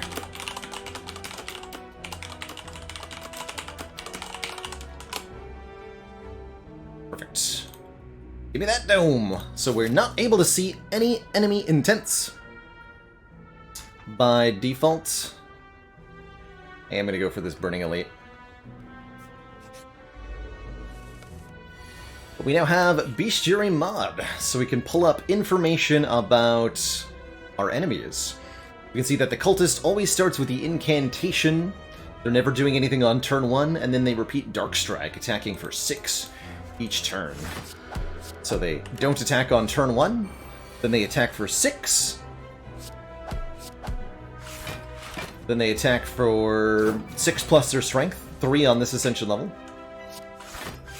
So a total of 9. So on and so forth.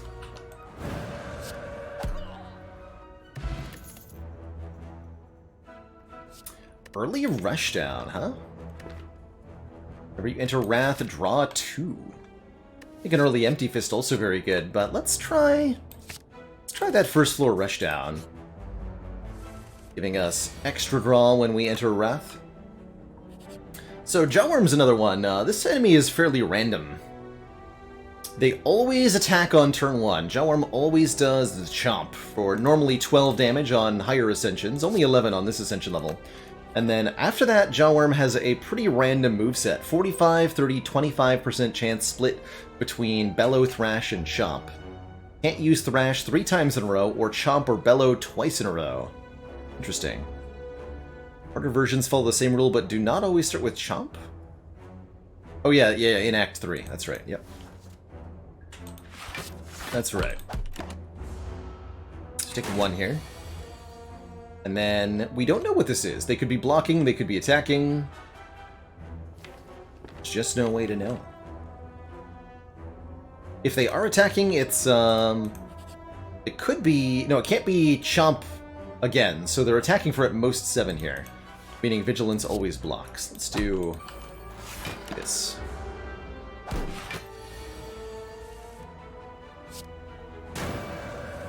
Some guards.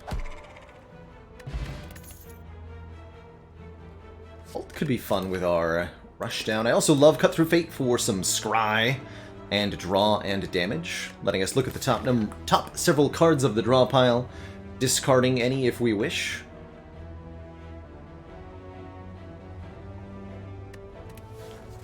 Cut Through Fate.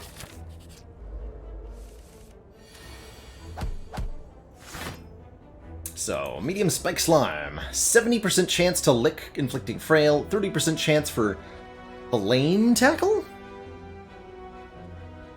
Flame tackle. Okay, sure. Which does damage and slimed. Can't use any move 3 times in a row.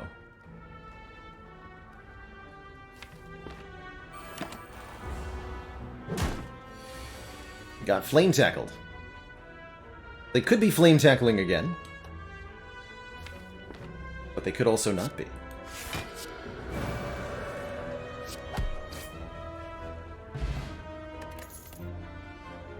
I'm not sure who names the moves. They're somewhere in the code there, but I'm not sure who names them.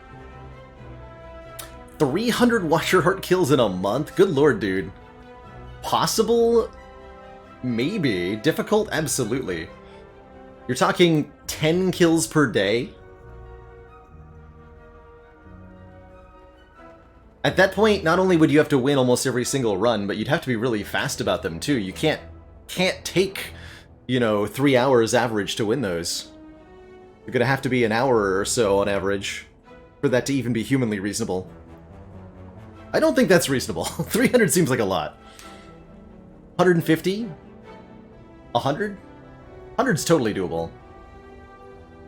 150 would be doable. 200 maybe? 300's crazy.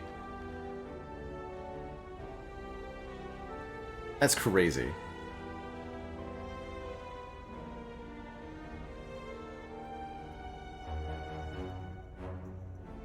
"75% in 45 minutes or less." Yeah, that's the win rate and timing you'd need. What about 3,000? About infinity heart kills. We want this meditate. I don't want to do like the infinite thing if we can.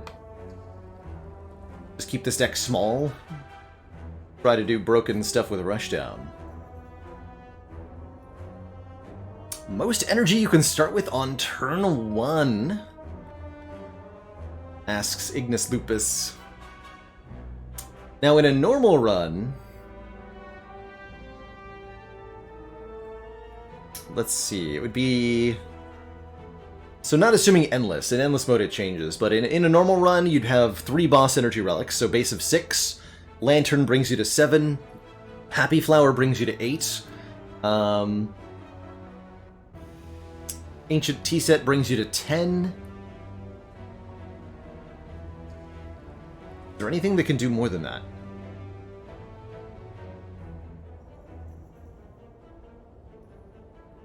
Gambling Chip Sundial?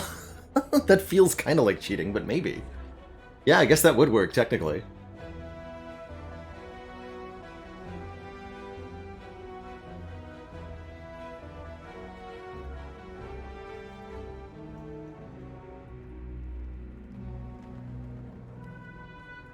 You can't count any card plays, though, because that would... Oh yeah, Nuclear Battery Gold-Plated Cables. Good call, Merle. That would let you get 2 more. Although that is a boss relic, so only 1 more relative to having just a regular energy relic.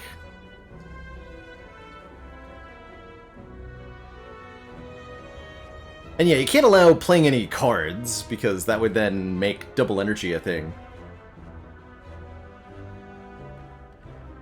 Fun.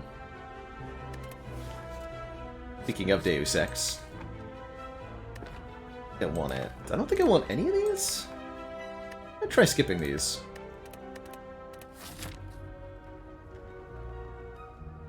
Shrunkening.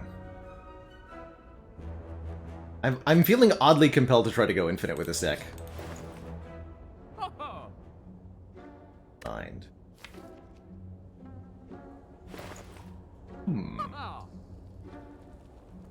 Pressure points? Problem with Empty Mind is I can't afford it alongside card removal. Let's start here. Move a land.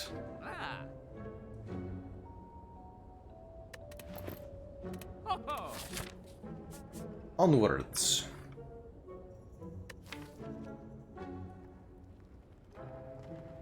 I think skip this first elite. We're gonna upgrade Eruption and then go this way. Is the plan. This guy attacks for 10. And then 10 again. Not that he's gonna get to do 10 again.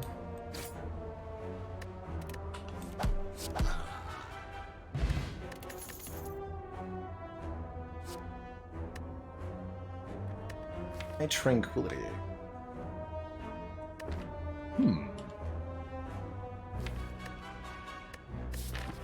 Really like this wallop, actually.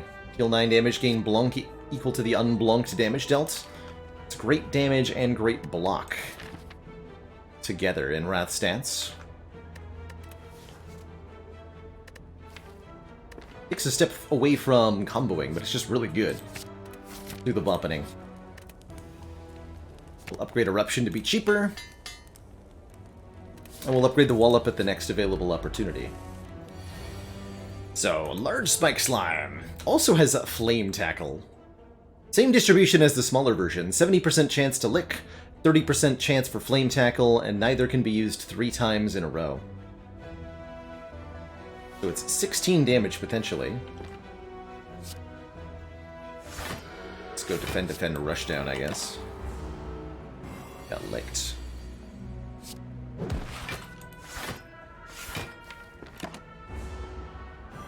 Okay, now they're guaranteed to use Flame Tackle, the attack. Flame Attackle. Or they would be if they weren't instantly dead.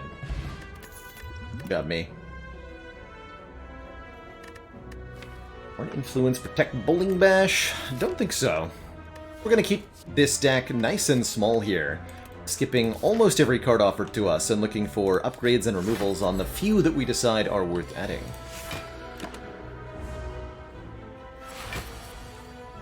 I have not tried Trial of Fire yet, Luminescent, but that is on the radar, so to speak.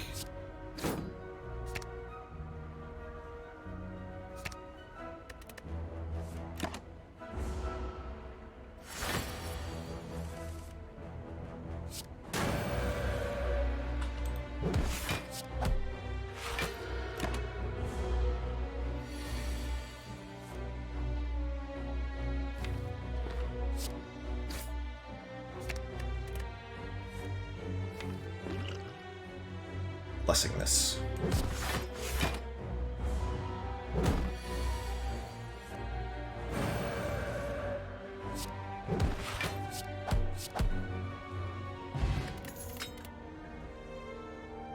Bet Nib. Every 10th attack we play is doubled in damage. Could take a Conclude for some AoE. Take a Study or Windmill Strike as well. I don't feel the need, though. Bit small.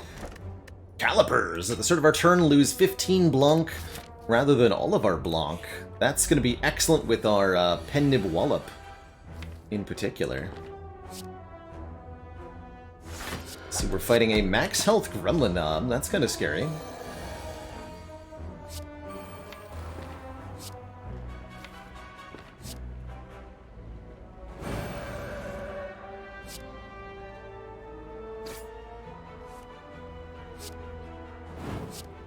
Could hurt a bit. Only 12, good. Backslash Lewis, thank you so much for the 9 months and that tier 1 sub. Calipers would be good here. What about double Rushdown? Even more cards drawn when we enter Wrath. Let's go. We're like so close. And another card removal, even better. We're even closer now. Let's get Wallop upgraded. And then maybe I can start upgrading the thingies.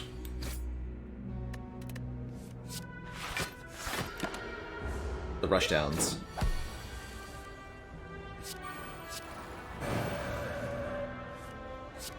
Bonk. Strike removal bug? Where I remove a strike instead of every single defend? That's real. Do I need anything more than this to beat Hexaghost? I don't think so, do I? Not on Ascension 1, I don't. Surely.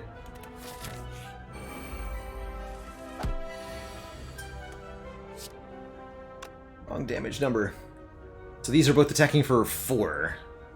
Shield Gremlin will do whatever it is Shield Gremlin does.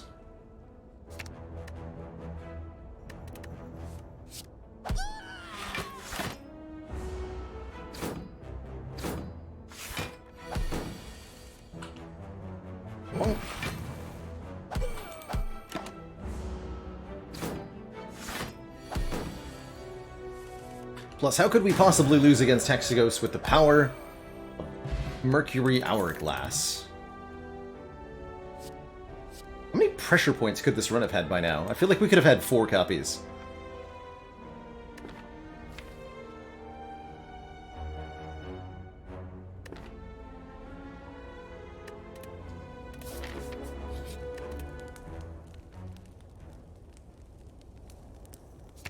One of the Eruptions? Something like that.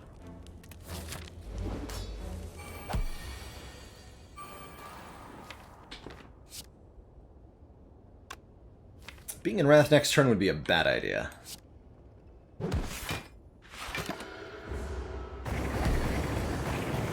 So, turn 1 Hexaghost doesn't attack. On turn 2, look at this long and complicated pattern for Hexaghost here. Starts with Do Nothing, followed by Divider. H times 6, where H equals the player's current health, divided by 12 plus 1, down to the nearest integer. So for 47 health, that's 4 times 6. And then Seer tackles Seer, Inflame tackles Seer, Inferno, Stitzy. The helpful little mnemonic. Slay the Spire is the sickest experience. This is a mod, yes. This is called the Bestiary mod, which allows you to bring up a kind of like AI pattern display for each opponent. So 4 times 6, and then Seer tackles Seer, Inflame tackles Seer. So Seer being deal 6, actually deal 5 and apply a burn, right? No, it is 6. Okay.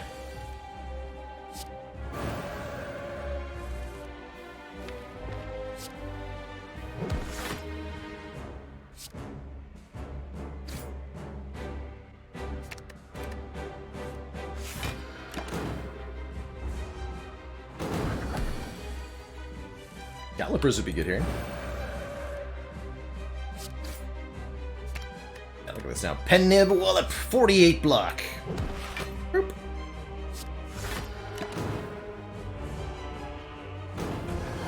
And this turn is Inflame now. So there is no longer any attack.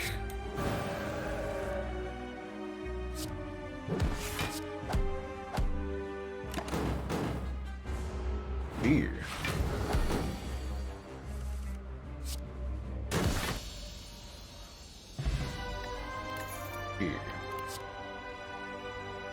Scrawl, draw cards until your hand is full. That'll even contribute to going infinite if we want to.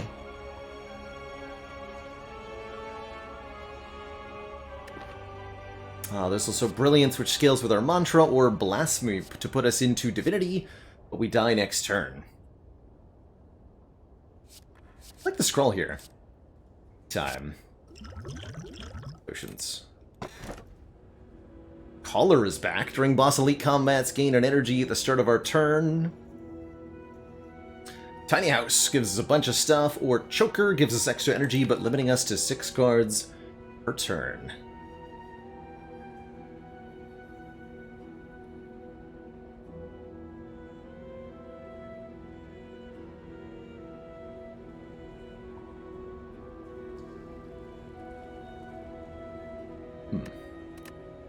I almost want to go Tiny House. Slaver's Color seems a bit more reasonable.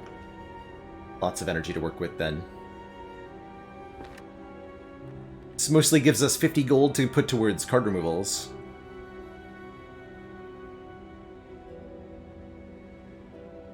Let's go Slaver's Collar. During boss elite combats, give me an extra energy every turn. Okay, we definitely want to run into the merchants here for some sweet, sweet card removal action. Still looking for a 1-cost commentary, if we can find one. These jerks attack for 10 on turn 1, both of them. Actually, look at them. Mugs twice for 10, then a 50% chance to lunge, and then Smoke Bomb, and then Escape.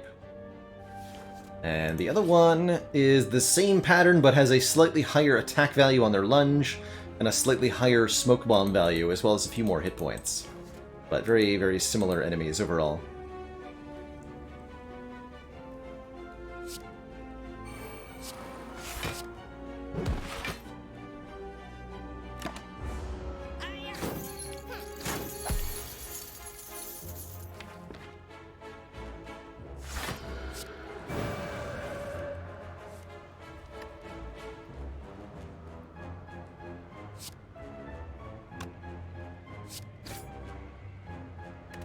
Commence the kabunkening.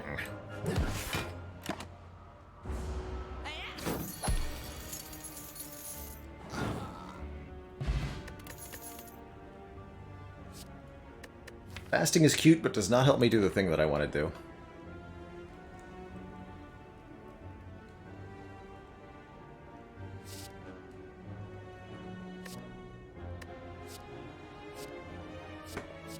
Skip. Skip. Okay, chosen attacks on turn 1 on this Ascension level. Always starts with Poke. 5 times 2. And then they do Hex on turn 2.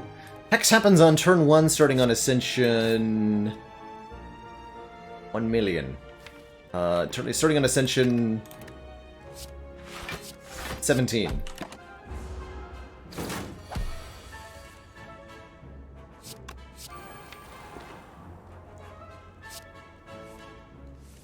Just draw my entire deck, please, and thank you.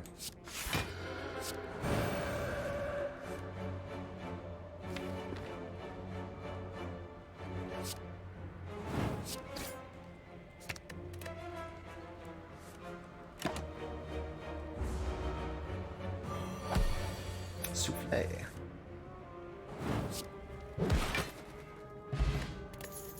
Guy Brushed. Thank you so much for the Prime sub and the 5 months, almost to that half heckin' year.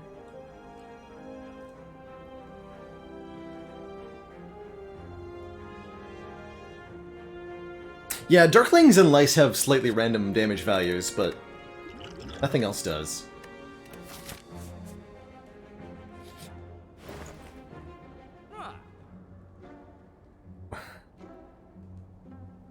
Hello. Membership card here is awesome, giving us a 50% discount on everything. Might as well. I think we want a Mental Fortress just to make sure that we can block with our Infinite, if we ever get that. And we want to keep removing cards. Defends in this case. Leaving us with enough for another removal. Could take like an Apotheosis to upgrade everything, but there's not enough cards in this deck for me to want to do that. Normally I love this card. Matty Boy, thank you so much for the 5 months on that tier 1. So glad you've been loving both the YouTube and the Twitch content. Obligatory shout out, by the way, to the YouTube for edited and highlighted runs. as well as a little bit of tutorial-style content.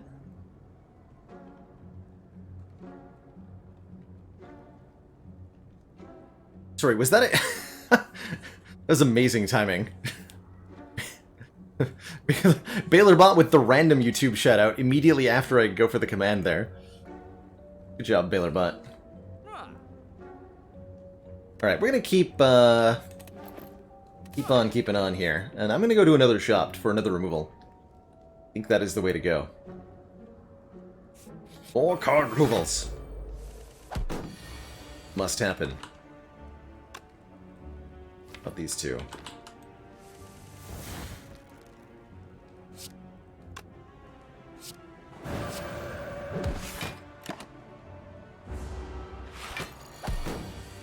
So, turn 1, this enemy only blocks. On turn 2, they do attack debuff, 10 damage, plus 5 frail, and then slam for 10 times 2 the turn after that.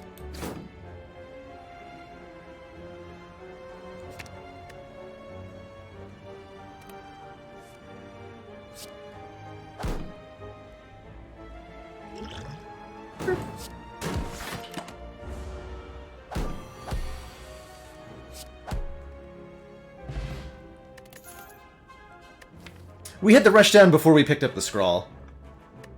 We have yet to get an upgrade since picking up scrawl here. I do think the scrawl is probably the better of the two. Question mark? Shard is here.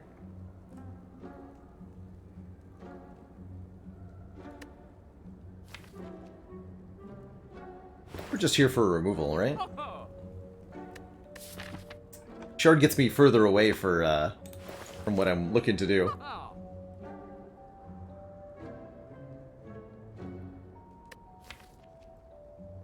Though it is oddly tempting. If I could afford Shard and a removal, I might want to do it. But let's just get a removal and be on our way. And upgrade Scrawl. Hooray for Scrawl!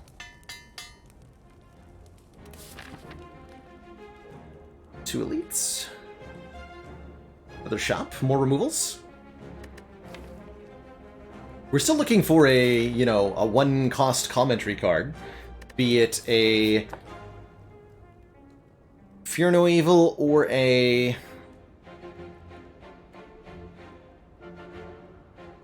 Not Tranquility, what's it called?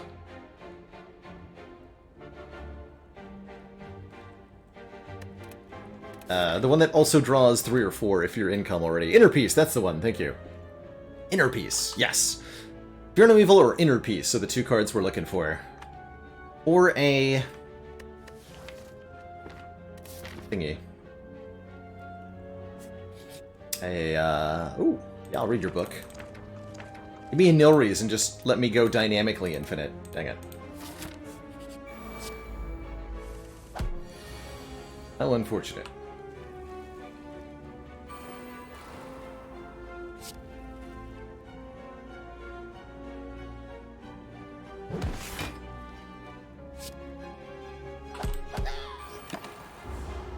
Allow you to make me weak. This time. Only this time.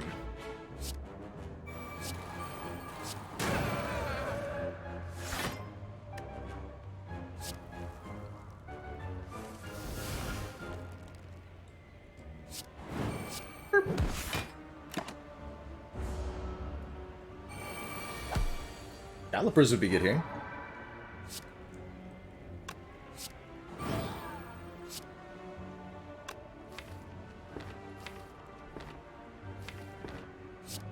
This is fine. It's all good. Wait, no, it's not. Ow. Let's math that. Playing a little too fast there. Unceasing Zop. Whenever we have no cards in hand during our turn, draw a card. Ray Plus is suspiciously close to being actually pretty good here.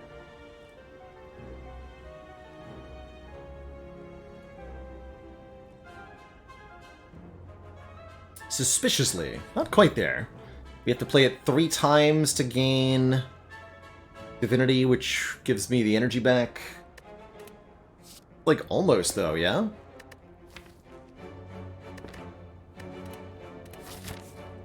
Almost.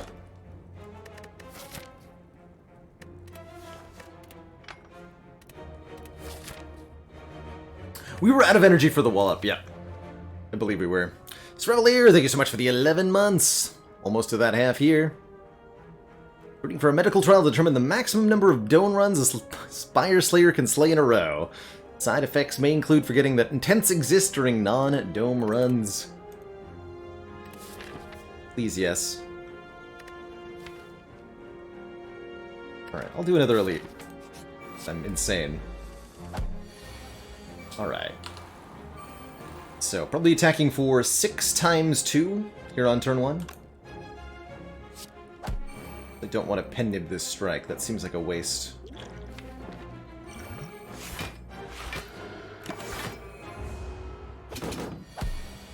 And then expected value 6 times 3 on this turn.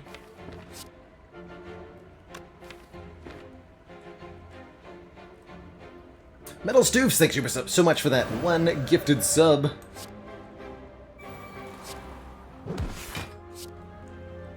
Welcome back to the council, Sir Artemiel.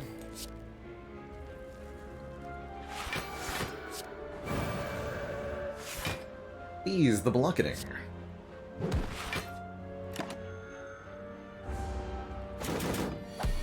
Okay, big single hit this turn for 24... Or 21, rather, single attack. It's literally just called multi-attack single attack. I didn't know that. It's pretty great. Notably, it's a 15% chance that the Book of Stabbing uses their 21 damage single attack on any given turn, and an 85% chance of the multi-attack, but the multi-attack cannot be used 3 times in a row. So it usually results in multi-attack, single attack, multi-attack, single attack, but not always. Krogzar, thank you for that gifted sub as well. Kicking off that hype train.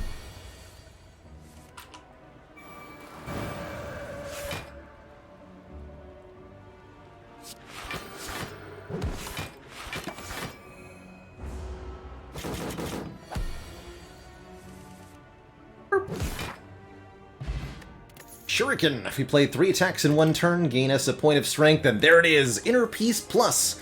If you are in Calm, draw 4 cards, otherwise, enter Calm. And that's all we needed. Oh man, doubly all we needed.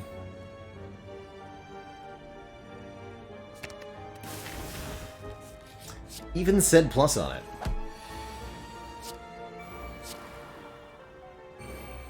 So these jerks on turn 1. While the Mystic is alive, 65% chance to defend, 35% chance to slash. Once the Mystic dies, defend is replaced by Fury. So 35% chance attacking for 12, 65% chance that they're going to block for the Mystic. Meanwhile, the Mystic is 60% chance of attacking, 40% chance of buffing. Interesting. I realize that.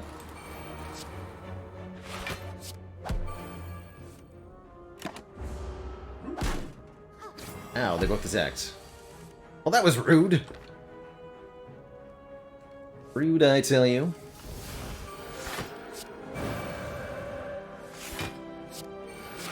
But now we can do this.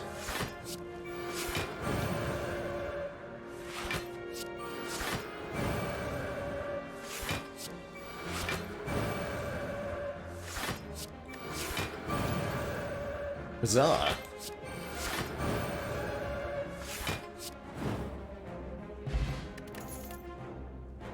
And now we don't need any other cards.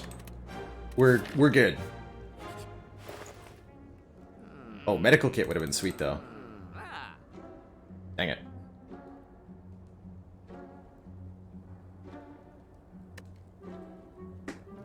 Oh well.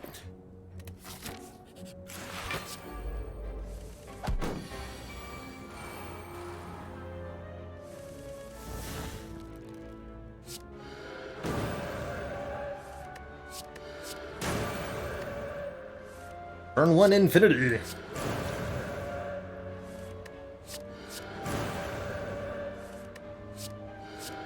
Actually, because we have calipers, we don't need the medical kit.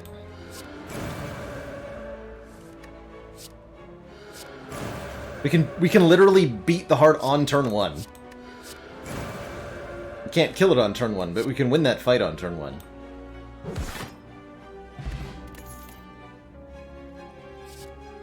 So many pressure points this run. So many.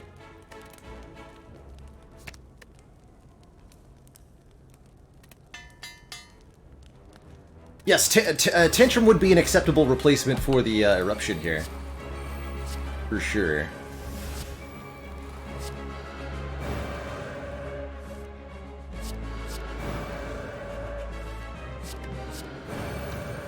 My hand is full.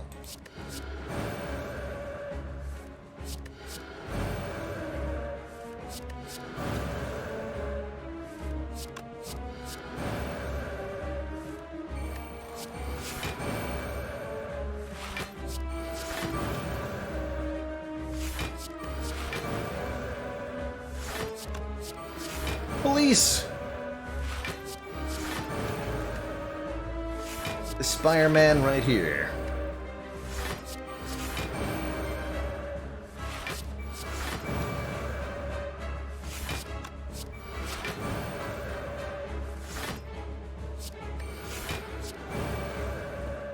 So the energy for this is coming from the calm stance itself.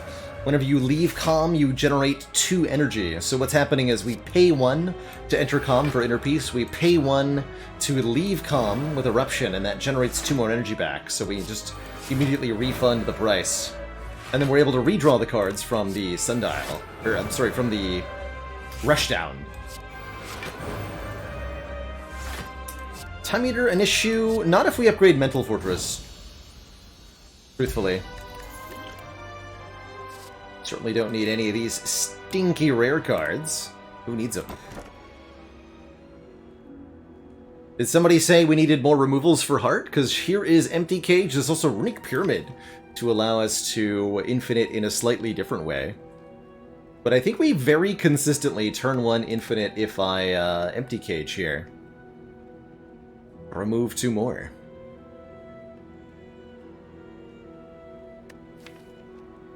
Yeah, let's keep them going. 2 less cards to deal with. We're now down to a 10-card deck. And we can keep removing cards at shops as well. 1 shop good, 2 shops better. Well, I can't actually do 2 shops. Noted. Let's do 3 elites then.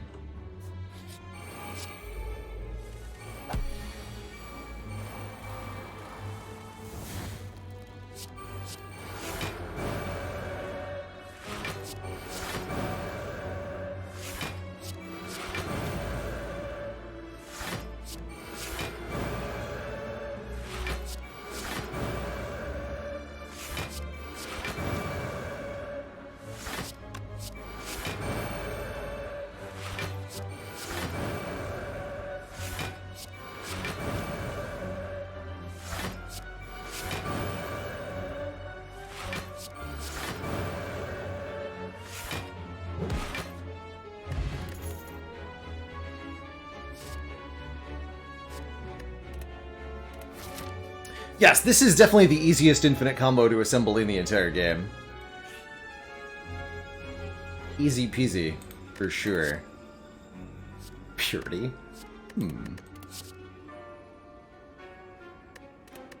Steep Breath, Hand of Greed. Doesn't seem like we need any of this, although, again, Purity is amusing more than anything.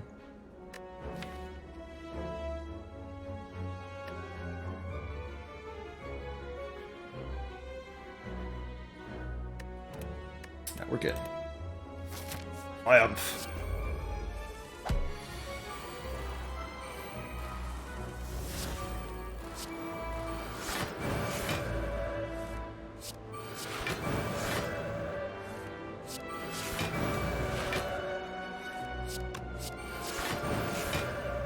Hey, welcome back, Chicken Man Phil. We had this... We found a rushdown on floor 1 with this run, and I kind of decided to go with that.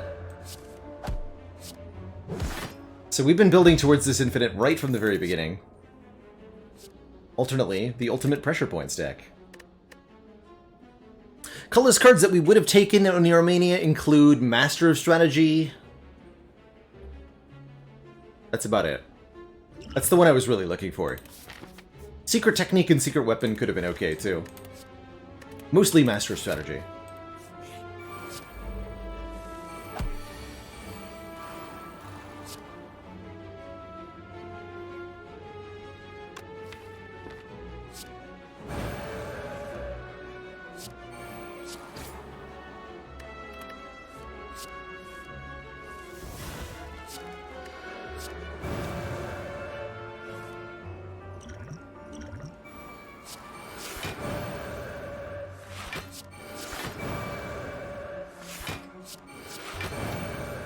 Need the Mental Fortress to actually kill the Spiker here.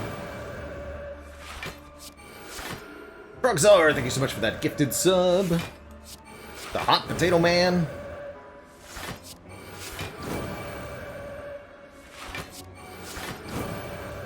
Question is, will Hot Potato Man and Chicken Man Phil ever team up to make the ultimate dinner?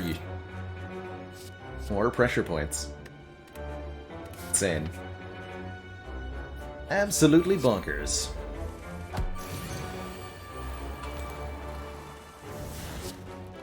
Hope you're all ready to be here for a little bit.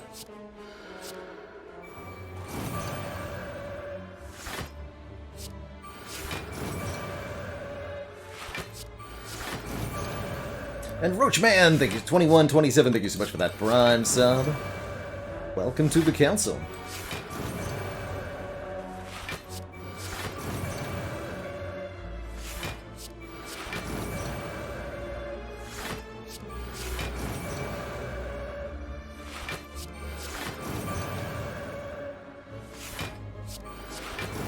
Yeah, the Mental Fortress means that the halt is not necessary. If I didn't have a way to block, I think we'd need the halt.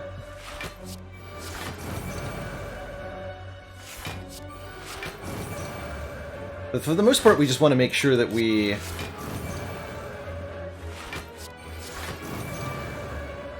don't add any cards to this, because every card we add is a chance to not draw into our infinite on turn 1. Believe it or not, this deck is not guaranteed to go infinite turn 1. It only has done so successfully in every fight. But it's not necessarily going to all the time. Because we could draw, like, Strike, Vigilance, Rushdown, Mental Fortress, and that doesn't go anywhere on turn 1.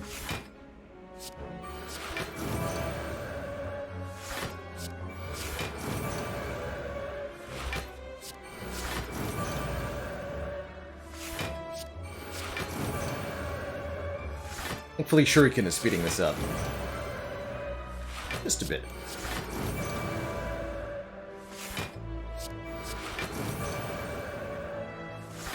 Yeah, so prioritizing removals over just about anything else here.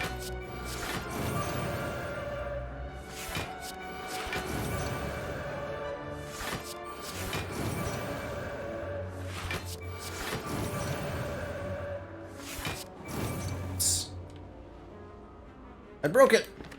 Wait. No! Alright, turn 2!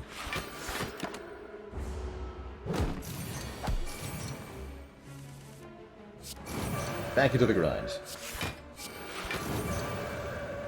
Gotta be careful not to do that against Heart, mainly. Would I take a tantrum? Yeah. Just for the virtue of the speed? Probably. Probably.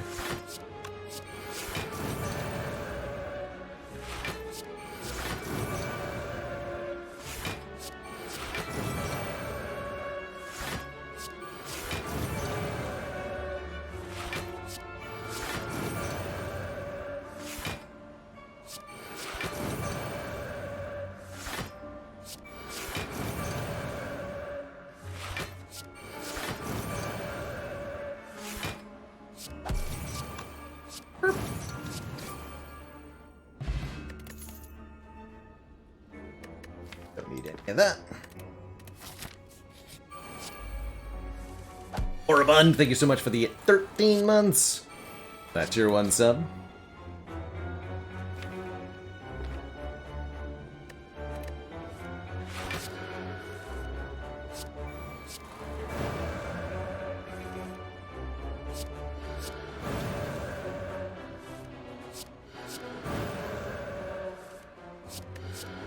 See, like that we had to spend an extra energy to get the combo going, and now the Mental Fortress is not in play. This exact order against Heart would be really bad.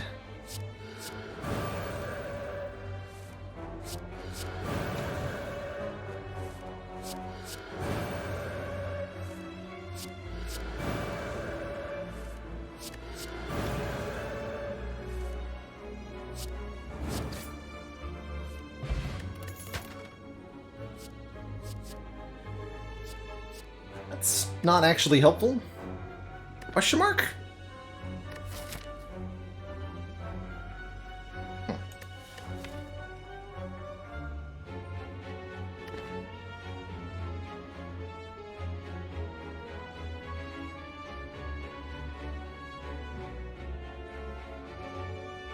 Second scroll does help. Actually, the second scroll is better, right?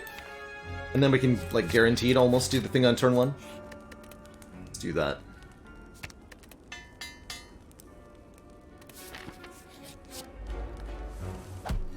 And then draw neither of them anyway. Hello? Hello? There we go.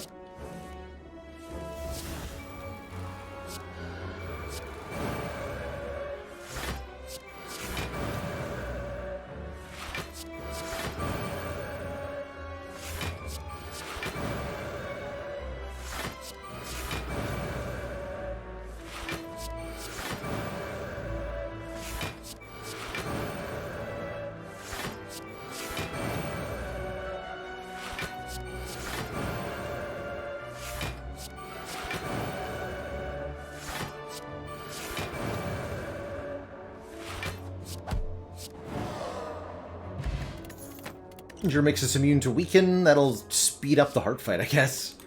Just a little bit. Just a wee bit. Duality. Whenever you play an attack, gain 1 temporary dexterity. Oh boy. That's gonna be fun.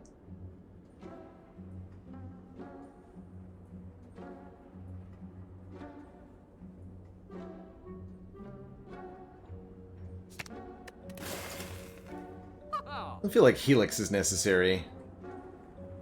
One of these relics help? Question mark? Could wonder about the Flash of Steel, maybe. What's our next move at this point, if anything? Cut Through Fate? Unironically? Nah. Pass it all. Oh boy, if we ever get to turn 2, our opponents are going to be so scared. Okay.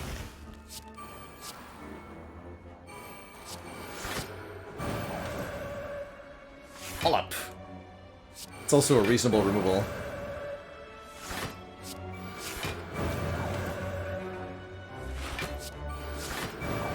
Commence the Dexiting.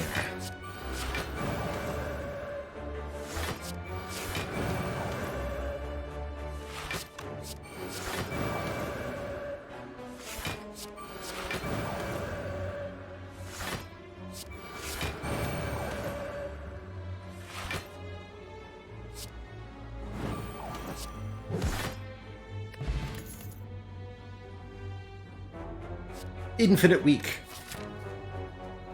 In addition to Infinite Block. Brilliant.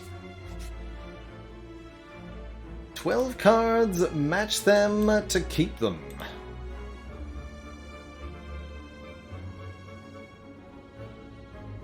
Finesse, not really. I could take one though. With Infinite Dexterity. Actually kind of cute. Doesn't help, but it doesn't hurt. It just complicates.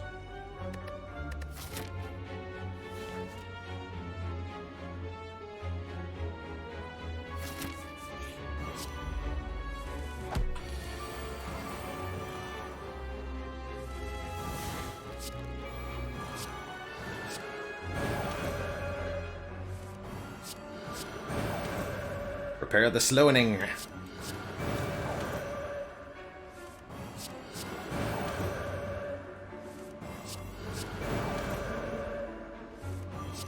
Every time we play a card, Giant Head takes 10% more damage from attacks for the rest of the turn. That's the slow property he's got. Means these scale up real quick.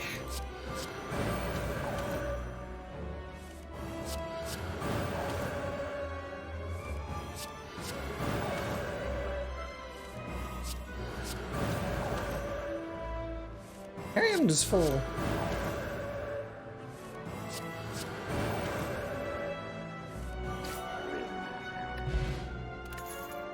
Oh boy, we can bottle a rushdown. Fear No Evil would speed us up considerably. Being an attack, the enemy intends to attack, enter calm.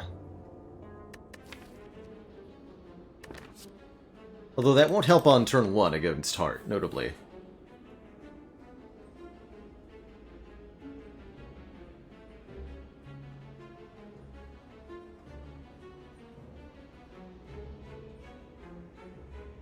Reason to add any cards other than Quality of Life?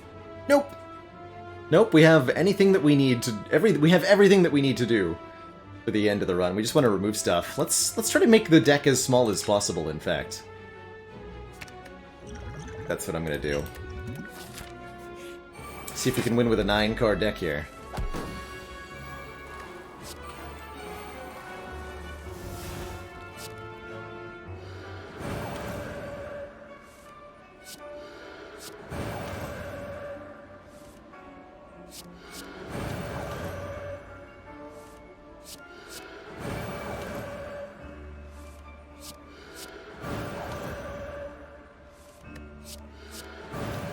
It's true, the more I have to click on stuff, the more likely I am to not click on the correct things. Eventually.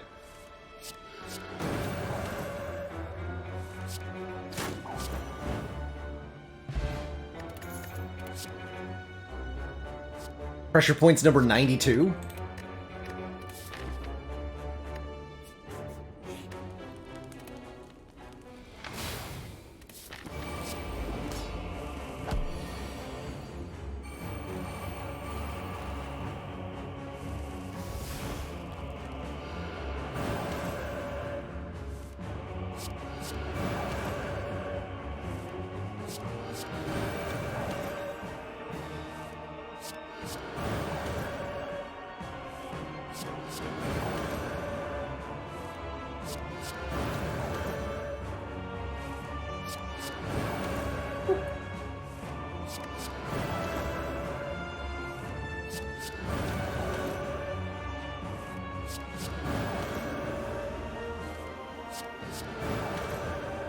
At this rate, this fight's gonna take a decade to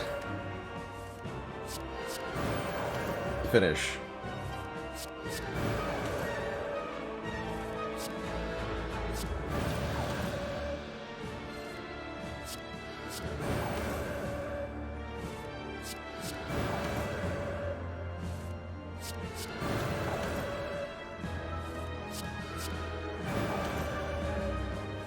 Slight optimizations.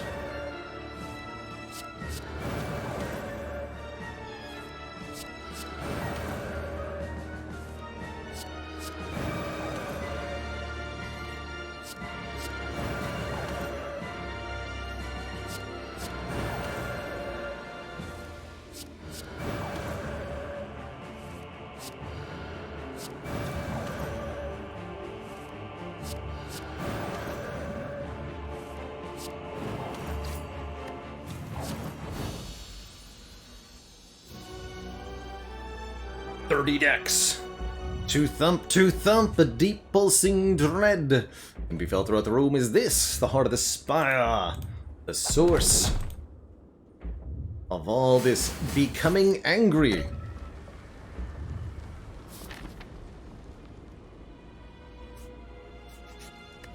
And stuff.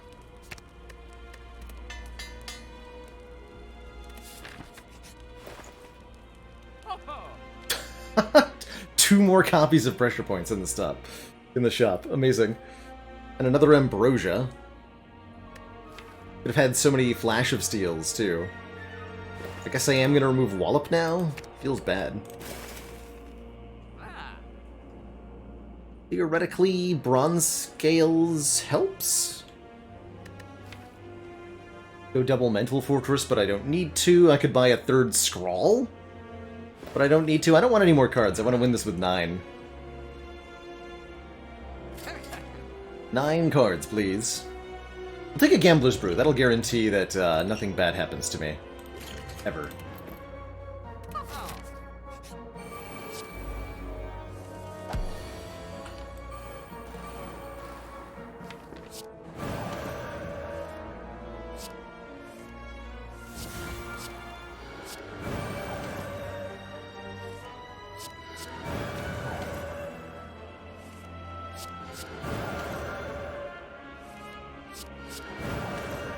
Yeah.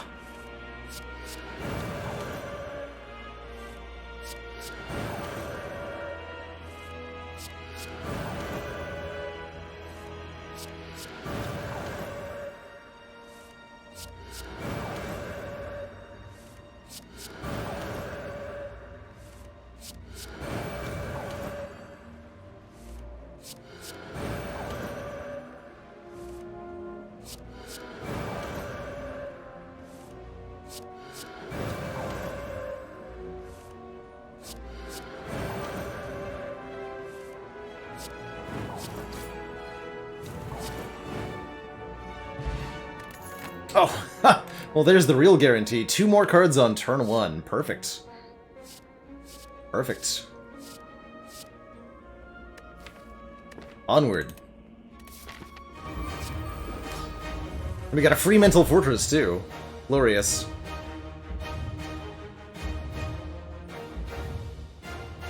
But can we perfect the heart? Not with this draw, because none of these cards block. Apparently Vigilance is, good Gambler's Brew to try to do it, though.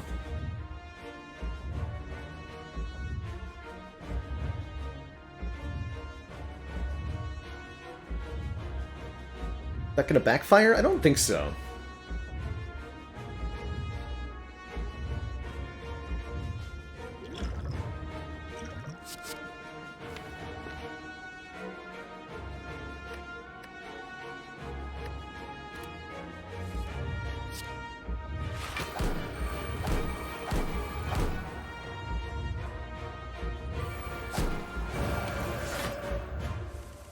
Necessary.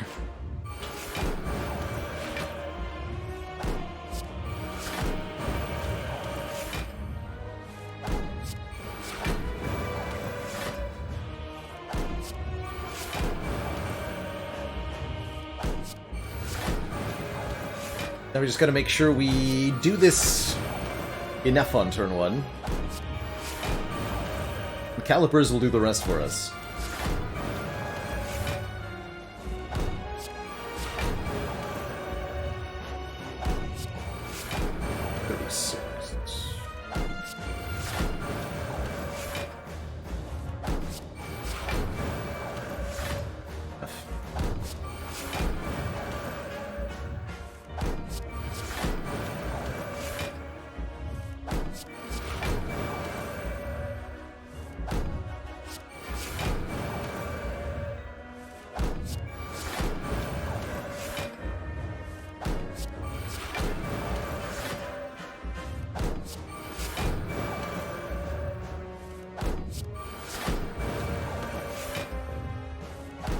We're gonna...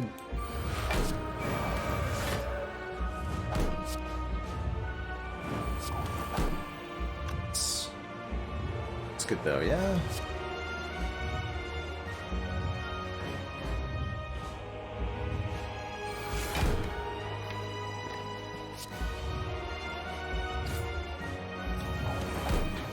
All that next turn.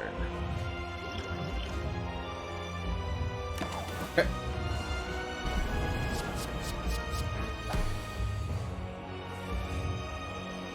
Easy.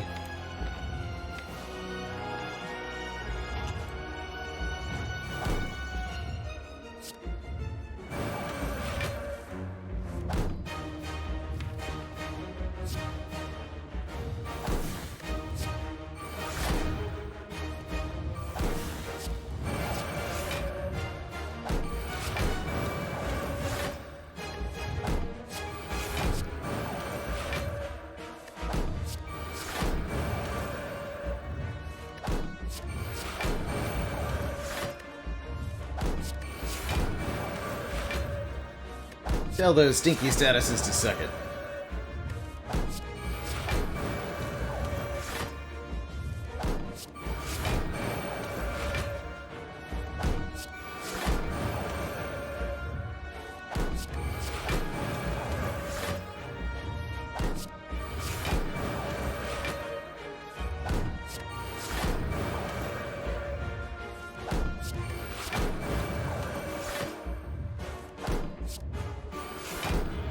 Good luck.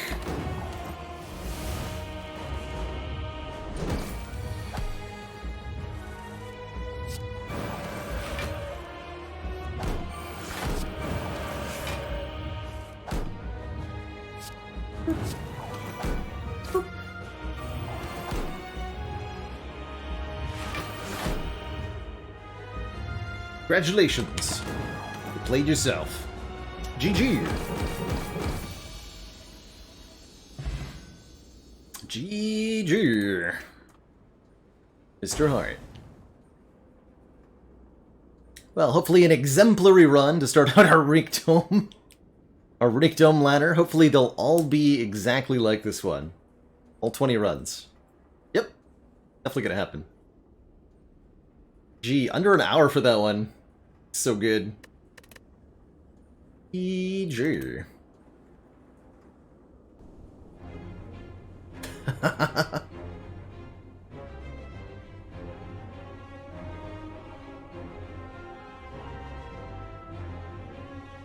Stuff. Now what has it been done? Spire sleepeth. I shall not. Next up, Ironclad Ascension 2. Let's go.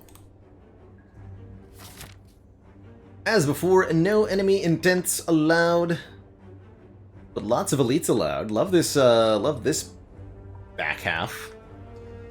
Probably start here. Here maybe?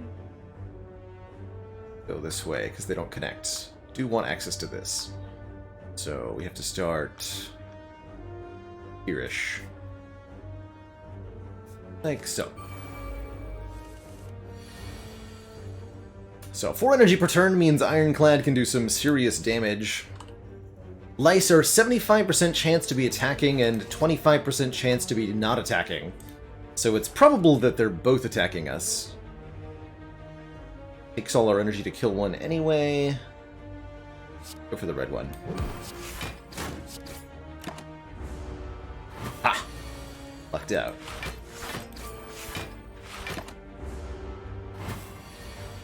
Guaranteed to attack on this turn.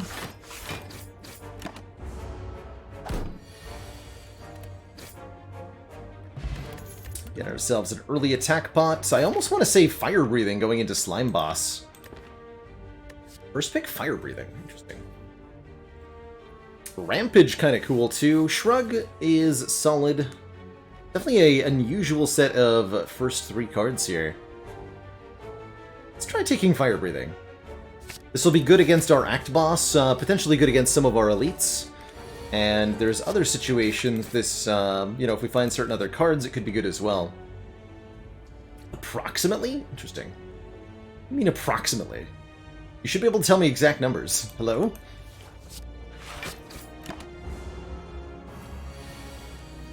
Approximately.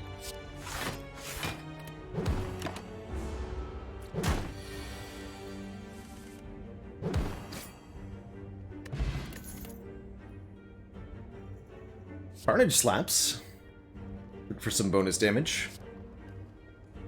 Almost Strike also really good as a first pick. A bit more, well, second pick, a bit more damage, a bit more draw.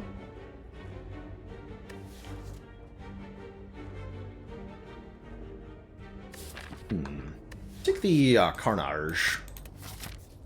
Carnage slaps like a truck. And very good with 4 energy, you can play Carnage and Bash in the same turn.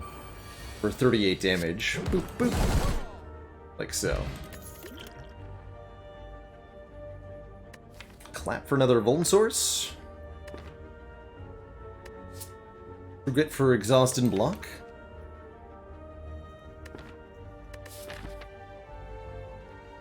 I'll hold off for a moment, actually.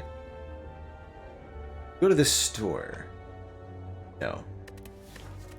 Skip it all. Give me Relic! Art of War. If we play no attacks during our turn, gain additional energy on the next turn.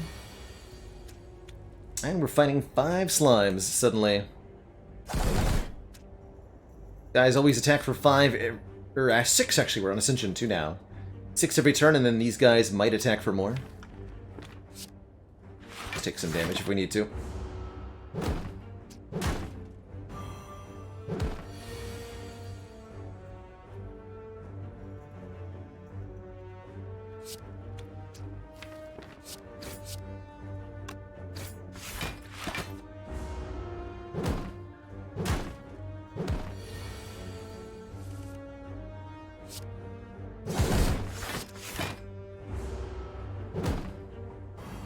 It's a little bit painful, but not too bad.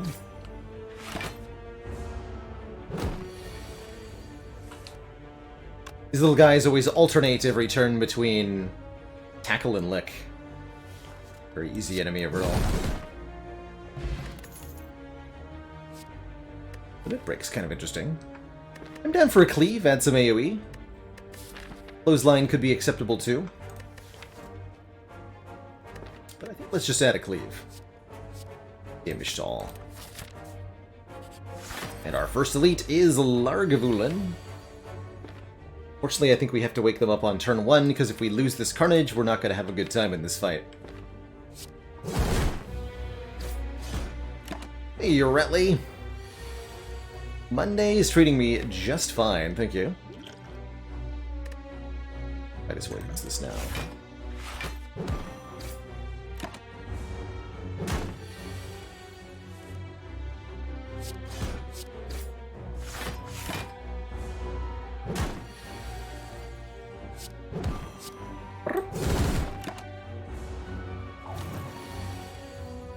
$18, and then debuff. It's the pattern for the Lagavulin here. Decent enough Arma. Exhume to get back nothing. Twin Strike's okay. Take an Armaments. It's a little bit of block, a little bit of upgrade power. And head on to more elite fights. So, Looter again, 11 on turn 1 and turn 2. And then has a chance to either attack again or flee. Guarantee get a kill next turn. Yeah.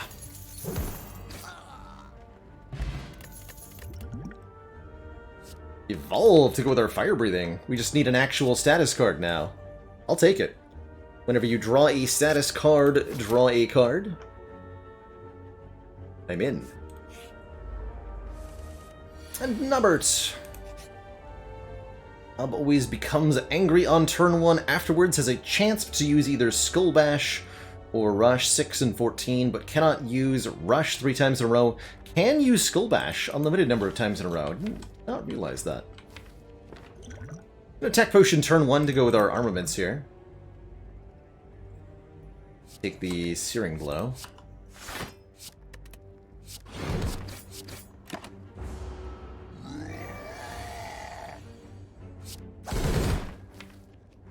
This turn we can do 29 damage. There'll be 1 short unless I use the liquid bronze. Right? Bash plus cleave, 8 plus 12 plus 9, 29 damage. We can only do 29. So this is a guaranteed want to use liquid bronze against Gremlin Knob. Not often that happens.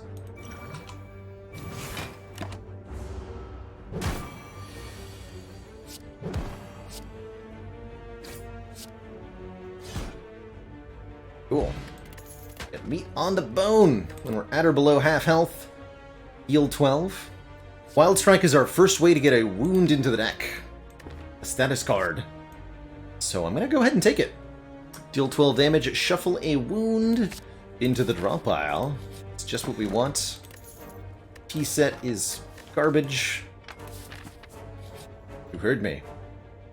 I will anger the mushrooms, fighting 3 mushrooms.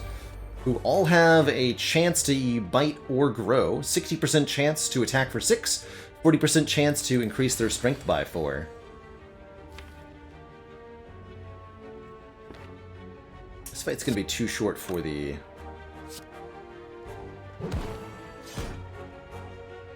Surely one of them is attacking me. Yeah. Do the Mars. So this one's now guaranteed to attack. Fortunately.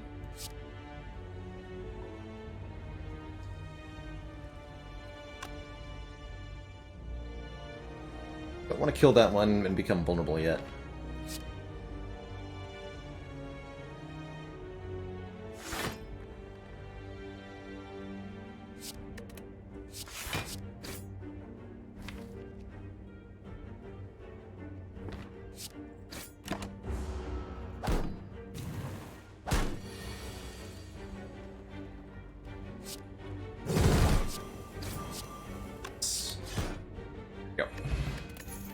Get ourselves some money and the odd mushroom, making us take reduced damage when vulnerable. Let's just try to keep the status synergies going here. See if we can't make that work. Okay, pretty nasty encounter here. Blue Slaver plus Spike Slime. Blue Slaver attacks on every single turn. Spike Slime is not much different.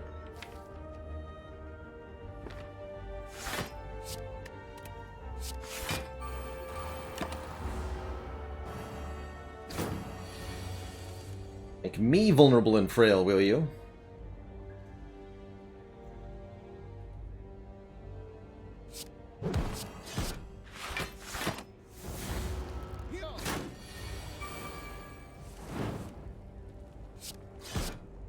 Oof.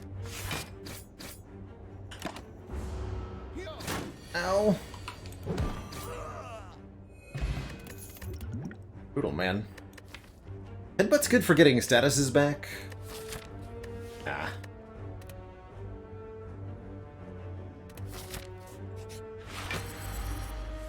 Actually, let's get the stuff in play here. This is Lego with 4 metallicize.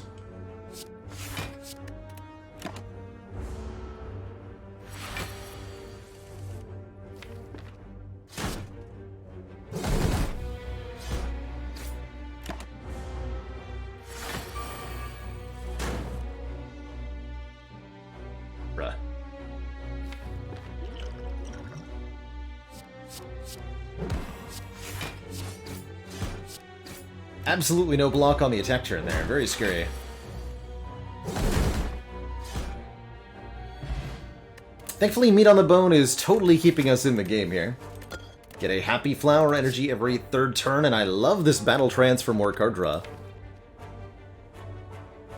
Sweet. That'll encourage us to upgrade our armaments, so that we may upgrade everything in our hand now.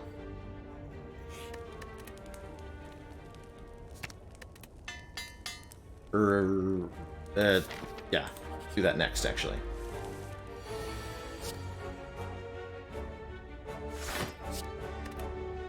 $17 damage.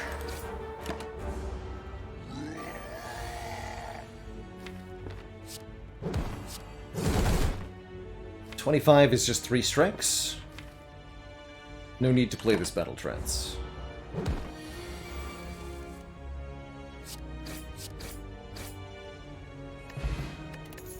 Tiny Chest gives us a treasure every 4th question mark room. Love the Shockwave for some weekend vuln, something we could really use here. And we're going to upgrade our fire breathing before... no, upgrade the armaments, excuse me, before going into the slime boss fight here. Bartafast, thank you so much for that Prime sub. Welcome to the council. Do we ever end up dead on turn 3 here? 24 health? Maybe. Hope not.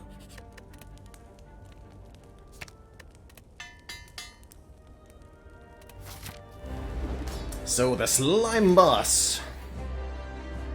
Goes Goop Spray, then Prepares, then Slams for 35 damage. Goop Spray adds 3 Slimed to our deck.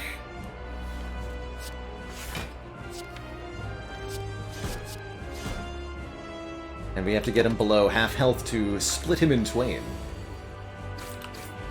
It's not the draw order I wanted. But all we need is Carnage, right? This looks fine. Yeah, we'll draw all that. Okay, good.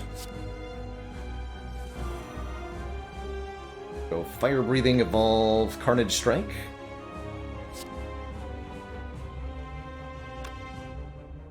Could go like Bash Carnage for a better split. But I think getting down both the evolve and the Fire Breathing is very important here.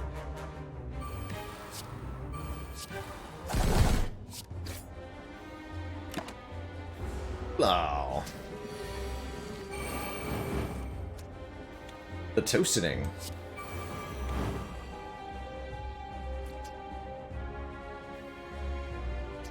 So, Acid Slime and the Spike Slime each have a different chance split between their different moves. The Acid Slime has 3 different moves: damage and slimed, just damage, or apply weak.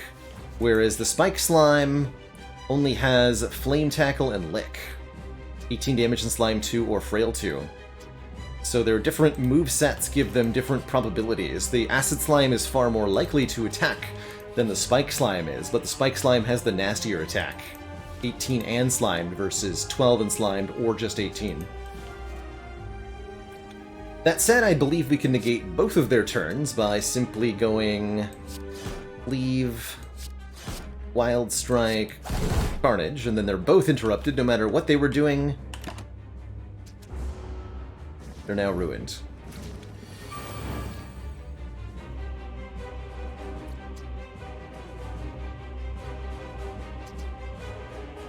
You guys can attack for 10. Go for 8 or 12. Same deal. Kill one and block the others. Even if they all attack for their maximum, we'll live.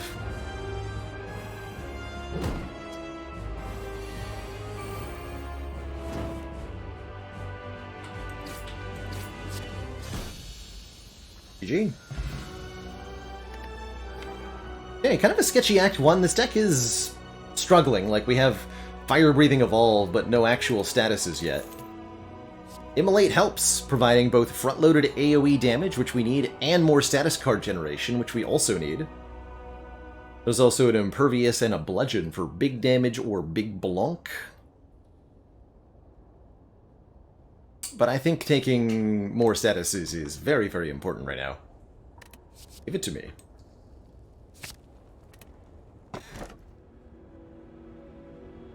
Coffee Dripper with Meat on the Bone is pretty free.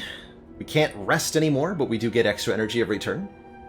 Otherwise, we're taking the bunch of stuff from Tiny House or giving enemies extra strength with Philosopher's Stone, neither of which really appeal to me here. Free Coffee Dripper, how about? We're still on the Ascension level where we heal to full after boss fights as well. So back up to 80 out of 80 here. The question is, how do we deal with Champ? How? Scale up enough for him. We'll have to get the Fire Breathing and the Evolve upgraded, probably. Figure it out from there.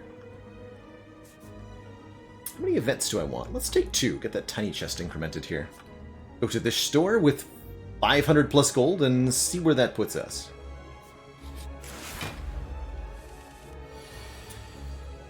Okay, the Shield Parasite on low Ascension.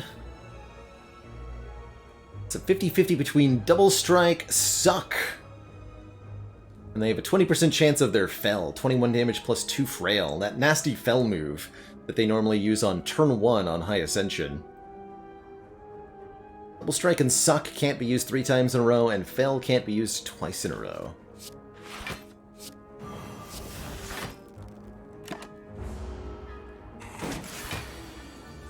So weakened, that's a lot less.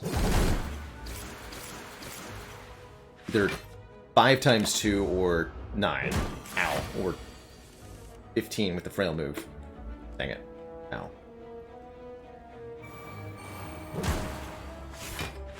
Get him, boot.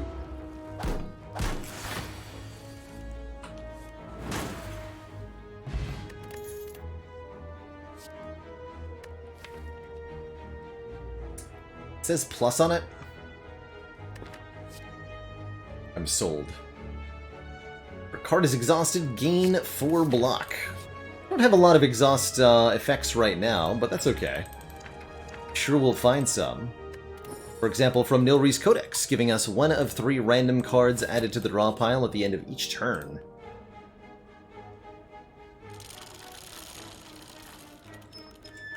And a full heal, convenient. It's Mr. Gremlin Man's.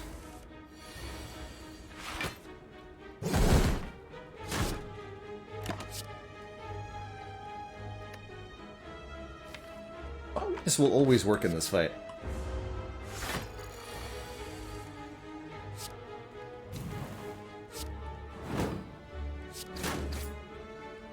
Easy.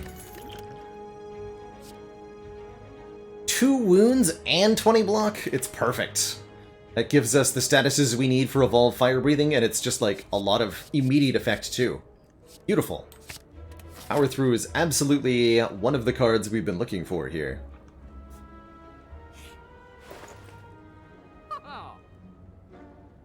Another Immolate on offer. Both Gambling Chip and Frozen Eye are here. Gambling Chip allowing us to discard any number of cards on turn 1 to draw that many again. Frozen Eye letting us see the draw pile in order. Interesting. Really like the Gambling Chip, if nothing else. Very, very powerful relic allowing us to manipulate our turn 1s. Love the card removal as well. Not so sure about Frozen Eye. Mostly don't want to deal.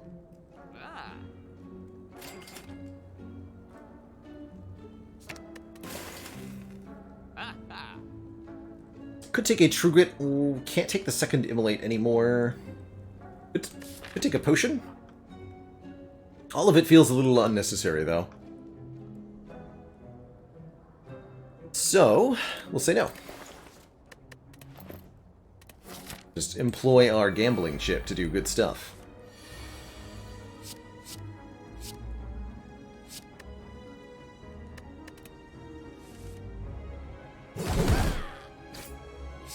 Get them statuses in play. This is also a status generating card. Nice! Really like that we got attacked on turn 1. Gonna make our life much easier.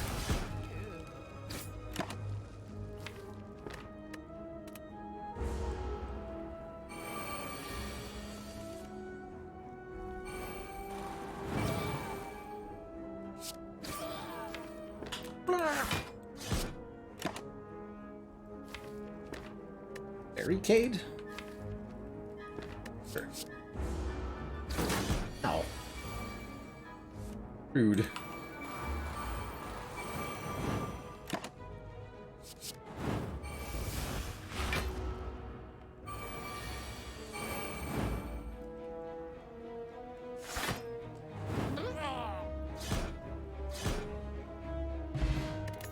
Unceasing Top, probably not going to do anything in this deck, but, you know, it's here.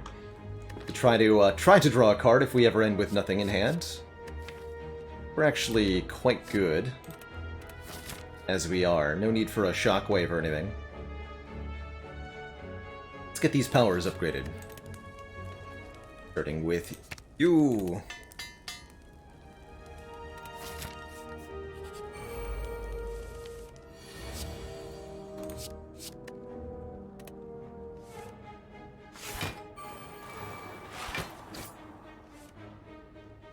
You know what? I accept. Good job, Unceasing Top. You, in fact, did do something.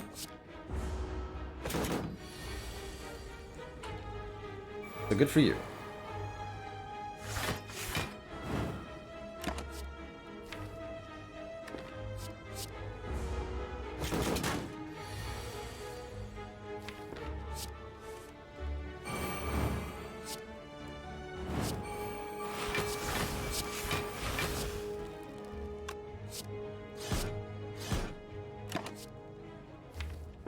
Double corruption.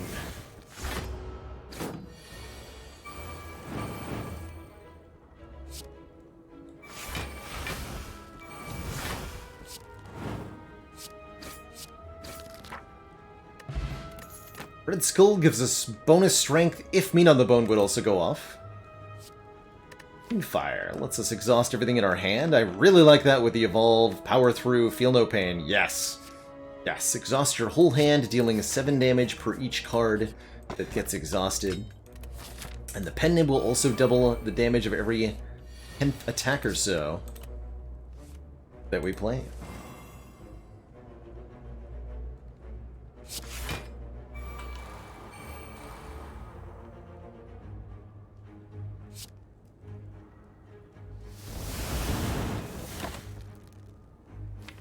More fiending.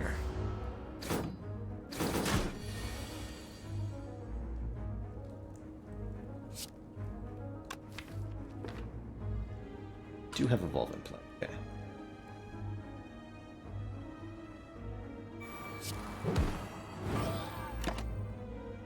More.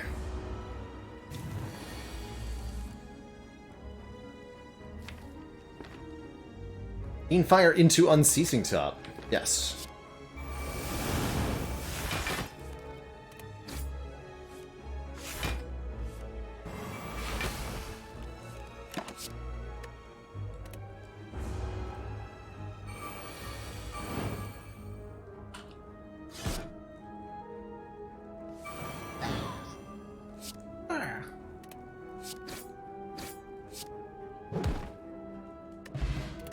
Strike Dummy makes our strikes do more damage. Love a Disarm Plus as a way to shut down multi-attacking enemies, such as Champ. Works with our Feel No Pain as well. I like it.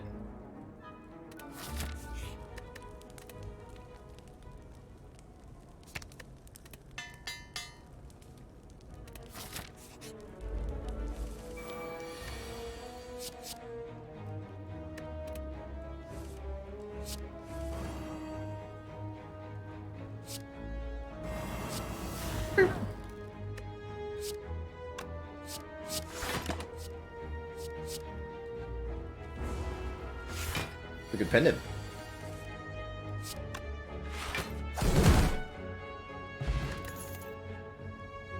Don't think I need another one. Reckless could be good.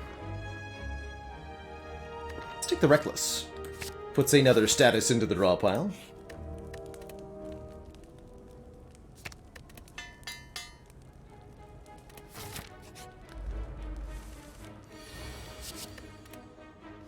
These enemies don't attack on turn 1 either.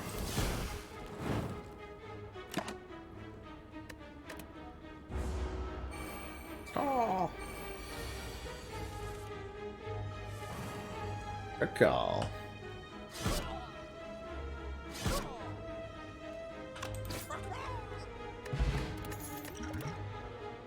The dreaded triple caw.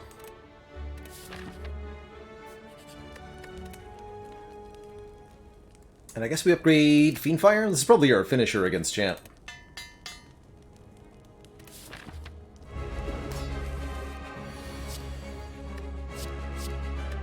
So, Champ himself has a relatively complicated AI pattern. Look at this! Look at this! Nobody, and I mean nobody else in Slay the Spire, has this many different things that they can do. Before he's below half health, there's 5 different possible outcomes. Heavy Slash, Face Slap, Defensive Stance, Gloat, and Taunt. These top 4 are random, but Taunt is actually non-random. Taunt occurs on every 4th turn. Otherwise, 45, 25, 15, 15. Lord. No move can be used twice in a row. Defensive Stance can't be used more than twice total. When attempting to use an invalid move, we'll use the next move in order, which complicates the probability distribution. I understand. Approximately.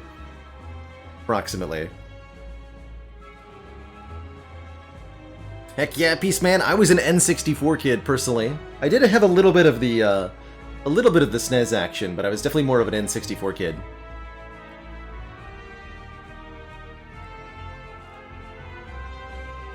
Yeah, I can imagine OJB. Speaking of, OJB here in chat is the person who created the bestiary mod you're looking at right now. Very, very little help. Very, very helpful. And then the attack pattern will change when champ drops below half. We'll worry about that later.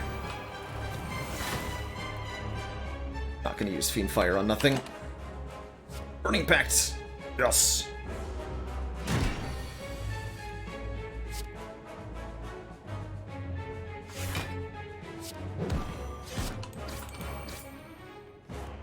No! Yes! Strength buff. All the way up to -1 strength. Good luck to you, champ.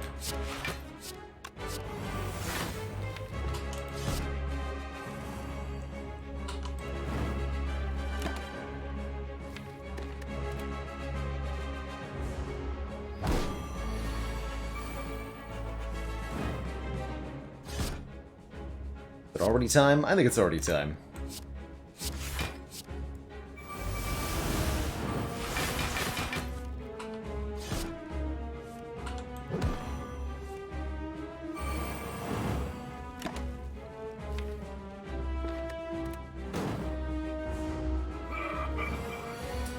Call that a weapon?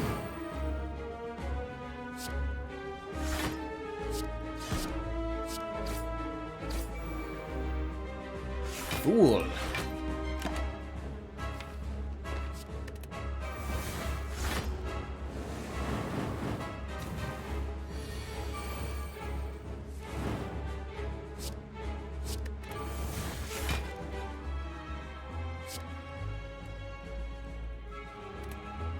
I'm just gonna block.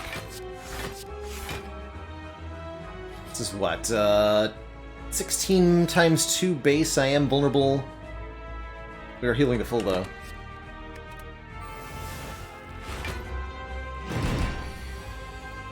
Oh yeah, and Mushroom is kicking in there, too. GG. GG.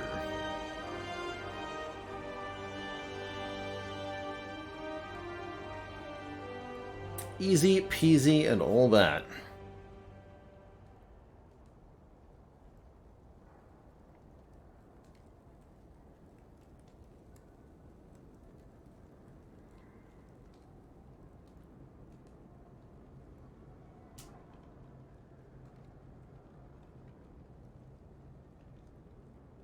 Yeah, it's interesting in Forgotten Arbiter, the champ's inability to buff strength early on Ascension 20 means that he can't counter certain decks. You know, if the player has a defensive setup heavy strategy, it can be right for champ to go maximum strength buffage right away. But he can't do that. Easiest skip ever? I'm kind of down for this Juggernaut. With the Feel No Pain and the Fiend Fire, I'm down for this Juggernaut entirely. It'll be an extra boost to our damage output, which we might need? Question mark. Beat Heart once things happen. Feels like I'd rather have a second copy of Fire Breathing.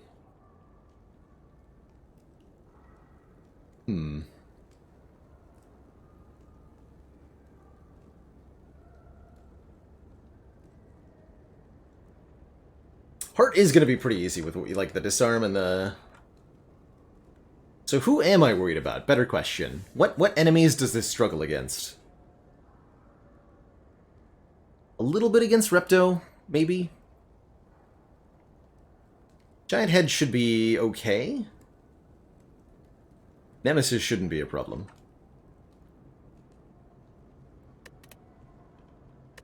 Alright. Ooh, Running Pyramid. Wait. Let's fill our own deck with wounds? Maybe not. Joker? Limits us to 6 cards per turn, means we can't really do the Unceasing Top thing. Sozu's a bit weird, too. These are all kind of weirdly, uniquely bad in their own ways. Interesting.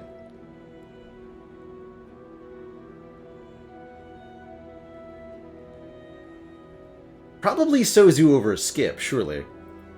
Duck with Muscles, hello, hello, and thank you so much for the 10 hacking months of stream support.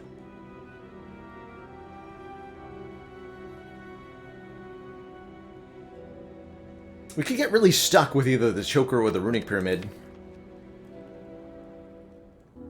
Not too bad with the Pyramid. We can just Fiend Fire away the wounds if we need to.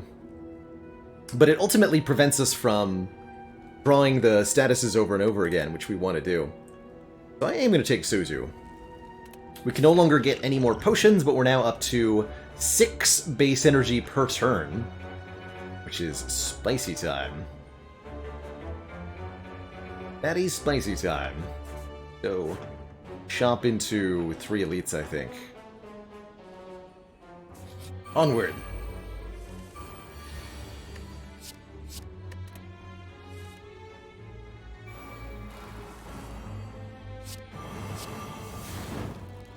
Good fight.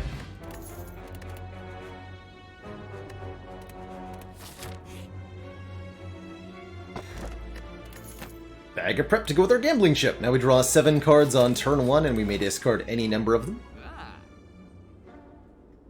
Second chance at, or a second copy of Fiend Fire is interesting. But add some strength, maybe. Pretty happy with card removals in general here.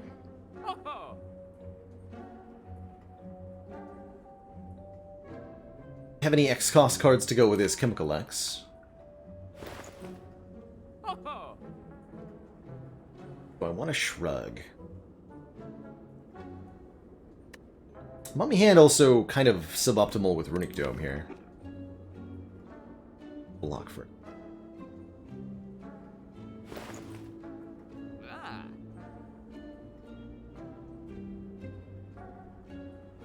Next shop is not soon. Act 4. Realistically.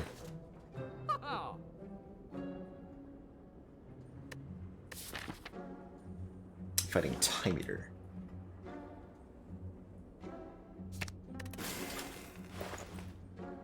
Got 1 strike and... Take the shrug? I'll take the shrug.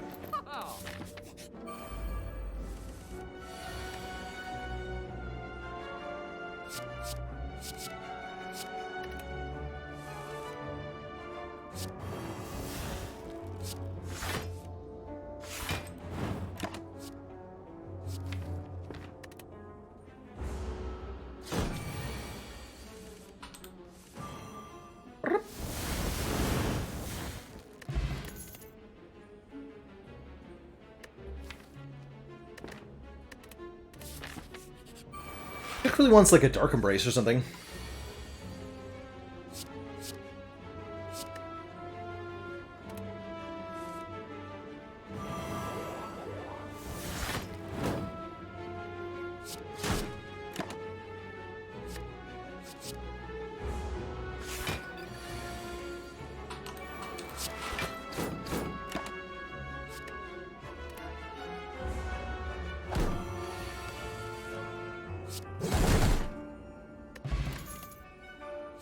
Yes, more power throughs. For sure. More wounds, more block, more goodness, and more free upgrades. How could you say no?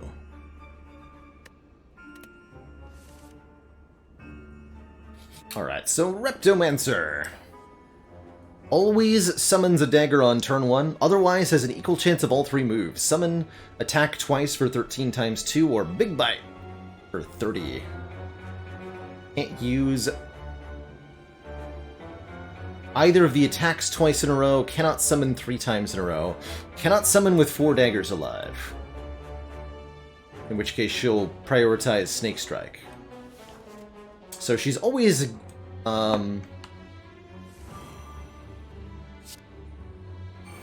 always summoning on this turn.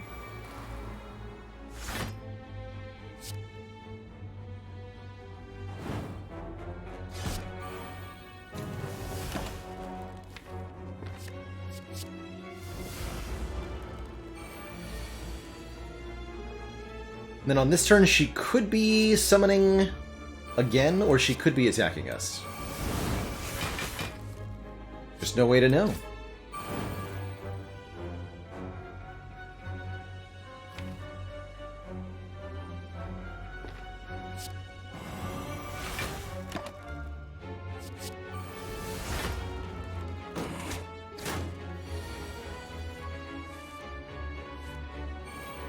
You fools, give me more wounds! Yes.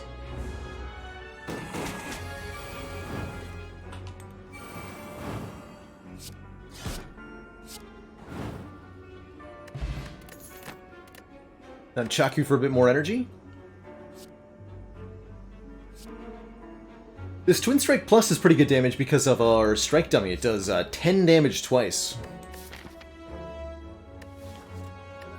Could take another Shrug. I think we're good with the second power through now. Stop adding cards for the moment. Let's recall.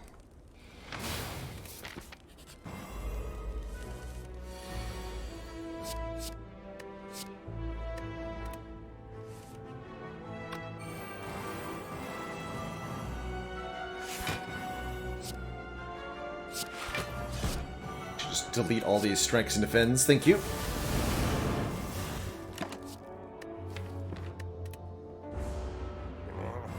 Hey, Nemesis Dragon. Appreciate those good luck wishes.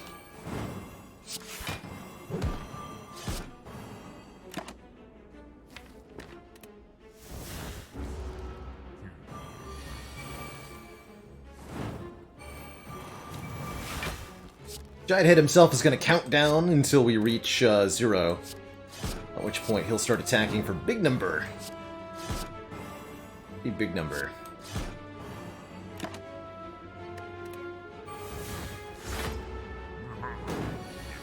That'll be next turn.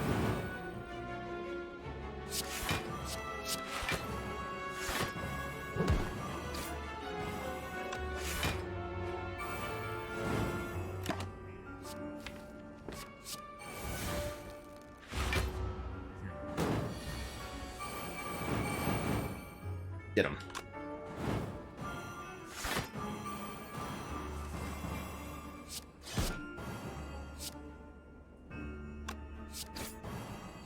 Orange. A little bit of damage every turn. Almost Strike Plus is okay with given our immense energy gain.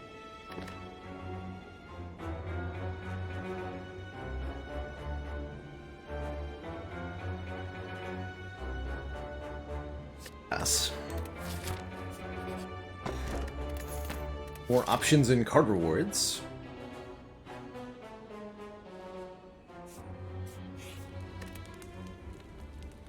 Get the Immolate upgraded.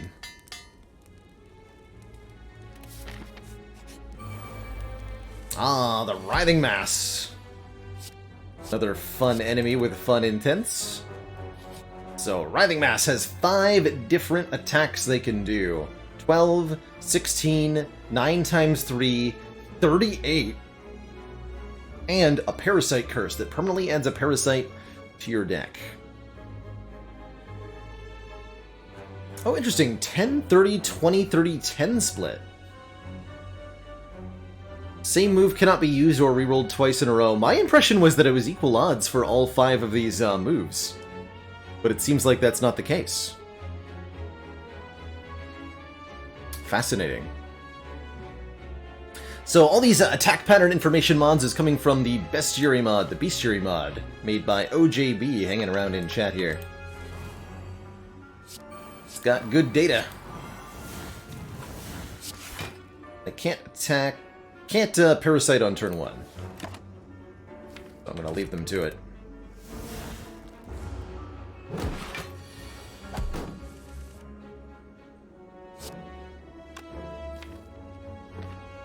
Now for the scary bit.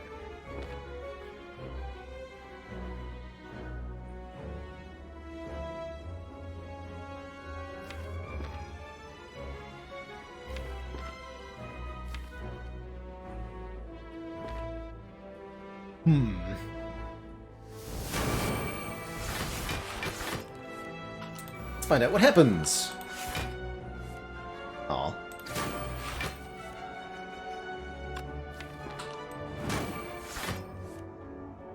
Good luck to me. I wouldn't say that we want the parasite. It does work with our fire breathing, but overall it would not be beneficial to have. So we'll leave the fight without it. Exhume gets back Disarm or Fiendfire, or Shockwave. You know what? We'll take an Exhume here. And we'll definitely look at cards from the Glowing Tesseract. Discovery could be fun, Dark Shackles could be okay, Blind for Weaken's not bad. Thinking ahead for card manipulation, Secret Technique or Secret Weapon, both good. Let's go Secret Technique, search for any skill in the draw pile here. Take the card draw manipulation thing, and you know what? I will take Discovery, letting us choose one of 3 random cards, putting it into our hand.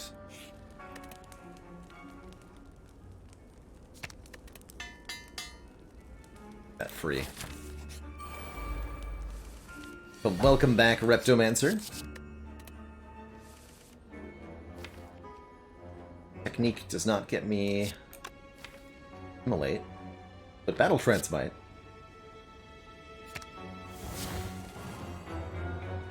Fuck. Oh. Free Corruption. Alright. I accept.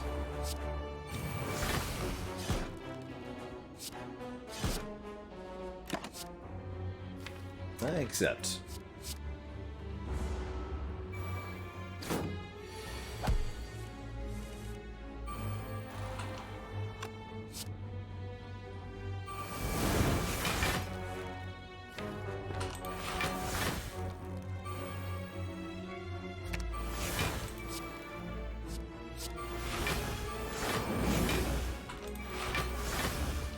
Bunkening.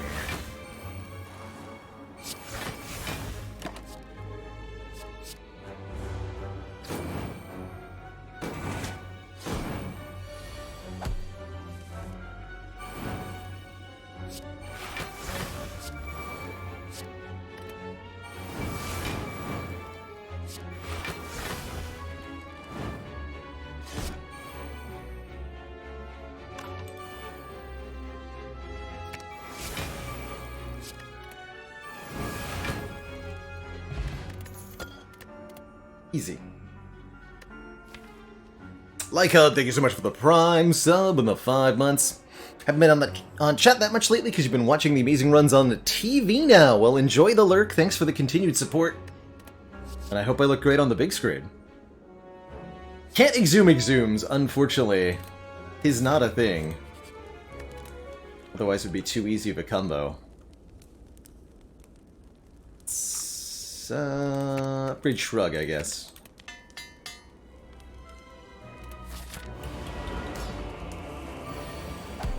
Slugman, the Time Eater. Definitely a bit of an obstacle to us. Time Eater, of course, gains 2 points of strength. And ends our turn whenever we play too many cards.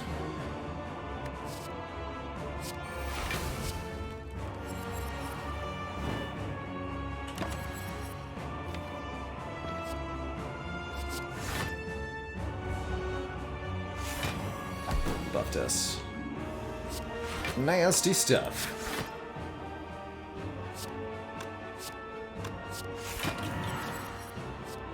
Aha! Barricade is good for this fight.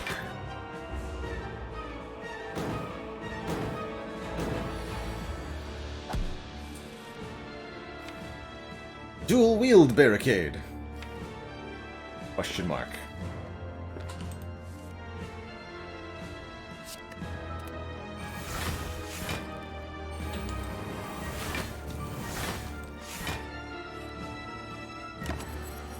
Double dual wield barricade.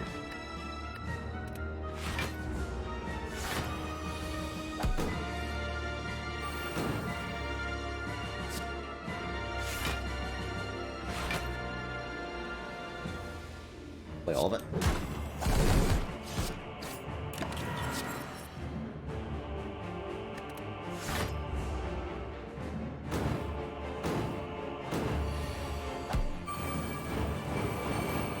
Yes! It's this foolish time, man.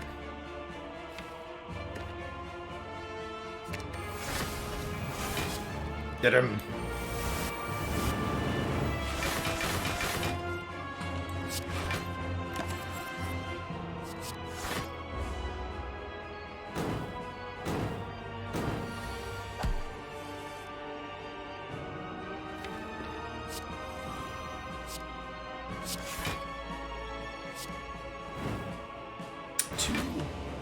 E4.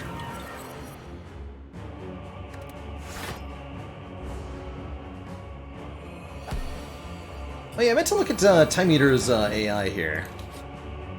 So, Time Eater has 3 different things they can do. Ripple, Reverberate, Head Slam. 2 different attacks, a ×3, and a single attack that applies draw reduction. And then the Ripple applies status effects, Vuln and Weak. They'll cleanse their debuffs right below reaching half health, otherwise 20, 45, 35. So 45% chance of the multi-attack, 35% chance of the big attack, 20% chance of Ripple.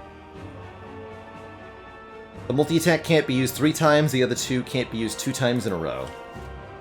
So Time Eater is constantly changing their attacks and their attack pattern.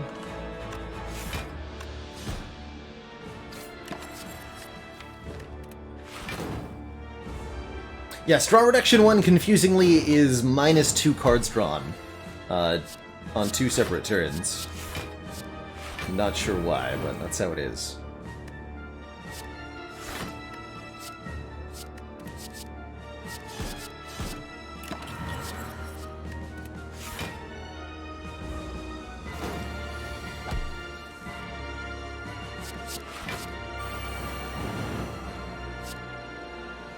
Boop. Wasn't too bad. Ended that fight with way more block than we needed to. 2 thump, 2 thump, 3 thump. A deep pulsing dread can be felt throughout the room. Is this Heart of the Spire, the source of all these status cards?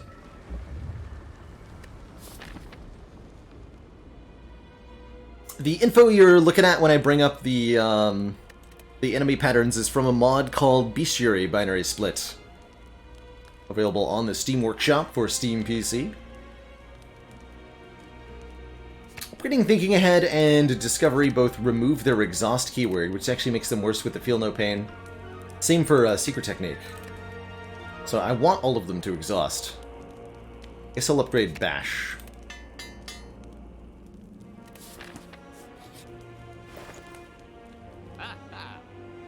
Okay, a Burning Pact is great. Master Strategy, great for some more card draw. I don't know that I want another Battle Trance. Sling of Courage would give us 2 strength in the upcoming Elite fight, which is somewhat helpful. We can afford a card removal, that'd be good. 14 max HP from Mango is pretty good too.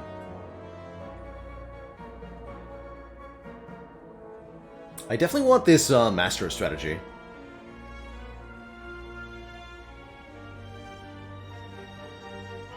Start there. And then I think, like, Bag of Marbles to remove Artifact from the Elites and a card removal over the Burning Pact. Yeah. Pick out a Strike. Or a Defend, rather. We have Strike Dummy. Onwards.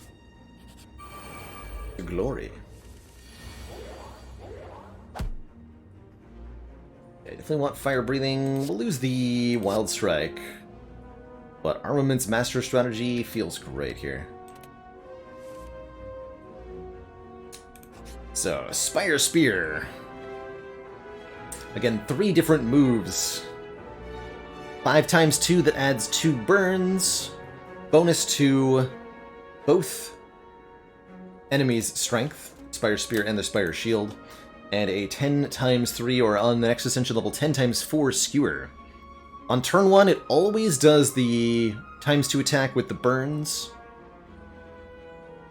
And then always uses Skewer on turn 2. Kind of an odd phrasing here. Otherwise, an equal chance to use Burn Strike followed by Piercer, or Piercer followed by Burn Strike. So every 3 turns is Skewer, and then the other turns are Burn Strike Piercer or Piercer Burn Strike. Spire Shield is kind of similar. It's got, again, 3 things that it can do. 2 attacks and 1 buff. On turn 1, it either uses Bash or Fortify. On turn 2, it uses the other one. And then every third turn, it uses Smash, dealing 34 damage and blocking for an amount equal to the damage dealt. By the way, something that I think would be important to clarify with the Bestiary mod here. Smash, the amount of block given by Smash is equal to the amount of damage done by Smash. So you can modify that with Weaken, you can increase it with Vulnerable, you can increase it by facing away from the Spire Shield, you can decrease it with Intangible down to 1 block, you can decrease it with Disarm, so on and so forth, but it's not always necessarily going to be 34 block that you get.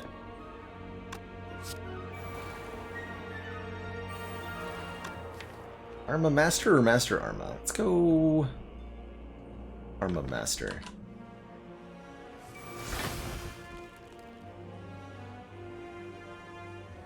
Probably gonna put the power through on top of the deck here. Yeah. Gonna need that block next turn. And we're gonna block more on this turn, since we could be attacked for up to 33 on turn 1 normally. By offer. I'm gonna try not to. Okay, big attack headed our way this turn. Yet. Didn't matter.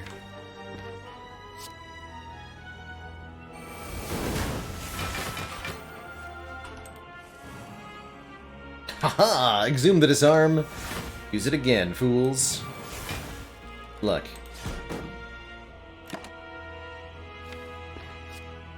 Oh yeah, there was also player stat -1. If you have an orb slot, 50% chance that the affected player stat is focus, otherwise the stat is strength. So that is noted. Yes.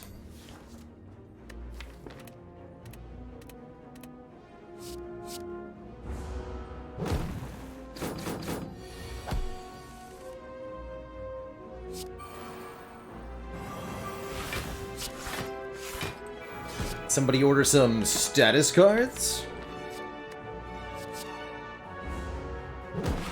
So look, 25 block, rather than 38 because of the weaken.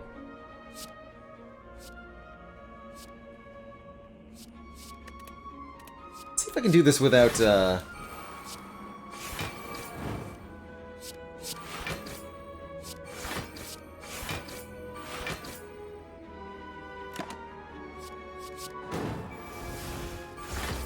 without any further attacks played.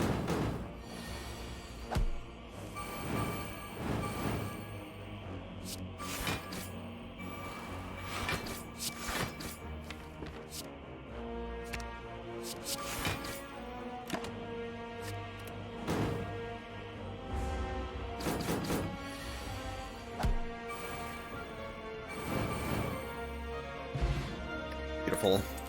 Bronze scales certainly help against the heart, doing 3 damage back when we're attacked. I don't think we want a corruption here. Need to be able to draw the power throughs over and over and over again and play them. Let's skip here. Alright, Mr. Hart.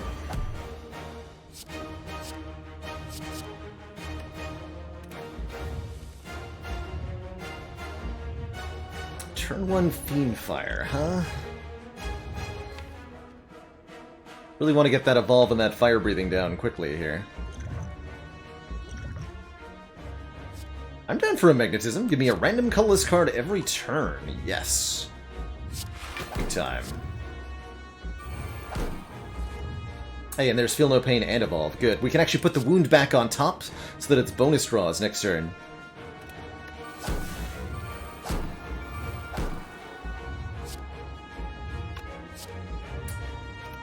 Save the Fiend Fire for later. Let's do a Pen-Nibbed Immolate.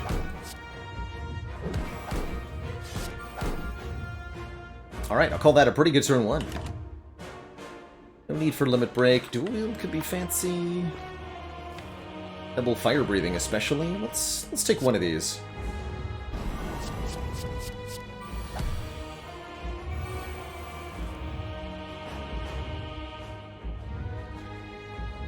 It's our Dual Wield.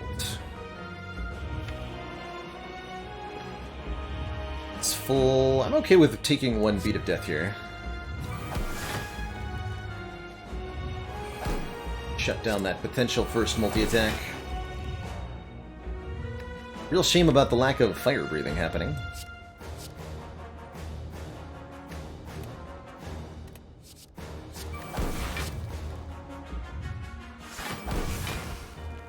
So, this is the big hit, we're barely taking a hit. If it's the multi-hit, we're taking nothing. Something to dual wield, maybe. Secret weapon. Thinking ahead. I think my hand is full. No!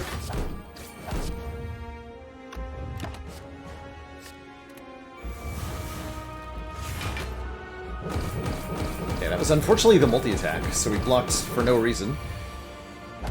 Now we have to deal with a single big hit. Oh, rude. Oh, but I can exhume the Impervious and just do that again. Huzzah!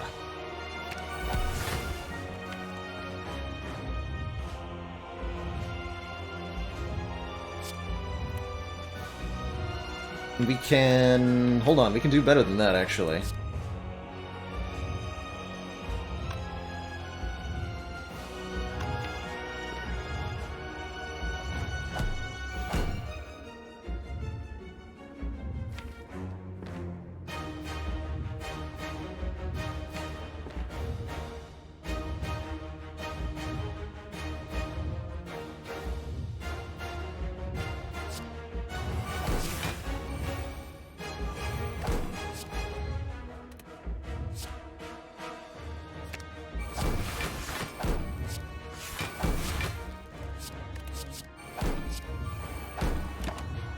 Perfect.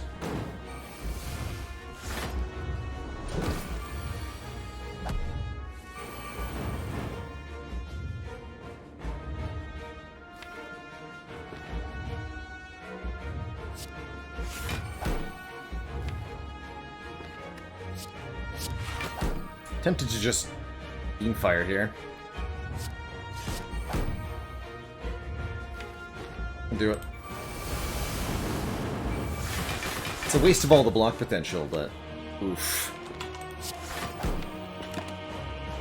Backfired. Or did it?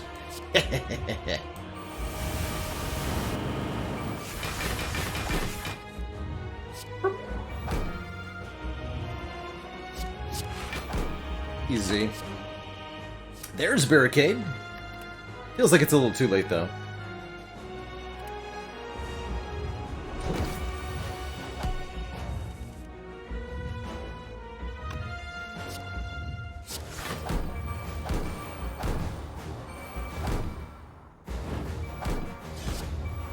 This'll hurt a bit.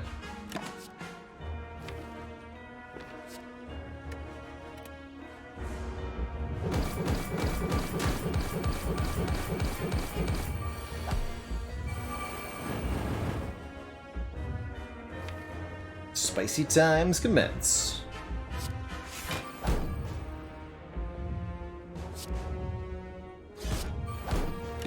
GG, Mr. Hart.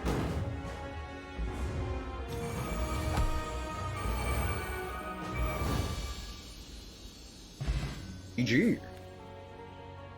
The fire breathing gets there. Glorious.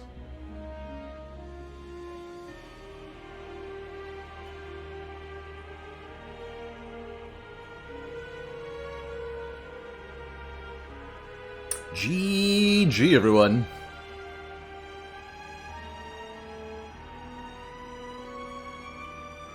It was really nice to see this deck evolve from the very beginning to where it is now. Good stuff. Very good stuff. Next up, we've got a Silent Run. Also starting with Runic Dome. Before I dive on into that, I am going to take a really quick break, refill my legs, stretch my water. Encourage you all to do the same when I return. Ascension 3 with the Silent. I will be right back, everyone.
Alright, dearest friends, let us jump on into another run on Ascension 20.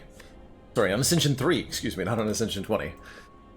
With the Silent.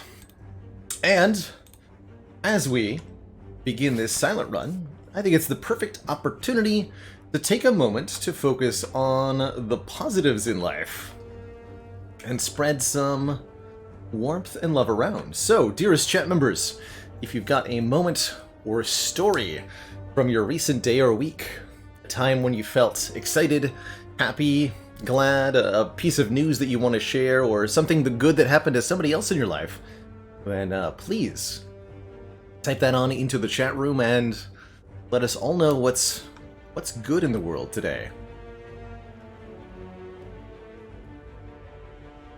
Hey Amata, this is indeed a Runic Dome Ladder, an attempt to win up to 20 runs of Slay the Spire back-to-back, with each run starting with the Runic Dome.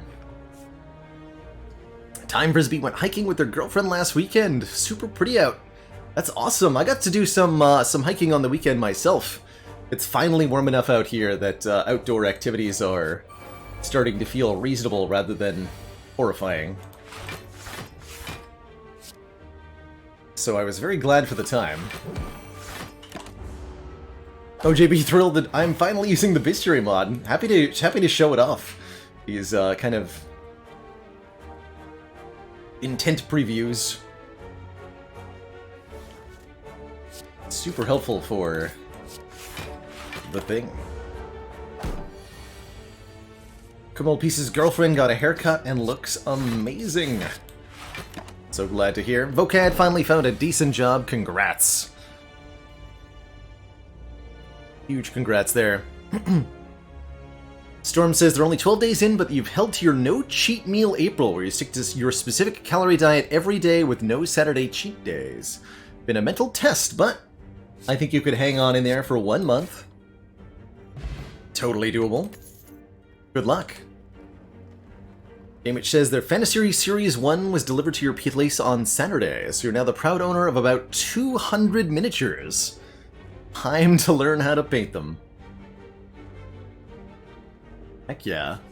Should keep you busy for a long time. 200 minis. It's an awful lot of minis. Wiggletuff, thank you so much for subbing. You keep watching, I'll keep watching. Wait, what? North Coast says you had a fun stunt doubling job on a show where you got to speed through traffic and perform a near-miss T-bone. Oh, cool. So you're doing a stunt drive trick, essentially. I love that. Sir Artemiel says they got themselves a new player to play D&D with. So nice to fill up the empty slot with some new blood. Don't go too harsh on him. Chicken Man Phil celebrating a week break off this week. So far it's been super refreshing and you have all the time in the world to watch me. And to sub to me. Brilliant. Flarp Freak got a new computer and it's amazing for both work and gaming. Amazing. But is it a good bed for Flarp Cat? That's what we all need to know. MNY Co-op says played Magic the Gathering with their 11 and 13-year-old over the weekend for the first time, and they had a blast. So awesome to see folks introducing more people to the wonderful world of card gaming. Ignis Lupus is finally starting to get out of 1 to 3 average viewer range, and you're consistently having 5+ people watching you instead of 2 on your Twitch stream. That's so awesome to hear. Those first couple of first handful of followers, those first couple of viewers are definitely the hardest to get. So I hope that you feel motivated to keep it up. And Arian says they were able to get vaccinated, which means you can see your mother again. Big congrats, and give them a hug. Give your mother a hug when you see her. Heck yeah. Tycor, thank you so much for the Prime sub and the 15 months, 1.5 metric years. Nemesis Dragon got a new phone, Samsung Galaxy S21 Ultra. I remember having an S4, like, years ago. Tell me they didn't go through 20 models of phone in that time.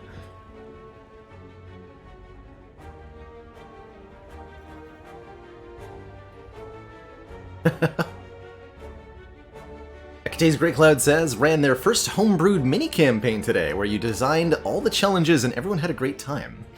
Even improvised some challenges to the map when a player used a niche class feature you'd forgotten about. That's like the most D&D statement ever. I had all this preparation done, but then the players did the one thing I didn't expect, and completely derailed everything. Congrats to your child on teething, Jebses. Getting those chompers in. Oh, they went straight from 10 to 20. That sounds right. Toka's got some delicious Chinese food. Good stuff. Really good stuff.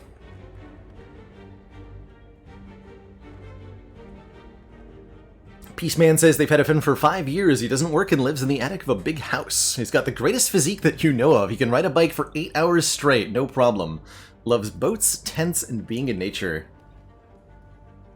Just lives in the attic of a house. That's inspirational. Doesn't take much to stay healthy sometimes. Or rather, taking away everything else can make it easier to focus on your health. Another way to look at that.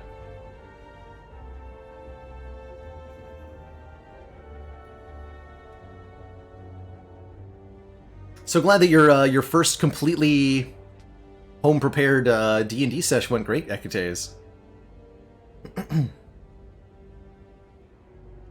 Glorious, glorious.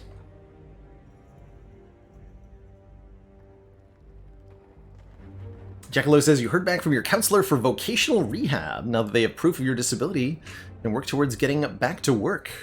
Good luck. Glad you're making progress there. Amjit passed a university course recently again. Been hard to motivate yourself during lockdown. Fair, but glad to hear that you're back on it. Malak finished all their goals for the Path of Exile League over the weekend. Nice! Were you going for the, like, 40 out of 40 achievements, or whatever it is? I don't think I've ever done the full achievement set for a Path League. Arga Varga, do you ever pick the Infinity Blades? Yes, actually. I think this is a situation where Infinite Blades is not bad. 1 Shiv per turn, not a particularly great power in a lot of situations. But it is okay against the elites of Act 1, and it is notably okay against Slime Boss for generating 1 Shiv per turn. So I think Infinite Blades on Silent, if you're fighting Slime Boss, can be a reasonable first pickup. The Cloak and the Backflip are okay too, but let's try the Blades here.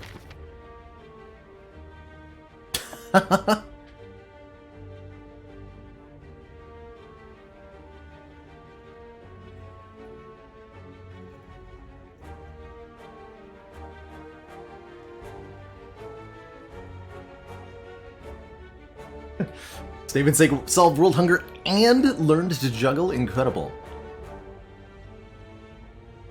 Incredible. Do I want to go to a shop? No, we're gonna duck this way here. Probably go to this fire over the elite, even.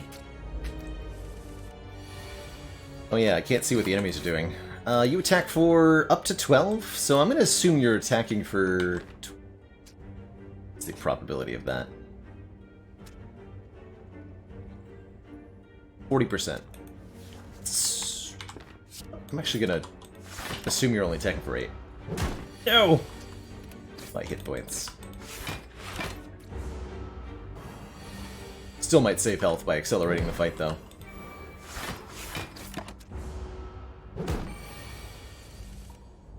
Nope. Simply punting away hit points. Oh well. Noxious Fumes is also a power that's pretty good against Slime Boss, applying poison to all enemies every turn. I think Agony could be some decent front load as well. 0 cost, deal 8 first time you draw it, although less useful with 4 base energy. Taking 2 damage powers in a row right at the start of the run is a bit of an odd choice, but let's do it. Not terrible against Hexaghost either, that's right, Mafungo Bungo. 20 to 30 damage for 1 energy investment, and you don't have to draw it again either, which is nice.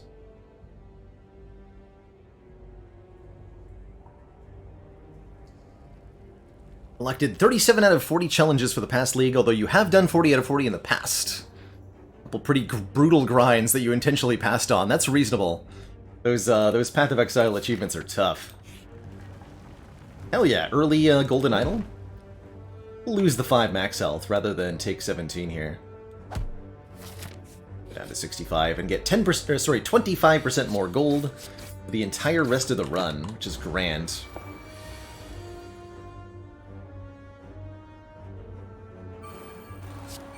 A lot of time, at least on Silent, we don't have to make any choices about what we're doing because we can just play everything with the dome. Caw.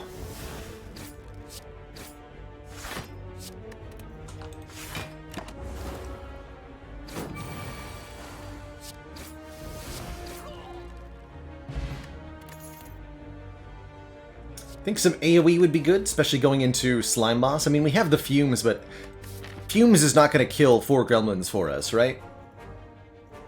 It's a bad time. Let's take the Dagger Spray, allowing us to hit all enemies twice for 4 damage, and we can upgrade that to be 6 damage twice. And with some solid damage additions, we can maybe think about someday, potentially, adding a block card to this deck.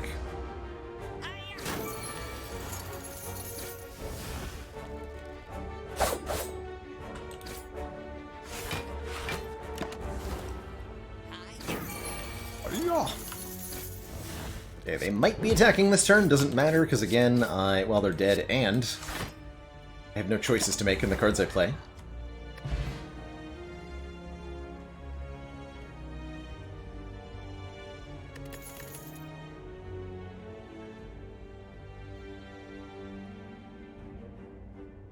But a little bit like cheating with Runic Dome, maybe. It's one way to look at it. The information that the Bestiary mod reveals to us is information that you can have already by learning the game or reading the wiki. It's also information that's always been available on the Slay the Spire spreadsheet, which has been my previous recommendation when it comes to Runic Dome references. But yeah, it's basically allowing you to open the wiki page for each enemy in-game while you're playing through. Being able to do that in a way that I can show on stream is the real advantage here.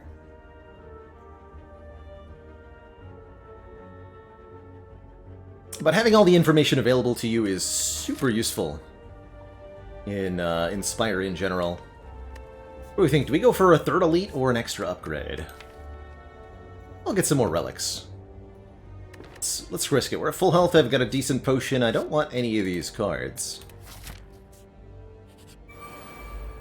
Let's fight the elite. Kind of prolific memory, a little bit mathematician.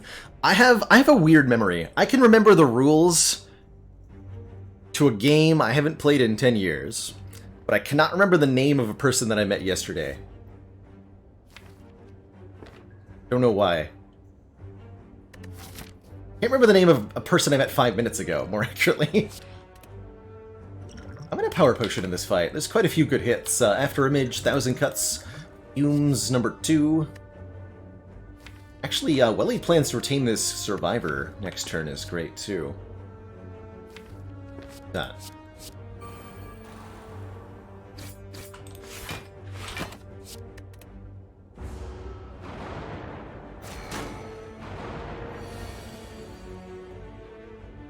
Perfect.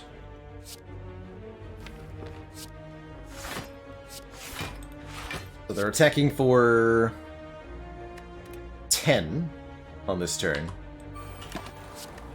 Take 2.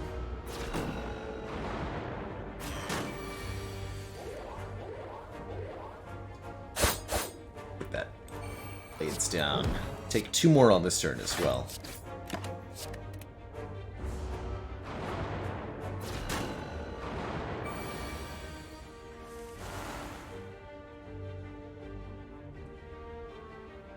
Actually, can't kill you.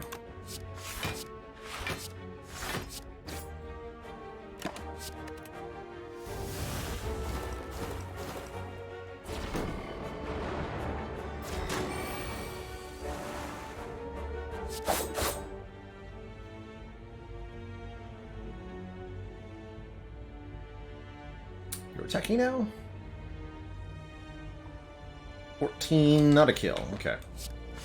5 more, leave with 50 health.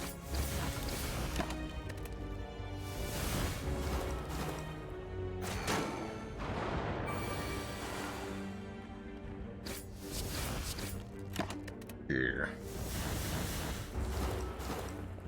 Yeah, Dome is a really solid, solid Act 1 energy relic to have, as most enemies in Act 1, almost all the elites, and and all of the bosses have relatively fixed attack patterns. Ooh, I like both Sucker Punch and Quick Slash here. Sucker Punch is more damage and weaken. I like with Runic Dome any card that's both offense and defense at the same time, because you want to play it either way. The Quick Slash is pretty good too. This is a wonderfully early Singing Bowl, allowing us to skip cards for 2 max health, which will make us want to take combats a little bit more preferentially through the rest of the run. Take the Sucker Punch. Oops. Actually, let's take that dodge and roll, apparently. I'll roll with that. I'll dodge and roll with that. Probably the first time I've misclicked on a card.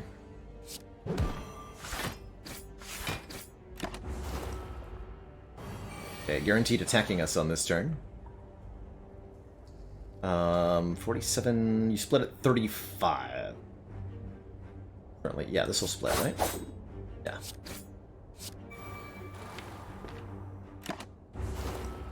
Be a bit awkward, though. 2 30 hit point slimes is a lot. This could result in quite a bit of damage to me. Ow, and... okay, we're good.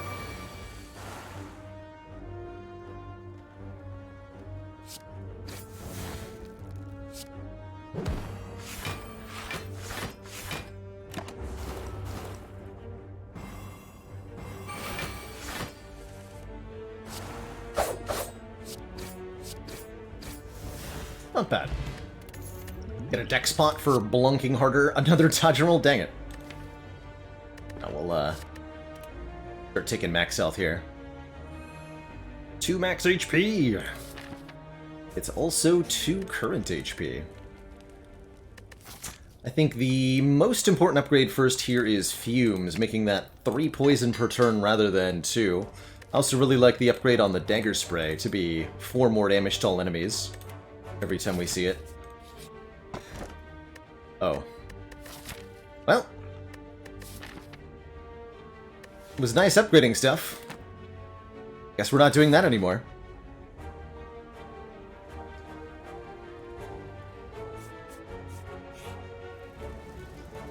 I will take the money.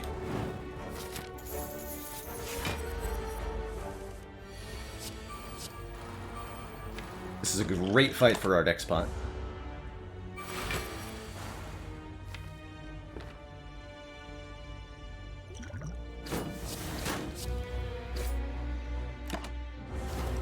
So, Leggy Villain's attack pattern after they wake up is 20 damage per turn.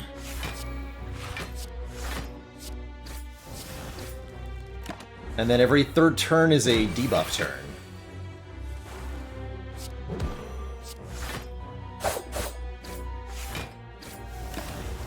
They're 20 base, and then on this turn they're not attacking.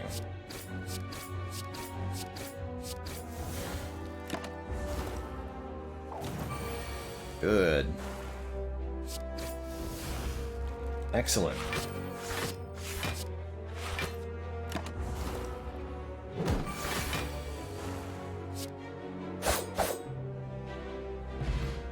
Perfect fight. We get a paper crane, which makes me really sad I didn't take that Sucker Punch, but Leg Sweep would be good. 2 weak and 11 block. The Paper Crane causes enemies that are weak to deal 40% less damage rather than 25% less. A enormous reduction in their output. And Leg Sweep pairs with it so well, how could I not? Glass Knife is good front load. I'd like Glass Knife a lot more if I ever felt like I was going to upgrade it, but with a shovel to dig with instead, I think I'll take the Leg Sweep. Still fighting the Burning Elite? Snob could be a problem, but I think with the Paper Crane it won't be too bad. This could be angry. Mushrooms with Runic Dome is definitely sketchy here.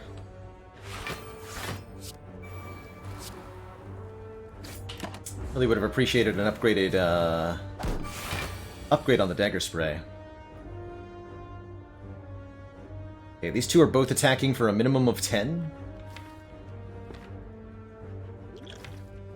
Sketchy.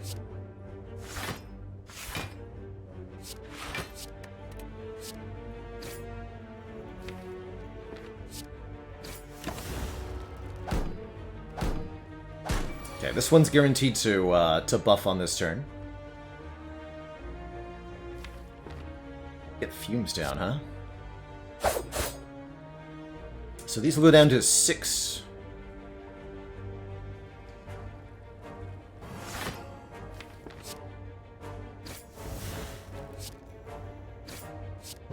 Lower all their health. Okay, both the front and the back one are guaranteed attacking here.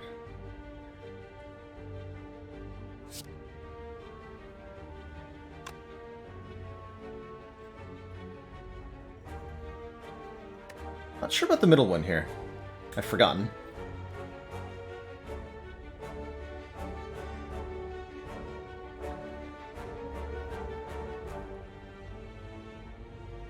Eight strength, it's a base of what? 6 plus 8 is 14. 21, like 10? We take very little if I just double defend.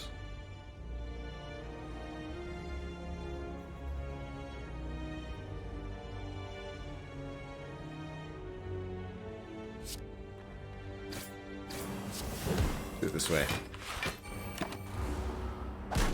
Just take 2.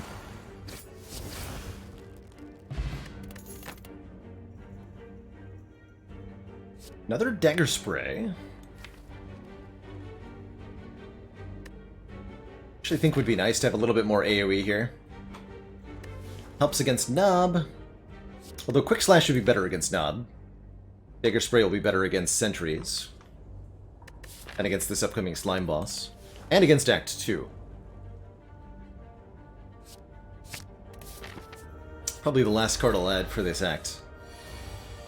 Grilled with a turn 1 Fumes, I am in a Swift Potion. Nob is definitely the most dangerous opponent we could have fought here. We must respect him.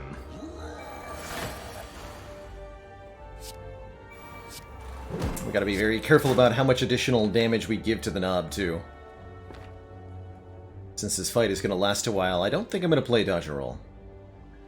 But we will play Leg Sweep next turn.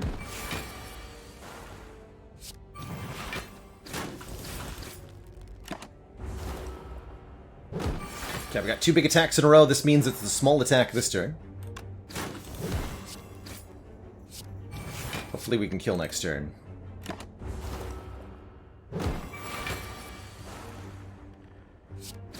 Yes. Sketchy. Mango for 14 max HP. Awesome. Colorless Potion as well, and guess what? More max HP. I think we're pretty well set up for Slime Boss here. Beautiful. We became so chunky suddenly. Awesome. And we have our green key. Okay, Louse is more likely than the Fungi Beast to attack on turn 1. 60% chance versus 75% chance.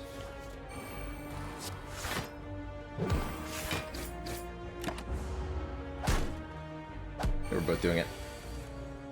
That's okay. Such is the way of things.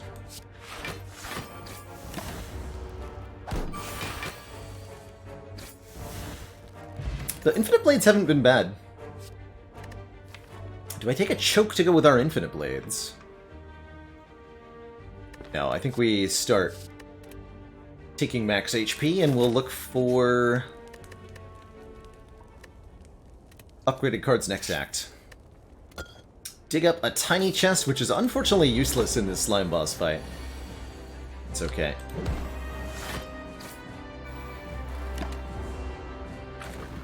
Don't die to slam no matter what. Which is good, because we can't split here. So a 35 damage slam on turn 3. But that's weakened down to, I think, 22 with Paper Crane. We actually only take 4. 4's pretty manageable. 3. Even less. Okay, Slime Boss splits at 70. So we're doing 5 plus 7, so 100 minus 12 is 88. I can do up to 17 more. Let's go Dagger Spray, Shiv Shiv.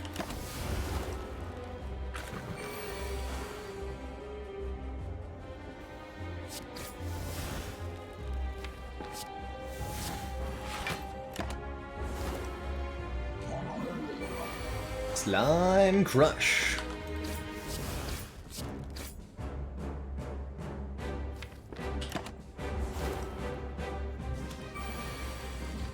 Alright, 47 maybe not the best split we could have gotten, but it's not bad. The Acid Slime is a lot more likely to be attacking than the Spike Slime is. 70% chance to lick, 30% chance for Flame Tackle on the gray one. Meanwhile, the green one is only 30% chance to lick and 70% chance for either Corrosive Split or Tackle. So we'll neutralize you.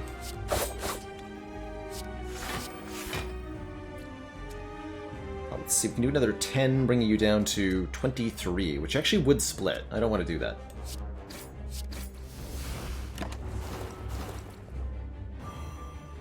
Click and attack. Glad we neutralized where we did.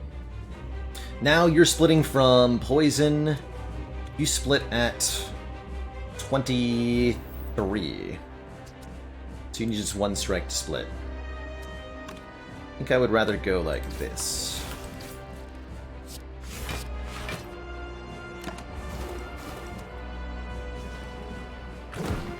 Perfect.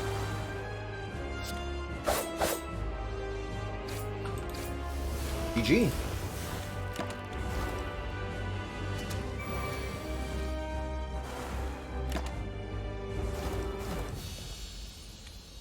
GG.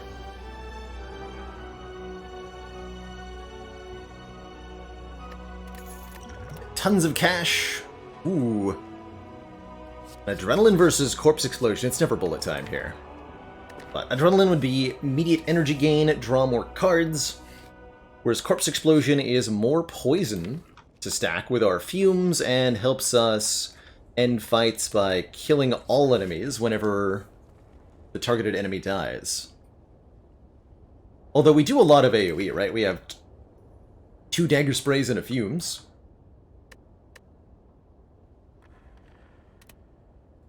Corpse Explosion will help massively against quite a few opponents here. That said, it's also good artifact removal. Do we really need the additional energy of the adrenaline? It's okay. I think given our 4 base energy, I'm going to take the Corpse Explosion here. And, what an interesting set of choices. Smallest split without killing? I have definitely split Slime Boss at 1 before.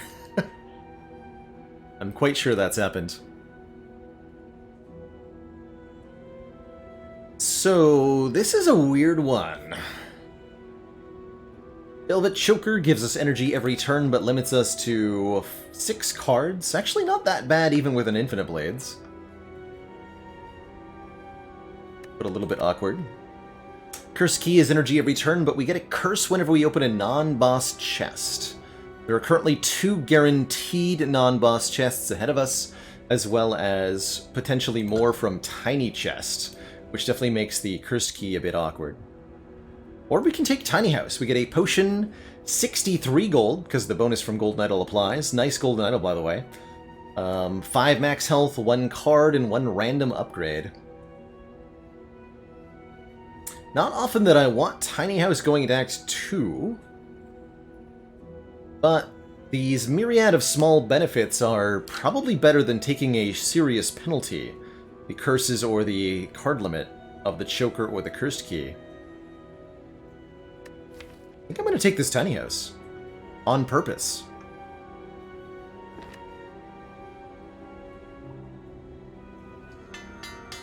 Get an upgraded Defend, 63 gold, Fire Pot, and 2 max HP from Singing Bowl. Not bad. We're up to 92 max HP.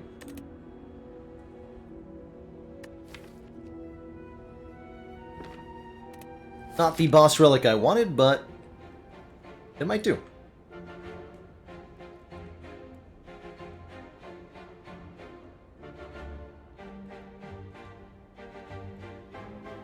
Okay, with this much cash, we definitely need to go to a store. Early. Fires are pretty good, we could just dig for more relics. But yeah, we need to... all 3 stores in the act are right here. We gotta go to one of these 2. Probably this one, so I have the option to fight this elite. I'll take 2 events along the way. Chosen! Always uses an attack on turn 1. Those powers down. Do I feel the need to potion here? I don't think that I do. Never attacking on turn 2.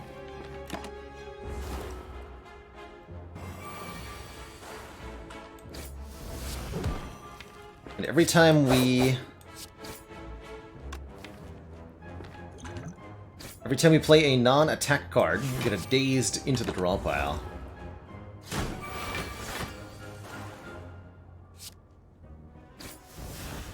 Okay, now I do feel the need for a potion. Can I kill you with Fire Potion? Because I would totally do that. Currently at 19. Yes. I'm just gonna kill you. They were guaranteed attacking for quite a bit on that last turn. Either a 9 times 2 or a 31. Terror. Invuln. Greater Prepared is kind of interesting, too. Hard to say no to just more max HP, though.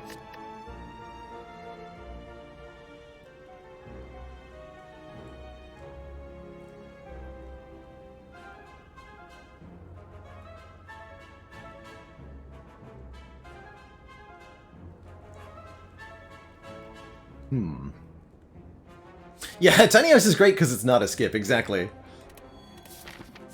And when your other options are worse than skip, well... Ooh, bites instead of strikes. We lose 29 max HP, that's an awful lot, but we get bites, which allow us to deal more damage than strikes and heal a little bit. Good way to sustain ourselves through the act. And since we can continue to gain more max HP, I really like this. Let's do it. Join us, sister. Feel the warmth of the Spire. Tall figure grabs your arm, pulls you forward, and sinks his fangs into your neck. Feel a dark force pour into your neck and course through your body. You must heed. You absolutely, positively must.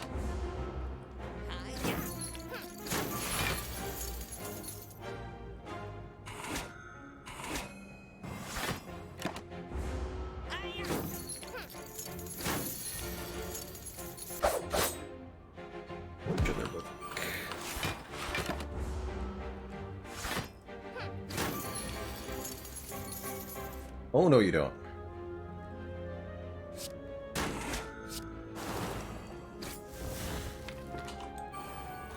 Get him.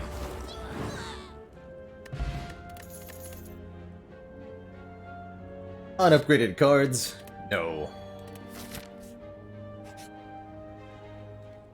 Pay them 640 gold, or pick a fight with the Red Mask gang, who will give me a Red Mask applying Paper Crane weaken to all enemies on turn 1. Heck yeah. Let's pick a fight with these nerds. Use the explosive potion here, probably. Something like this.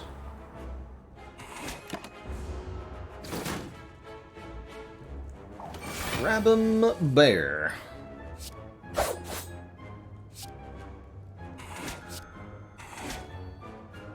Bear, no.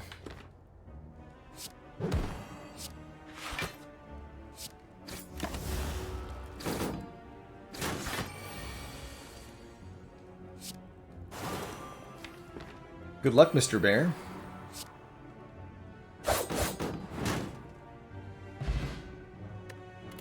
Lots of cash. The Red Mask applies weak to all enemies on turn 1. We get our potion back, and an upgraded escape plan. 5 block if the top card is a skill. That could be kind of interesting. Or 2 more max HP.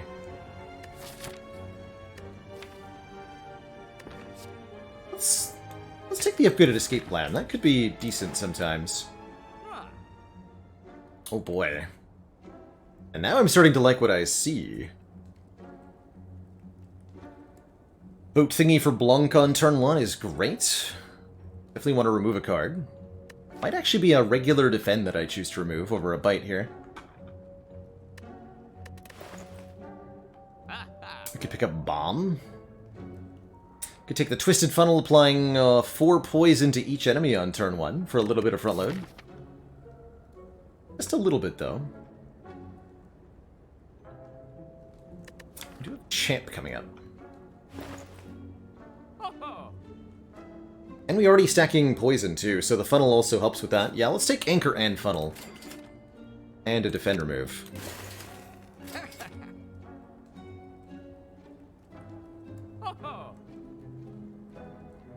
I don't want the Regal Pillow. We have bites for that.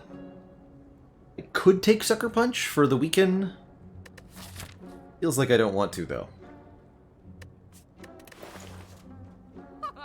Okay. In that case, we will progress to the next combat. Onwards and forwards. Pick a fight with an elite. We've got bites for healing after all. Amongst other things. This is an okay fight for Liquid Bronze. It's a better fight for the Colorless Potion, though. Yeah.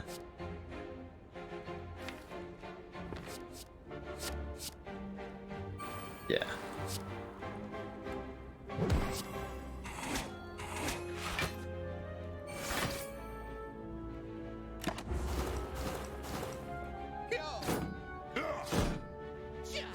Paper Crane.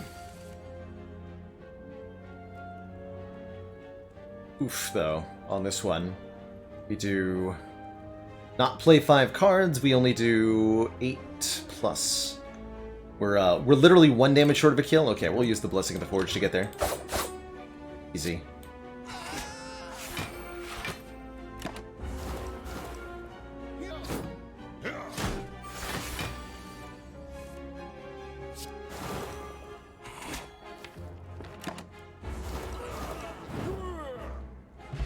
Not bad. In exchange for 2 potions, we get a bunch of money in the Centennial Puzzle, drawing us cards the first time we lose HP. Love an upgraded backflip for 8 block and 2 card draws. I would normally be more interested in well-laid plans, but without the ability to upgrade it, because I'm always going to be digging, that's not as important for me. Transform a card. I've been really liking these bite transforms. Give me a random colorless card. It's a discovery. Oh, cool. Choose 1 of 3 random cards to add to your hand, costing 0 this turn. I love it.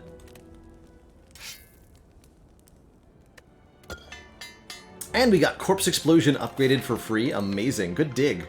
Instead of 1 upgrade, that was 2. Beautiful.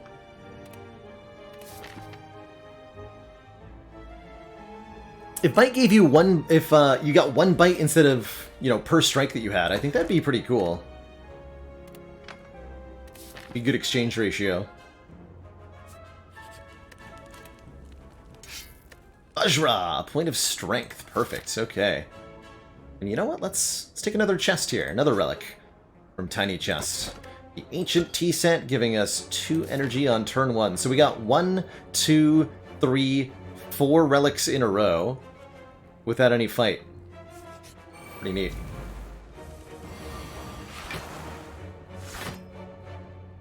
Look at that free Blancitude.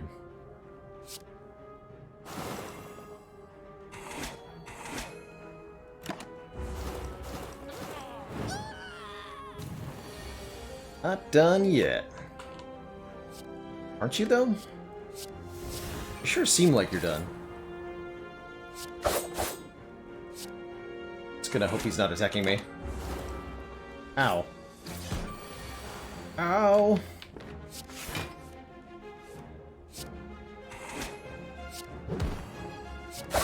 Turns out we were being attacked.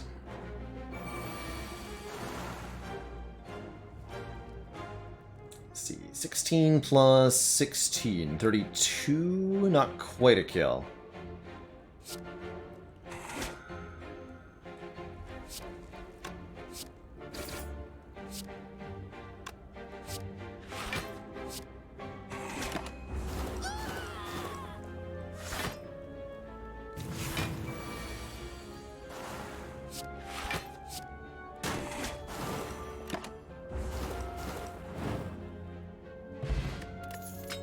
Meal ticket heals us at stores. Crippling Cloud Plus applies 7 poison and 2 Paper Crane weak to all enemies. Hell yeah.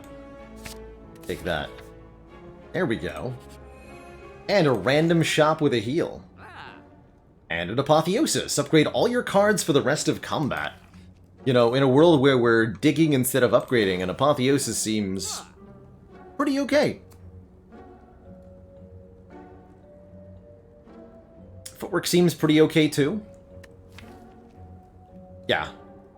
With all this block. Yes, footwork and Apotheosis, please.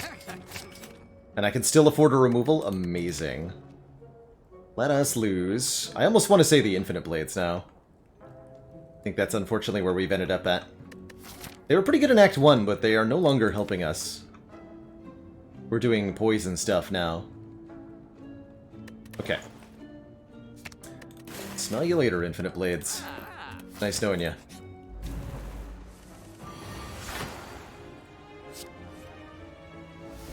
Notably upgraded, these bites heal us now for 3 each. Adding up really quickly.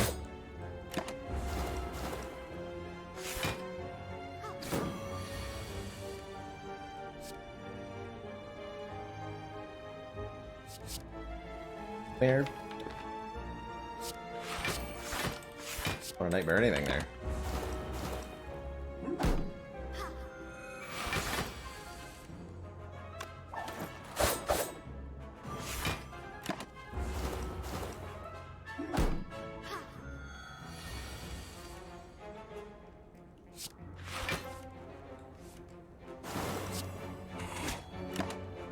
Probably should have played the Fumes. Oh well.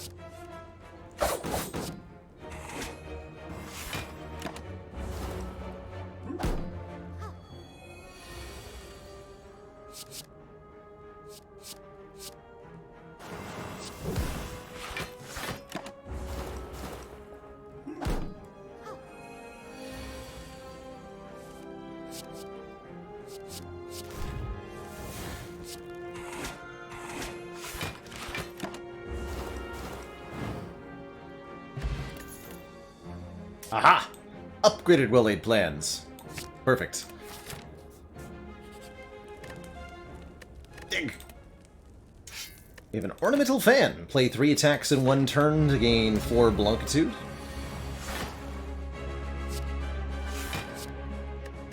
I'll hold on to this footwork for a moment so that we can upgrade it with the Apotheosis. This is going to be a relatively long and slow fight for us.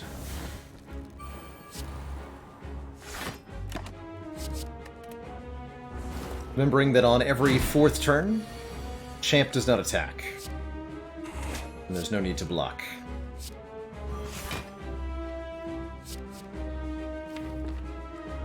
Sure.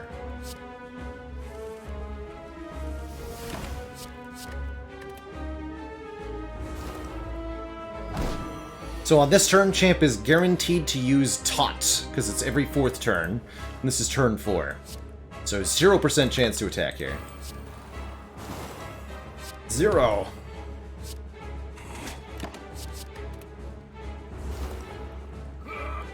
Do your worst. And then he'll go back to his regular pattern.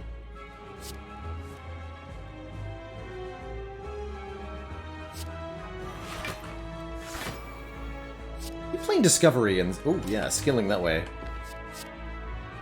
Perfect.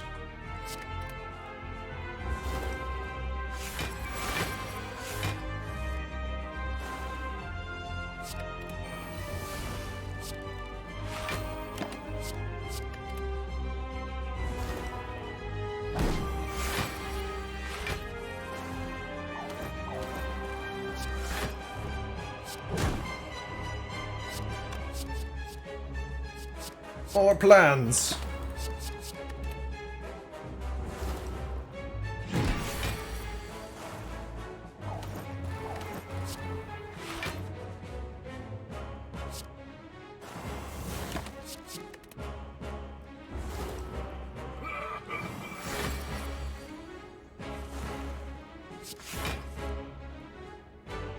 It's 20 block? Wow.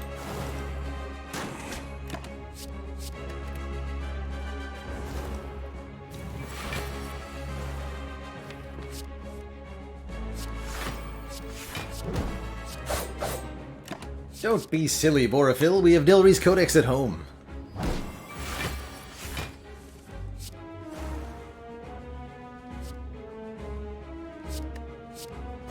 Corpse Explosion at home.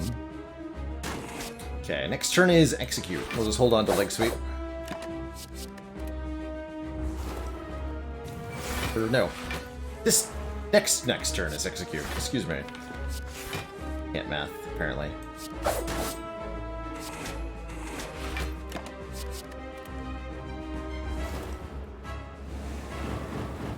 Impossible! So the turn, after cleansing debuffs and using Anger, Champ does the dreaded Execute maneuver.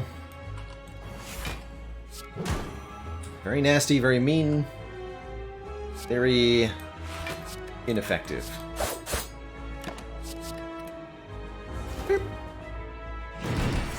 Only a 15 times 2 there. We could have done the math to figure out exactly what that was going to be, but felt a little unnecessary.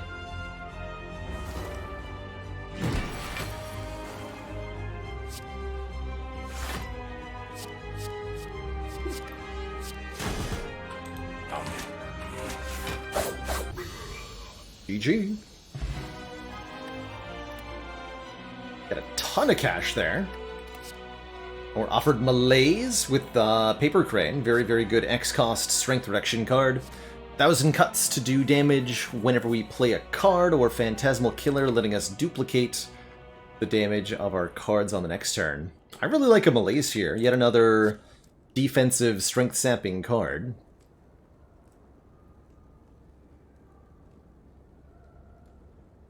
This 1,000 cuts could be okay, too. It's just a little bit more chip damage. I'm gonna take the Malaise. Being able to sap the strength off of Heart will be really good, and wow. Snekawai, Runic Pyramid, Coffee Dripper. What a trio of relics to be offered here. Snekawai lets us draw 2 additional cards each turn, but we're confused, so they are random cost. Pyramid lets us retain everything every turn. We do have an upgraded Well-Aid plans, so, you know, kind of unnecessary. But this would definitely be a good deck for Pyramid. I mean, we just remove the Well-Aid plans and we're great. The Appo, the Crippling Cloud, the Corpse Explosion, it's not a bad and the Leg Sweep, it's not a bad Snecko deck. Or Coffee Dripper, giving us extra energy every turn, but we can no longer rest at rest sites. That's fine with the bites healing us. No problemo, right? Question is Dripper or Snecko Eye better?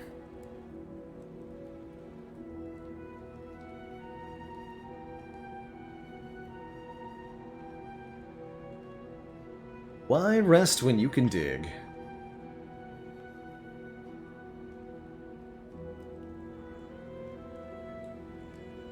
A little slow on the damage if we just stick with the dripper, but I think it'll be really good. Let's do it. Coffee dripper it is.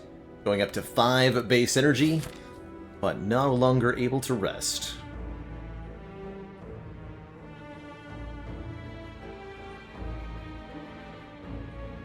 Let's see here.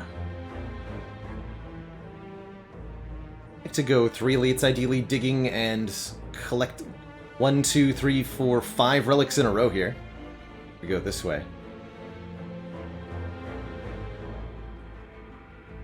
Do I want to go to a store?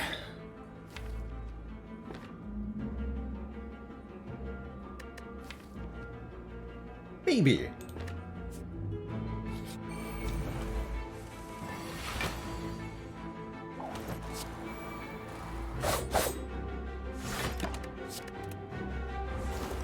Attacks for not much on turn 1.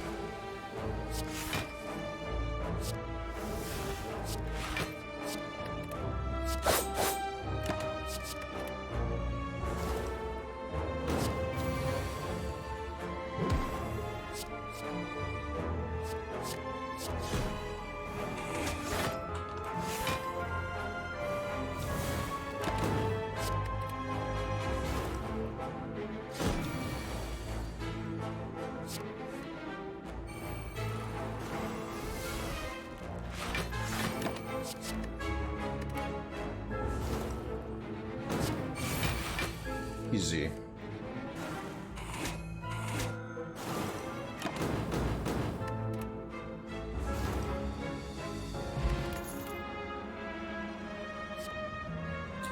Vinegar's okay with the Ornamental Fan. I wouldn't call it amazing. Gamble's nice for the discard. Actually, Acrobatics could be even better, since it's a net gain of cards and we have a lot of extra energy. Take the Acro. We do get to upgrade it with Apotheosis after all.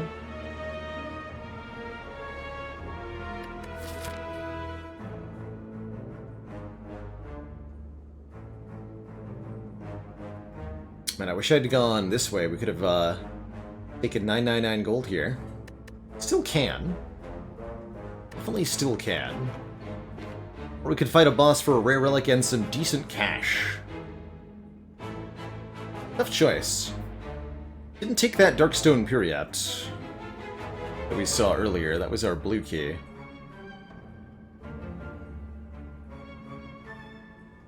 We can definitely do a lot of stuff at shops with $999 dues. I'll take the boss fight, though. It's because I don't want to trek around the entire act with one normality in the deck that I can't remove.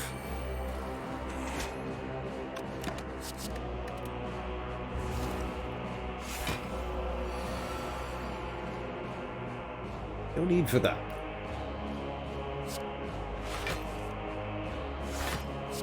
Just gonna block your stupid attack, sir.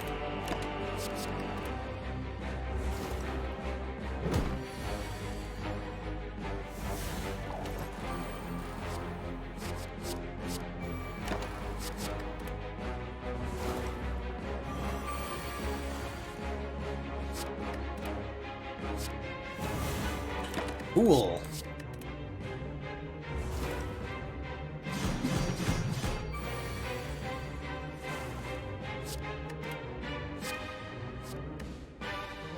More X-Cost cards.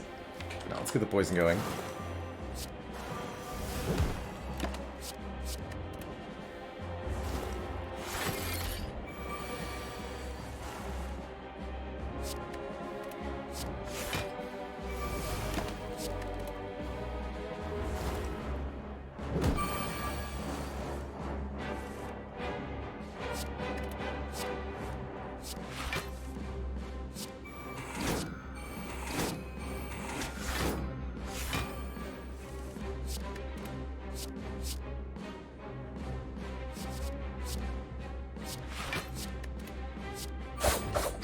Note that you only get 1 hit back from Guardian's Thorns, even if your attack hits multiple times.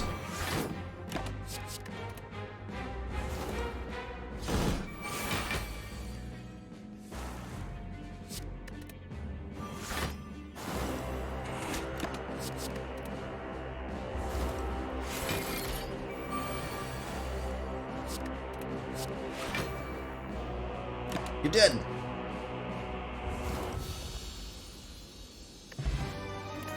Dead Branch. Whenever we exhaust a card, add a random card to our hands. Not a whole lot of things that exhaust in this deck, but Dead Branch is definitely going to change us for the better. I'll take a Blur, too, to let us retain block from one turn to the next, already upgraded as well. Excellent. But Dead Branch is a crazy powerful card draw engine, essentially. Really happy to see it here. Blur. I wouldn't mind a second Blur. Not quite. Okay.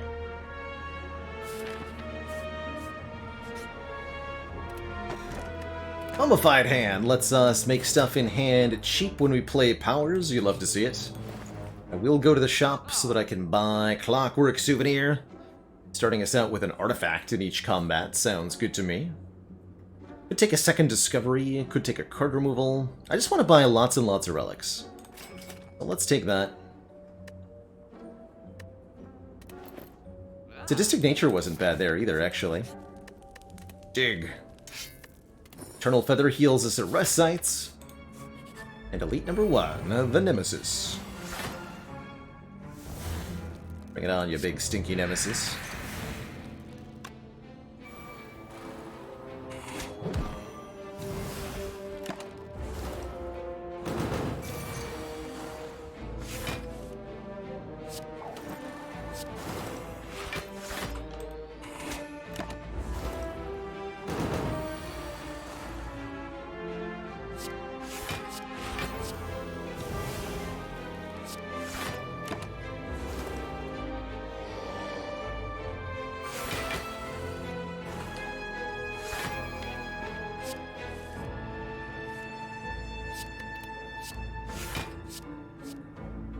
Ooh, and Venom. Apply poison whenever we do unblocked attack damage. That'd be a good card to have for real in this deck. And Venom.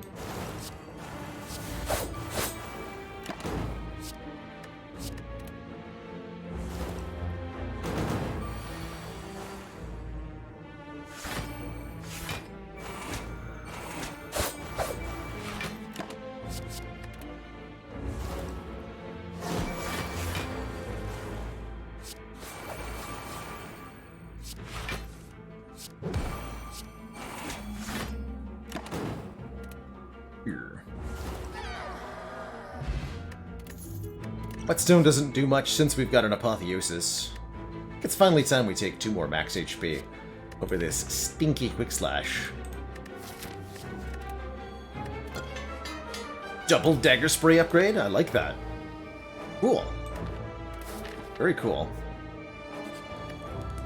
Keep digging. Pen Nib doubles the damage of every 10th attack.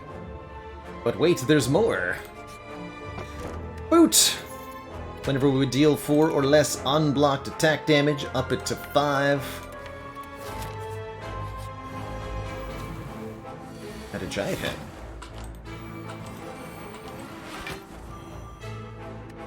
Let's see. Only the Pen Nib really matters here.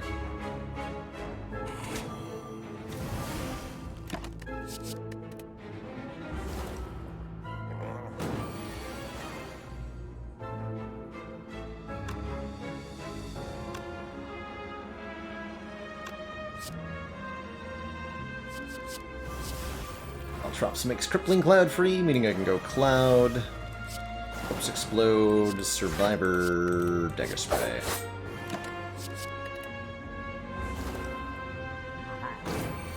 Since you just attacked twice in a row, you cannot attack 3 times in a row.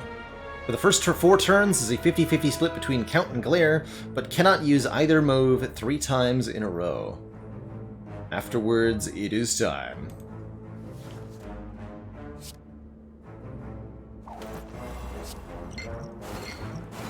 This got little guide interface is from the Bestiary mod by OGB, allowing us to get some extra little details on enemy patterns with our runic domes.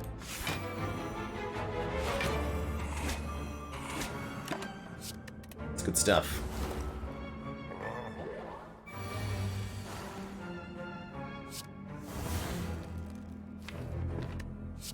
ready to attack me yet.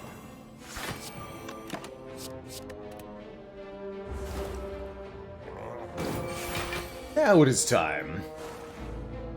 Starts at 40 damage, down to 24 with the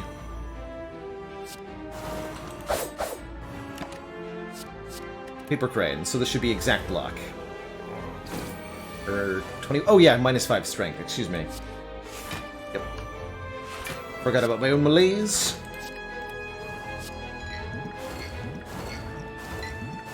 Excuse me.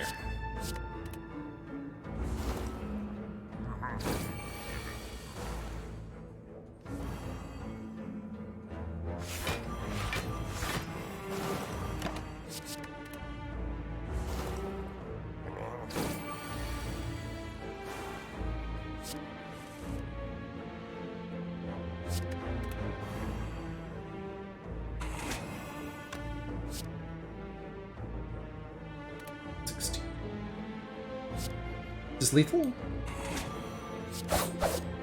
Yes.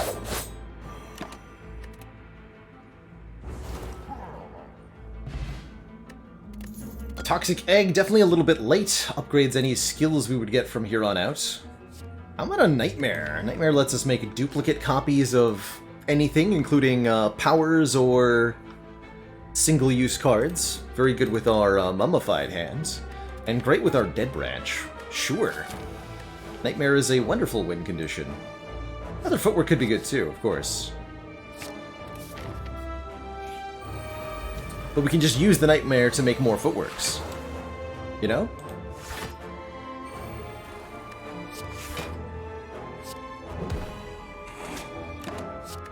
Should be enough for a full block.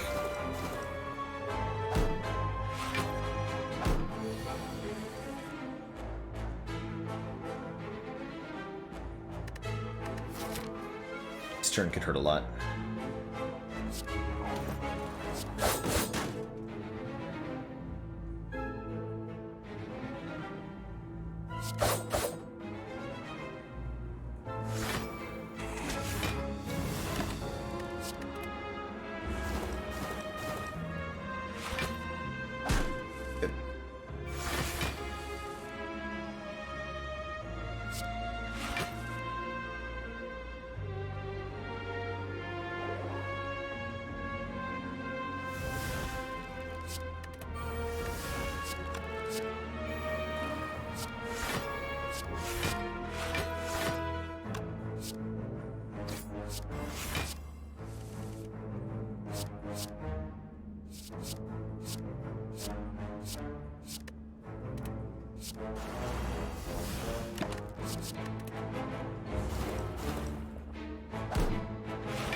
Blade Dance Plus with a Dead Branch is pretty absurd. Yeah, I'll take that. Each Shiv exhausts and creates a new card. We got a random chest here? This wasn't a tiny chest, it's just a random one. Containing the turnip, making us immune to frail. And one more Nemesis fight. Swapped into Dome with Watcher on A20. Good luck, Brain Fist. Best of luck.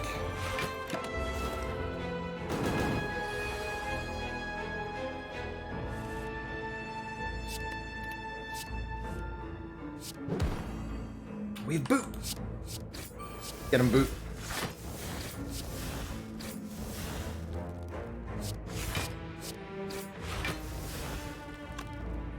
Get him, Boot.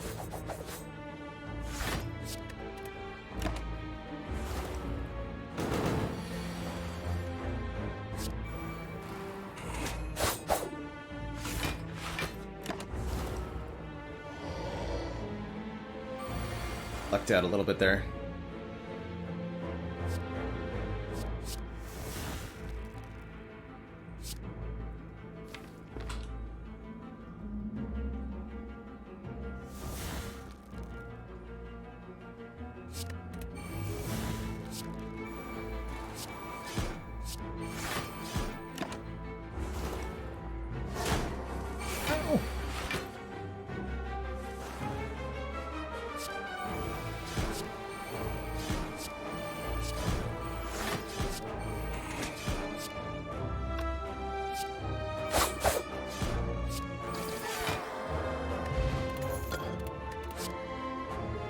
Another upgraded escape plan.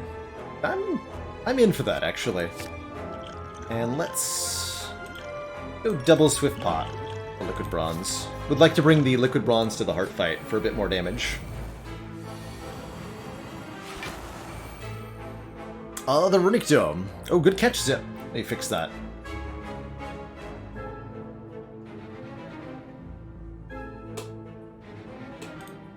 Go. Good catch.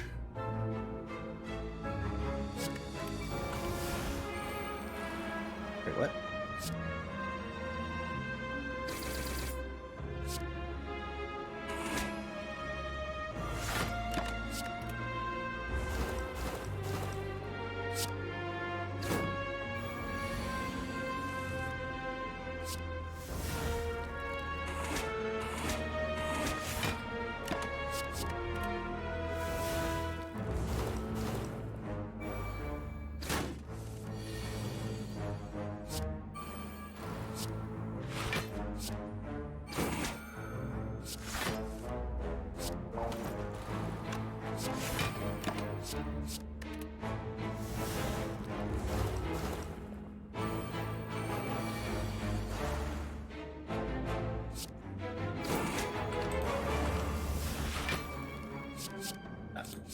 Four cards.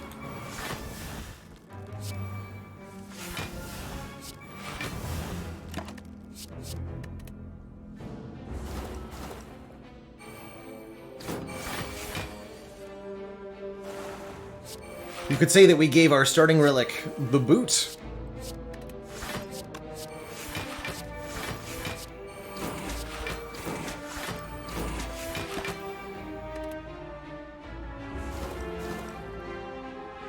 Tap pattern thing. Let me get a link to that actually.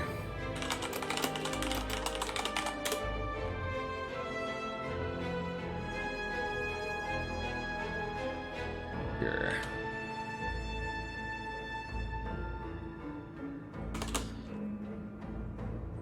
There's a direct link, and let me get a command for that.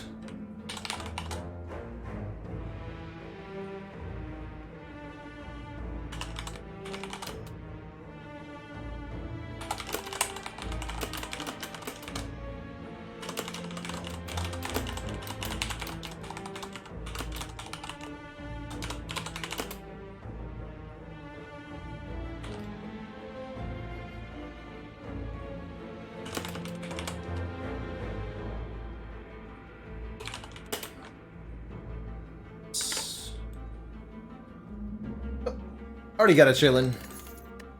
Exclamation point. There you go.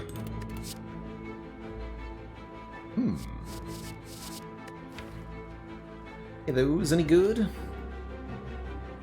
Free deflect is decent for some blockage. Quick slash is whatever, prepared is whatever.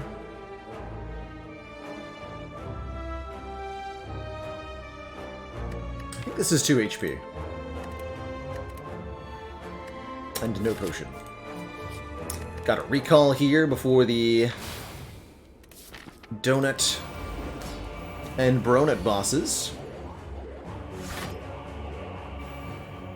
These bosses are nice and easy to predict with Runic Dome. Start with Beam. 10 times 2 from Deca on turn 1.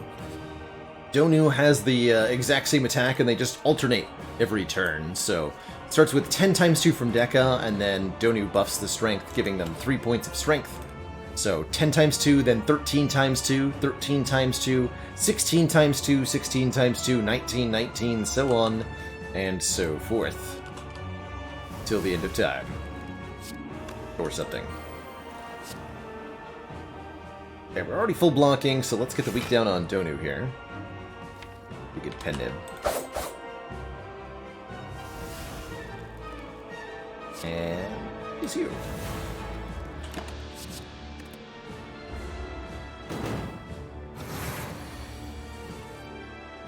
Show your minus 20 strength, nerd.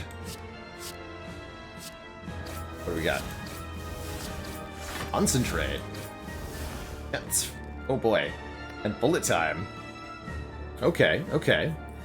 Bullet time with no downside, even.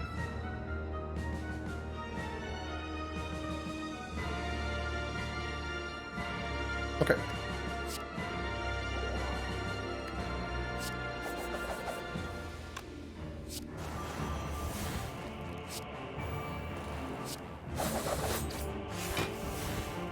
Double concentrate. We'll just hold them both.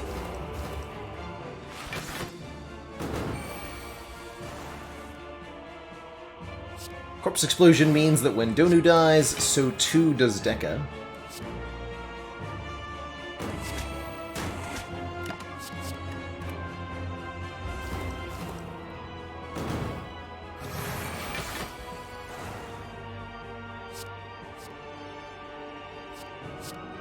Storm of Steel with Dead Branch, I'm in. Let's go.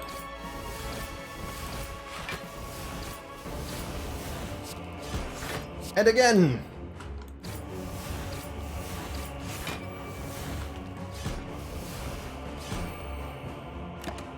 GG. Storm of Steel confirmed best card? Must be. Two thump, a deep pulsing dread can be felt throughout the room. Is this part of the Spire the source of all these random cards? Will there be a medical kit in the shop? Hello and welcome, Solrak Novak. Let's dig. Sundial. Energy every third time that we shuffle the draw pile. Cool.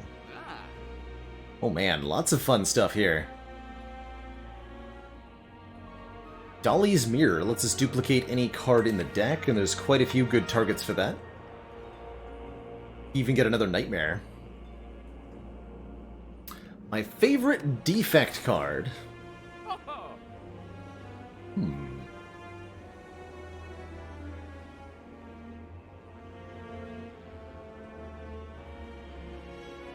Static Discharge. Definitely Static Discharge.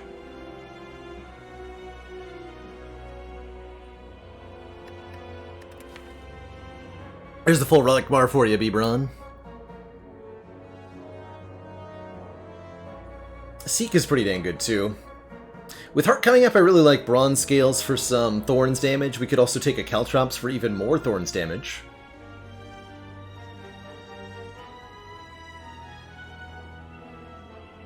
What would I duplicate?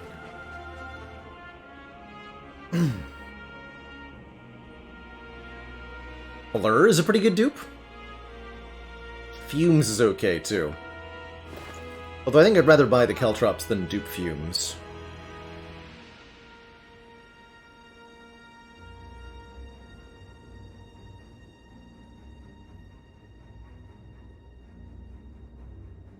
See you later, Zip. Yeah, let's buy the Bronze Scales. And I can do Caltrops plus a removal. Caltrops plus Piercing Whale. I don't want to do Piercing Whale with Runic Dome, though.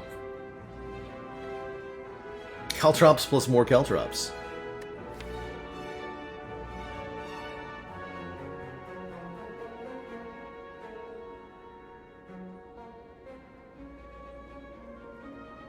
Let's remove Defend. Go for more energy, too.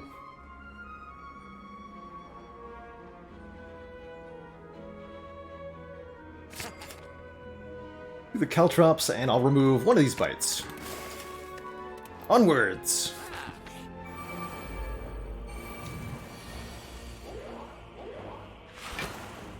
Eight energy on turn one seems maybe a little excessive, but pretty happy about it.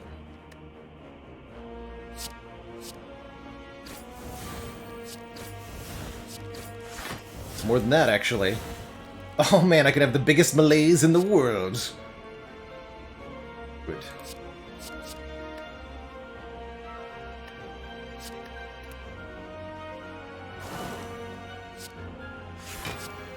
Right.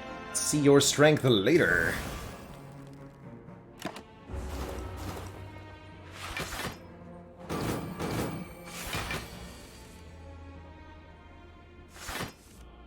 Okay, how much is the Spire Spear actually attacking for on this turn?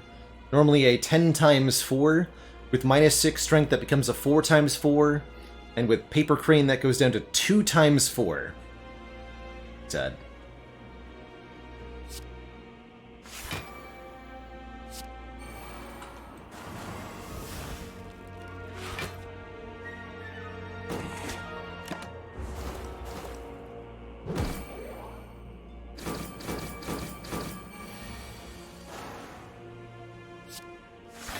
Got him.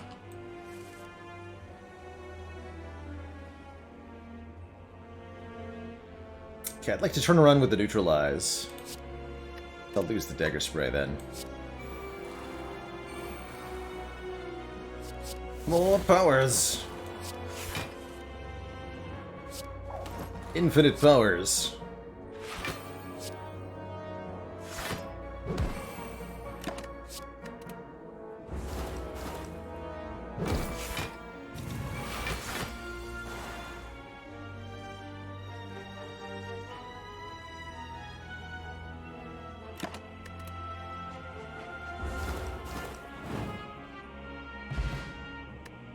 And more dex. One more dexterity. As well as the Infinite Blades returns? Question mark? It's better now with Dead Branch. Although probably Cloak and Dagger's even better. Brings us to an even 30 cards. Alright. I'll take it.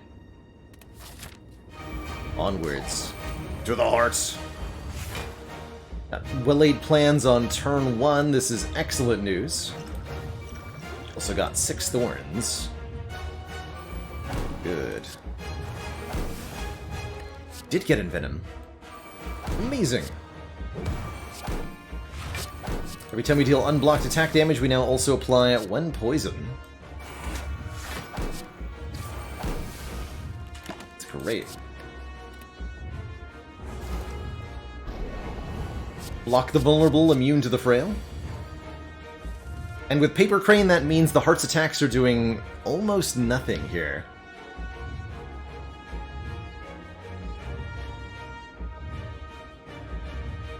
G-Max Happy Mail, thank you so much for the very generous 5 gifted subs. What a name, what a player, by the way. So if it's the big hit, it's normally a base of only 40. We're on Ascension 3 here, which will go down to 24 damage, or 1 times 12. It's doing a multi-attack. So we only need to block for 24 here. And Supaleva 101, thank you so much for the Prime sub. What does the actual interface look like here? Debilitate. Bloodshots, Echo, and Buff. It's got, right, yeah, all the special debuffs. Cool.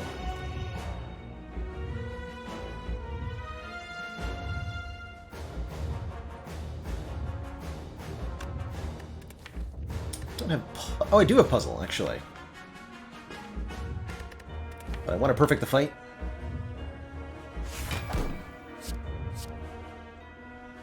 Oh. What if... Suddenly Nightmare Wraithform?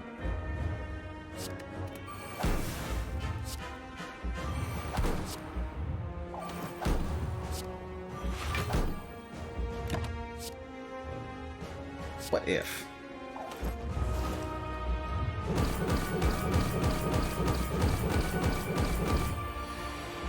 Wraithforms will not be 0 on the next turn, unfortunately. Not how they do.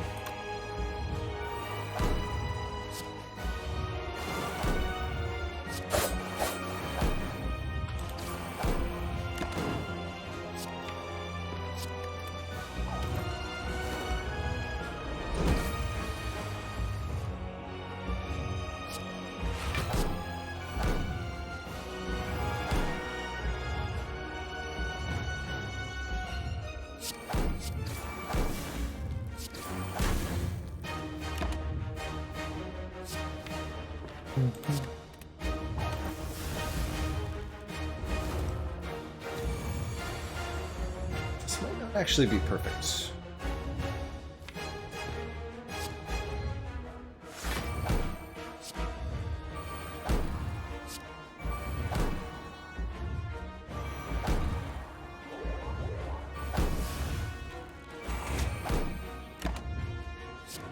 chance. Ha! Not gonna be able to full block this hit though, barring... No. Just not able to block this. That's okay.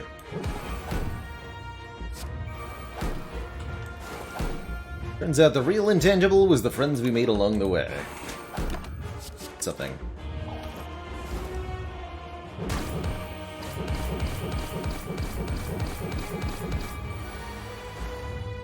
Ow. Turns out I'm losing dexterity very quickly here.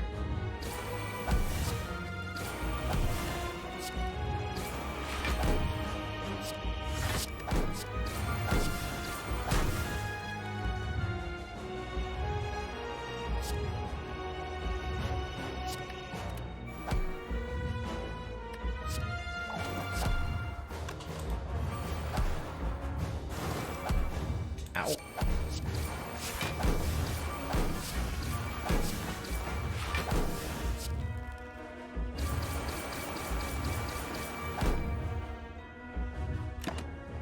Got him.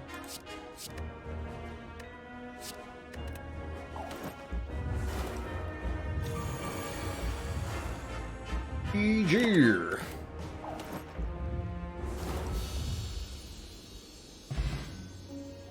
GG, Mr. Hart. Jeer.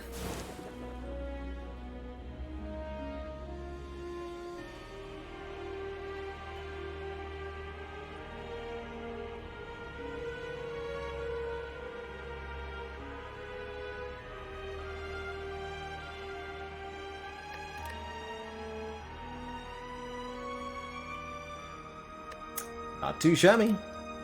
Another one down.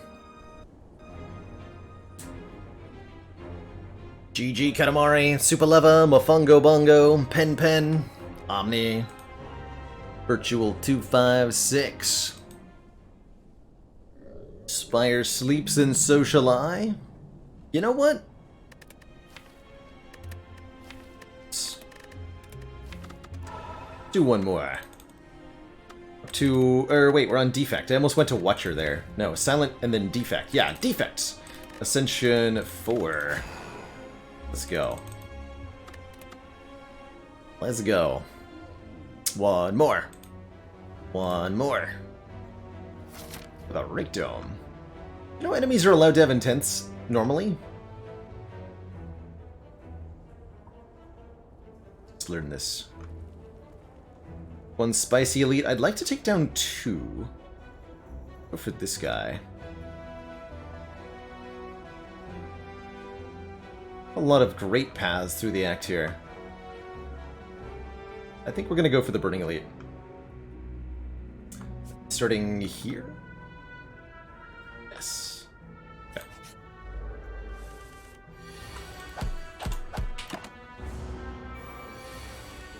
Characters that are better / worse with the Dome. Watcher is definitely pretty spooky with Dome. Although I think she really does appreciate the additional energy in a pretty big way. Silent feels less scary with Dome, just because she's almost all the time able to play all of her cards anyway. Do we want Darkness as our first card? Channel a Dark Orb. Dark Orbs build up their power slowly and when evoked deal damage to the enemy with the lowest health. Very good for dealing with Hexaghost here. Is Darkness. Especially the upgraded version, which triggers its own passive. Or we can upgrade the block. With Runic Dome, I like block that doesn't cost anything, because then you can just play it. Debbie Pinson, thank you so much for the Prime sub and the 15 months. You rule too. And Grumpy Kicks, thank you so much for that Prime sub. Welcome to the Council. We'll pick up a Darkness. I think a Darkness is a great first card on Defect. And very good against Hexaghost. We are going to take 12 from Jaworm on turn 1 here, unfortunately. Nothing we can do about that with this draw. Ow.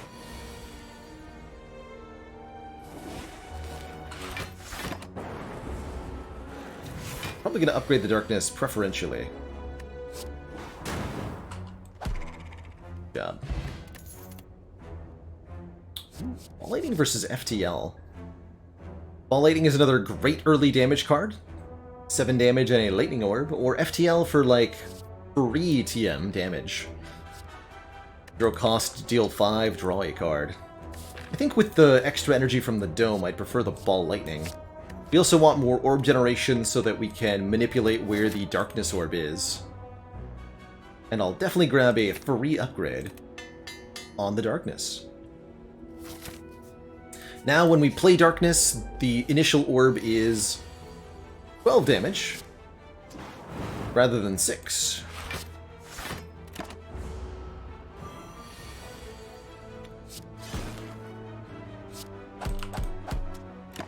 Nice. Ooh. Some really spicy choices here. Skim is really good card draw, great for high energy decks. I like Auto Shields a lot in Act 1, it's just very efficient block, and the conditional aspect of it is easy to meet at the start of the run. Go for the Eyes is pretty cool with Runic Dome. It gives us information on whether the enemy is attacking or not. Since it applies Weaken depending on whether they're attacking. It'll also glow yellow if an enemy is attacking. Take that. Oof. That's a tough floor 5 combat to roll on into. Jawworm plus medium slime with a rough turn 1 draw too? Oof. Go for the slime first. Jawworm's always doing 12 on turn 1. Hopefully the slime is debuffing me. Good.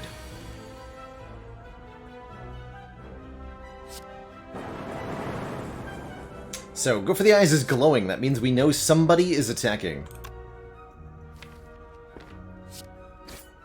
It's not the Jawworm.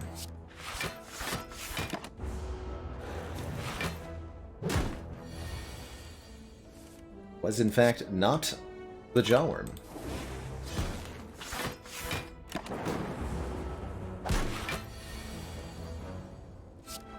A hit here, a hit there, but not too bad overall. Ow. Okay, that was a little painful. Ooh. Early Algorithm, Reinforced Body, or Compile Driver. Certainly the card draw of the Compile Driver is great, but I love this algorithm this early. The more we play it, the more it blocks for. I'll do it. Reinforced Body is normally really good, but I think it's worse with Runic Dome when we can't see if the enemy is attacking us or not. Let's upgrade the damage of this Ball Lightning. Increase our front load for Act 1. Always a good decision. Go for the Eyes is not glowing, so even without playing it, I know we're not being attacked this turn.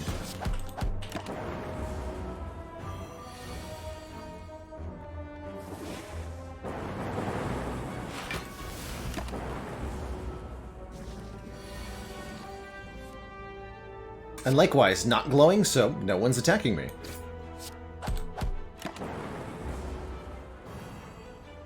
Isn't that nice information to have?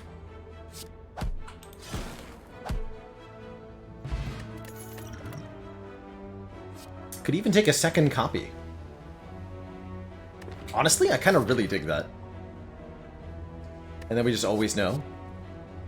Recycle would let us delete cards for energy. We would need more card draw for that to be good. Or like glow for the Eyes. I love that. And let's take an elite here. Lagavulin. Lagavulin should be easy. We just play a Dark Orb and life is good.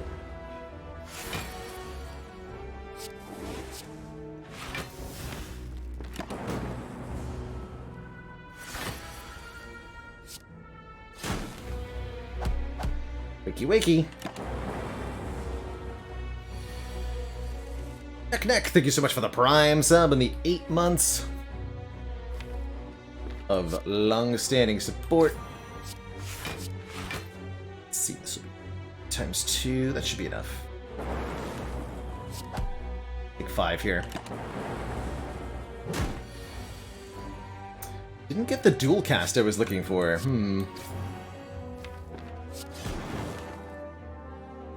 Far off are we here? Currently taking 10. The explosive butt. Getting a data disc. First relic data disc is awesome, giving us 1 point of focus. All of our orbs do more, and a bias cog for even more focus. This gives us 4 points, and we lose 1 at the start of each turn. Bias cog can become permanent focus gain if you're able to give yourself an artifact somehow. Either through the card Core Surge, or with our relic or potion or something. Who's attacking? This one is for 6.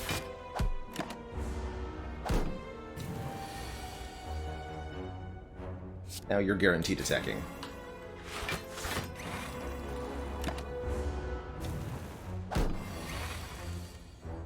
Now I don't know who's attacking. This is 10...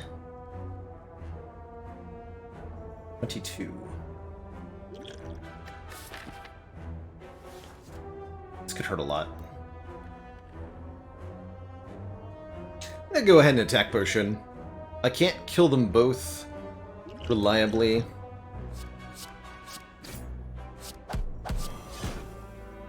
Without it. First source of frost orbs. Or card draw from the skim. We need the frost. We'll take the next card draw effect that we see.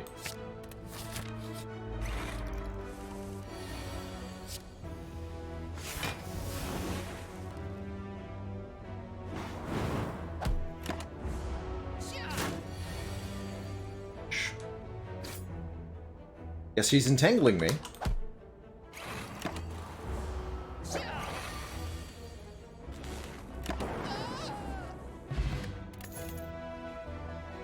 Sunder's decent damage. 24 if it kills an enemy, get the energy back. Could also take the steam barrier. I'm taking a Sunder.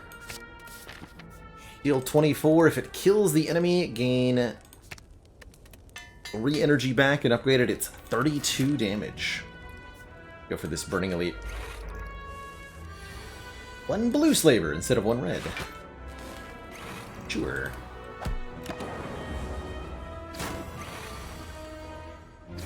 The heck not, after all. An Entropic Brew, filling up our potion slots with random potions. Another permanent orb generation card. For Cold Snap. Yes. FTL is not bad, but I think with Data Disc and Bias Cog, we continue to want more sources of orb generation. And I see that we rolled sentries with max HP, a little tricky. Too bad overall, though.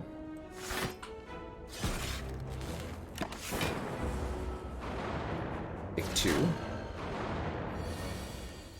And then Strike plus Thunder is exactly 38 damage for 4 energy. Perfect.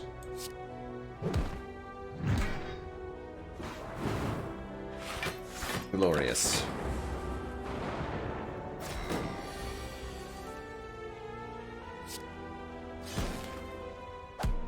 Ooh, order?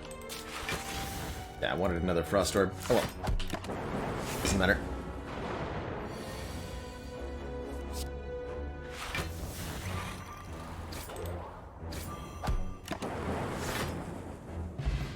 Juzu Bracelet prevents us from finding combats in question mark rooms. It's okay. Gonna upgrade our Bias Cognition for 1 more point of focus. Really want any block cards at the moment. We've got Algorithm, 2 Go for the Eyes, and 2 Frost Orb cards. That's enough defense for now.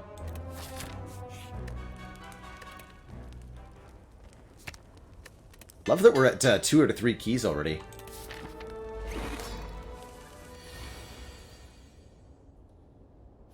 Not a great turn 1, but what can you do?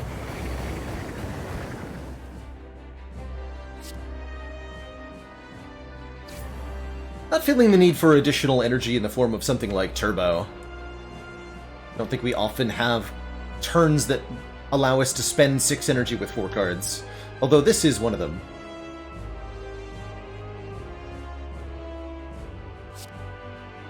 I'll play Bias the second time we see it.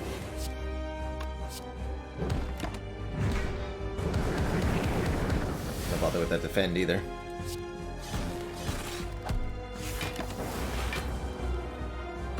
That's right, Mad Math Magician. We're probably never going to upgrade the algorithm, as it's always going to be more block than we need, pretty much.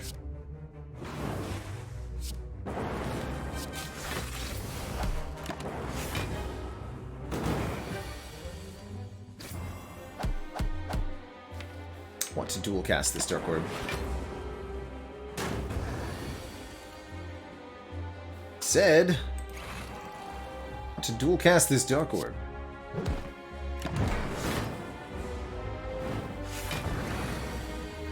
Good.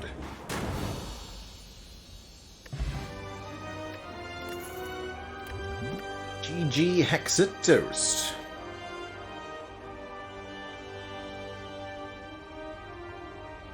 Oh no, Godus, you took Sozu with an Entropic Brew in hand. Brutal. The secret is that before you pick up the Sozu, you can drink it then to fill up the potion slots, but definitely don't take Sozu while you have an Entropic Brew in the belt. Doesn't work the way that you want it to. So Echo Form lets us double the first card we play each turn. Now, that's really good and easier to get into play than normal on 4 energy. Could take a Meteor Strike and try to be able to play it. Although I think with Focus we want orbs that are having numeric effects. Plasma orbs are not affected by Focus. And Hyper Beam is negative Focus. We don't want that. Let's take the Echo Form. Ecto, Cursed Key, or Nuclear Battery. Battery's a bit annoying because we'll evoke that Plasma Orb that it starts us out with. 1 energy per turn and then 2 energy when we evoke it, but not bad. Curse Key or Ecto instead. Curse Key gives us curses when we open a non-boss chest, and that's actually fine, because we can just skip those chests, since we already have our blue key. That said, I think I'd rather take the no downside relic, and avoid losing out on gold or curses or whatever. So we'll go Nuclear Battery and fight a bunch of elites this act. Although, first things first, we gotta go to the shop because we have too much cash, 400 bucks. Certainly enough for a card removal, if nothing else.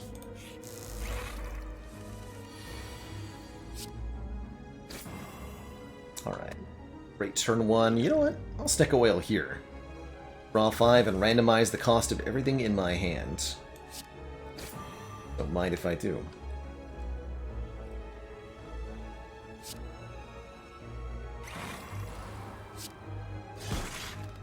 Eight is a full block here. Wasn't a very good Snecko Whale, but that's okay.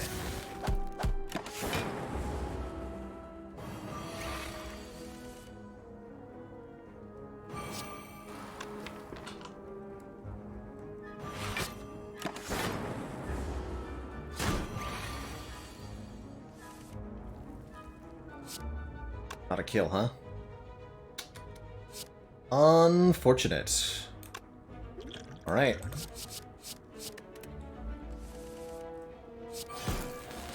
Oh, it was a kill. I had Echo Form. Damn it, I'm dumb. Never mind.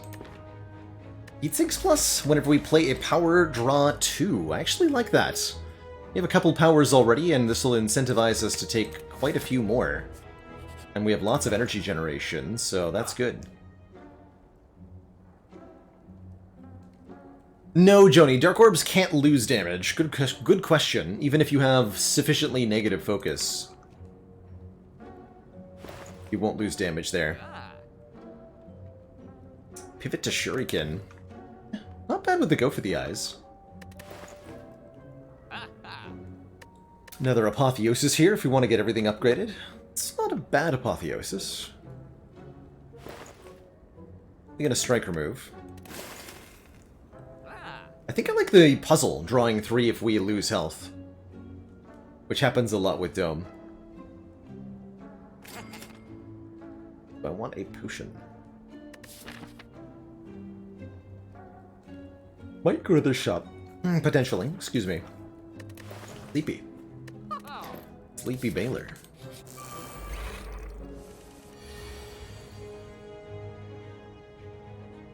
Get him, Buzzle.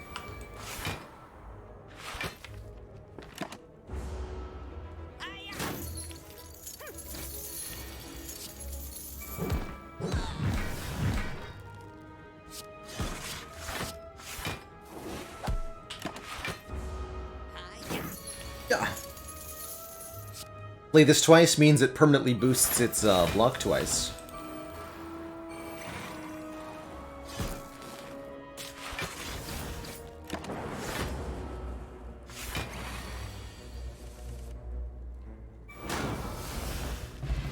That wants a self-repair. Okay. Draw based on how many cards are in the draw pile. Actually that helpful, is it? How about hologram? Stuff out of the discard pile. We don't have enough draw for this aggregate to feel right. Not convinced by hologram either.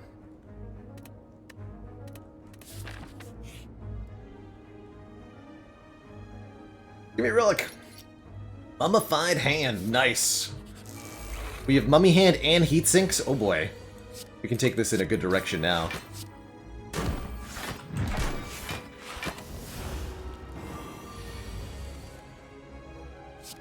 Play a power, draw 2.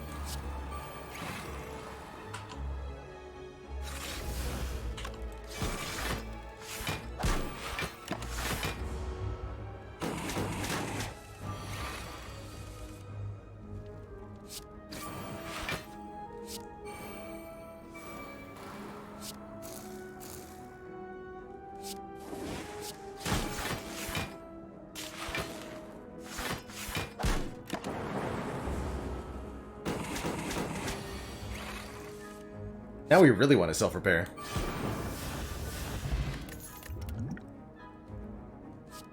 Storm? Whenever you play a power card, channel 1 lightning. Yeah. Let's do it. Let's make it happen. We're gonna go this way? Yeah. First up, Gremlin Leader, who is pretty scary here.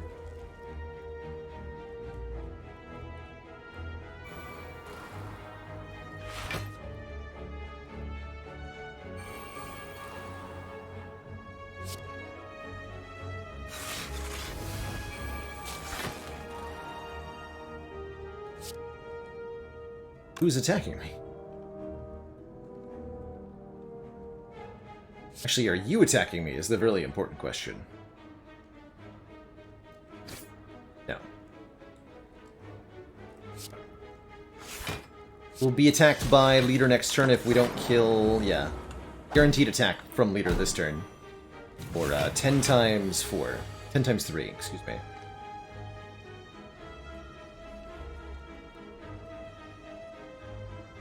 A reasonable Blessing of the Forge. Do it.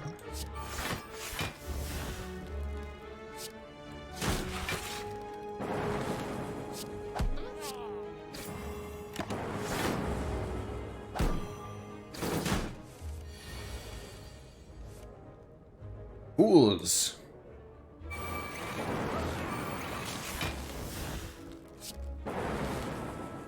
It's time to play this.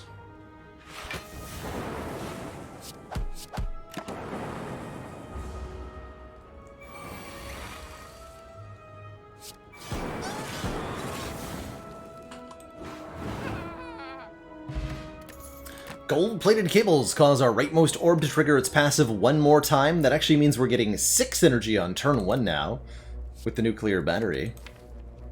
And with that, I think we want some more orb generation. A cool-headed for a frost orb and a card draw. Probably going to upgrade that for one more draw, in fact. Hey, Merritt, keeping the Intrepic Brew? Yeah, we can hold on to it for a much longer time. Carry it forward into future acts rather than using it now. It's essentially 3 potions crammed into one slot. And if we don't need the potions they're in right now, we should hold on to them.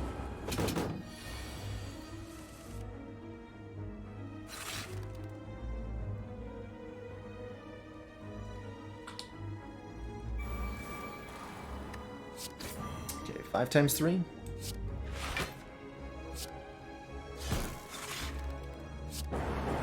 And this blocks a lot.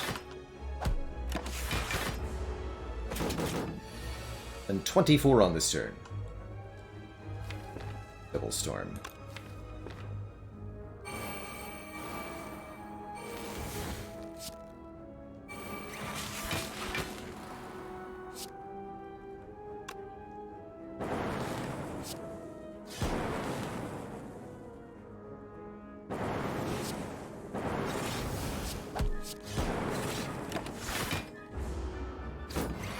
Wow, what a turn. More max HP, a regen potion for some more healitude. Loop is another power. I think we take literally every power we see. We have Storm, we have Heatsink's Mummified Hand, and Storm. Just gonna click on every power. All of them. Halt! Today is the day I must settle the score with the murderer of my beloved pet Noodles. Fellow witness, why don't you bet on who you think will emerge victorious? For Noodles! The owner died, we lost the bet, but at least we were not gouged by a lance. Hooray? I'm gonna take a bunch of events here. Maybe we can find Colosseum or something. We found it! Thwack! You were knocked unconscious. Groggy and with a throbbing head, you awaken to find yourself thrown into the center of a massive stadium. An overflowing audience of slavers, cultists, and other denizens of the city. We now begin the 4200th combat. Oh, good.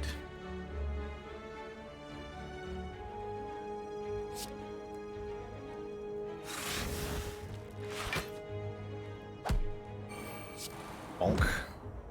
We do take some damage here on turn 1. We're unable to fully block or kill either of them. Ow.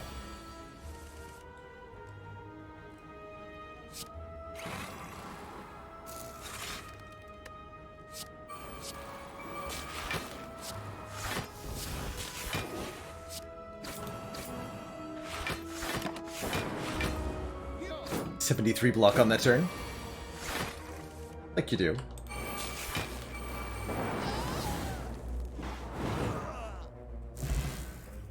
Well done, weakling. Giant mock claps while he riles up the crowd with exaggerated gestures. Time for the real challenge. Stay and fight. Puts us into a pretty dangerous situation against 2 big jerks.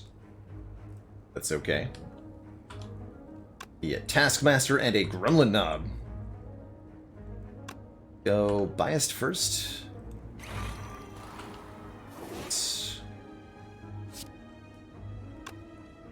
Order didn't really matter here. So we get this Dark Orb in front. For big blocks. Can double our algorithm here? Why not, right?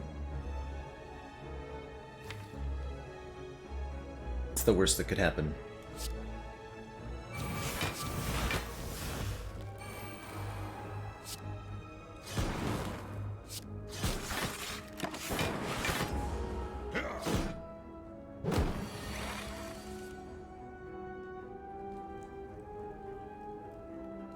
Counts as relatively bad.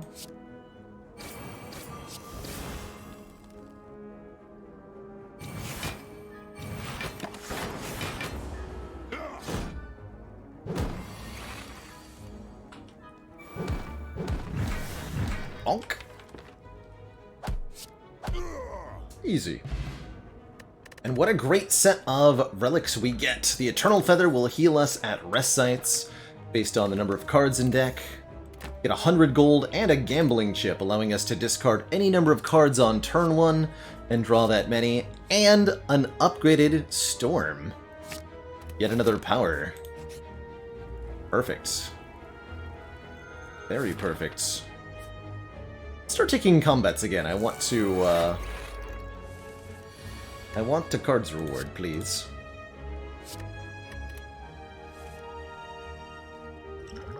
This is probably going to be a really short fight. I'm thinking about regen potion, but I think this fight won't be long enough for it to matter. Well, let's try. Let's see what happens here.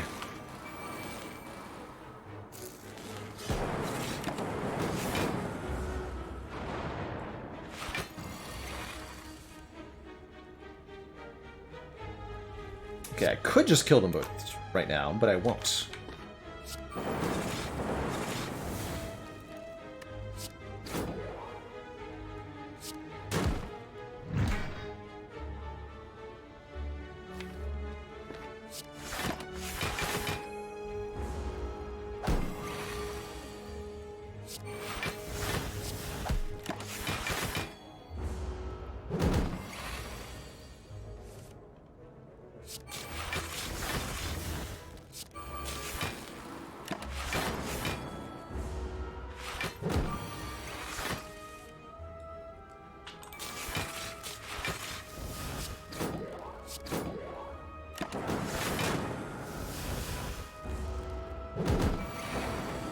No, Ant-Matt, you do not get an extra relic from the Black Star when winning the Colosseum event.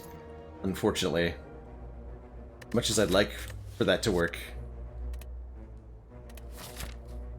You do get bonuses from, like, Preserved Insect and other things that give you boosts in elite fights, but it doesn't give you an extra relic.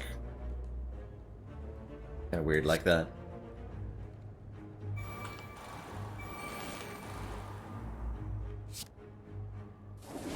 Was wrong. Oh, good.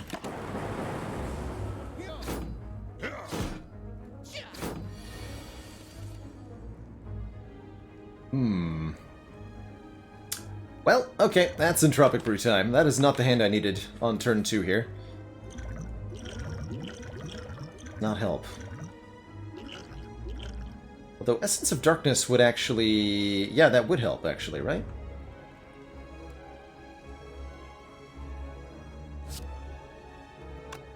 Does 9. Yeah, so we strike you. Essence of Darkness.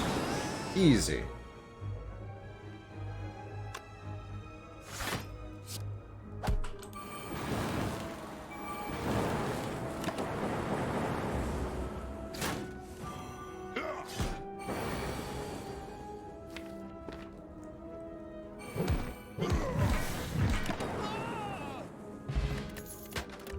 Thingy gives us Blunk on turn 1, and a second Echo Form to make the powers go out of control. Yes. Very much yes. Extremely yes. Oh, yes. Perfect. Oop.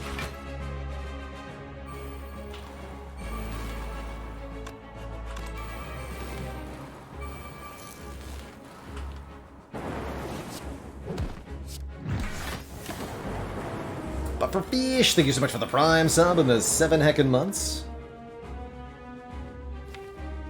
Hello?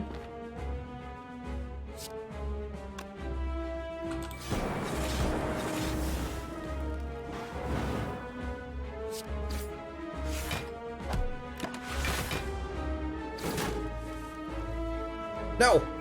Ah! Rude!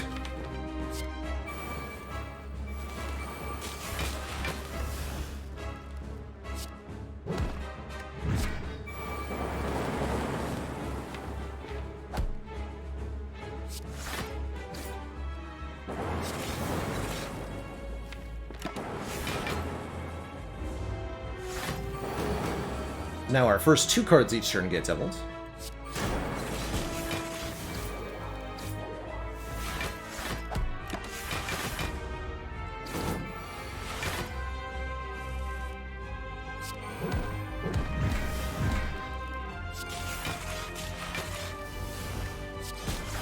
Next turn is Hyper View.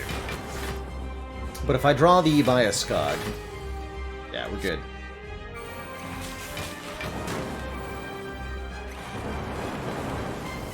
EG.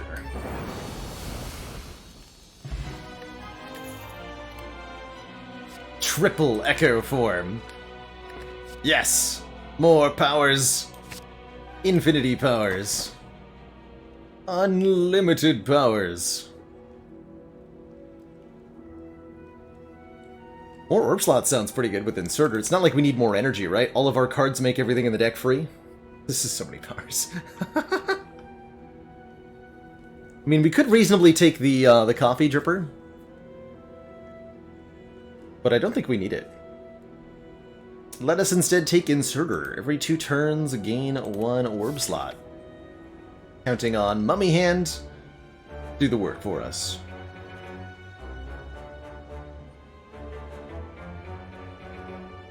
Okay, merely... we could go 3 elites this way, but I want to shop, right? Yeah, we want to shop. Shops have powers for sale. Hypothetically speaking, of course. Some card removals for sale.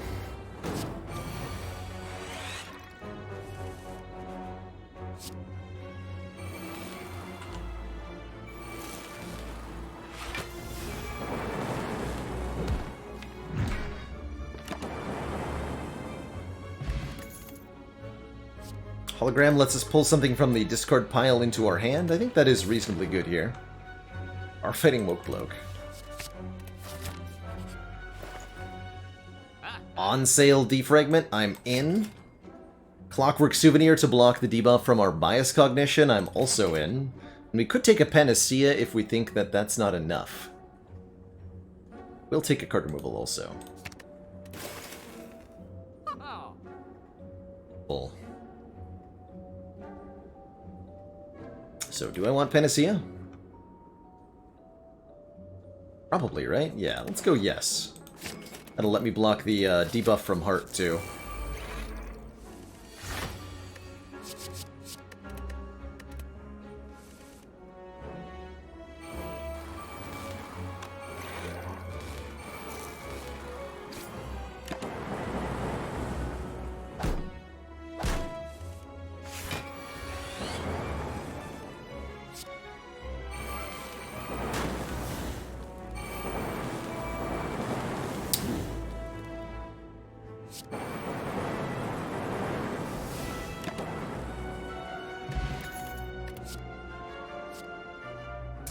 Block 2 Frost, sign me up!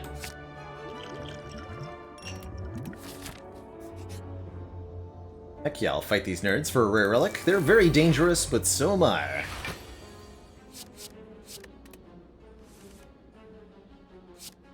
So am I.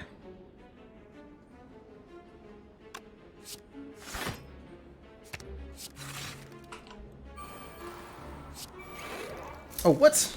Oh, good, okay. As well.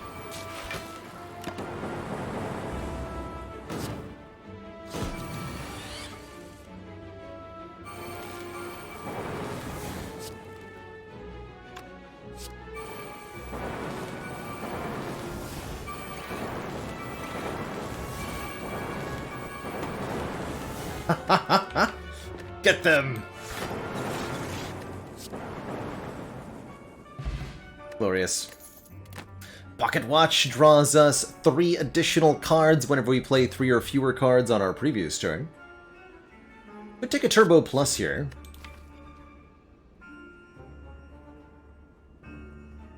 And I almost have enough card draw to make me want to do that. Almost.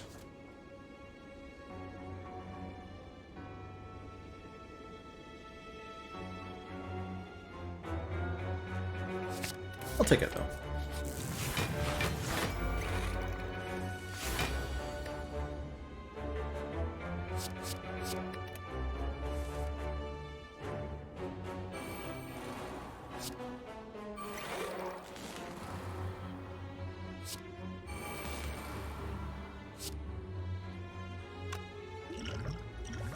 It's relatively dangerous.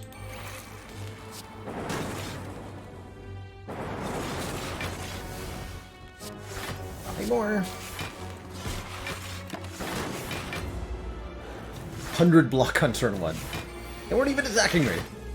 Rude.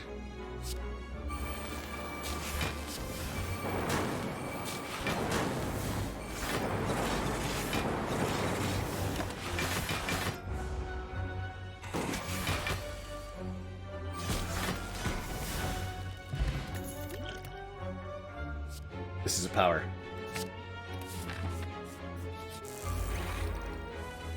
That's my entire logic. Is it a power? Yes. Click on it.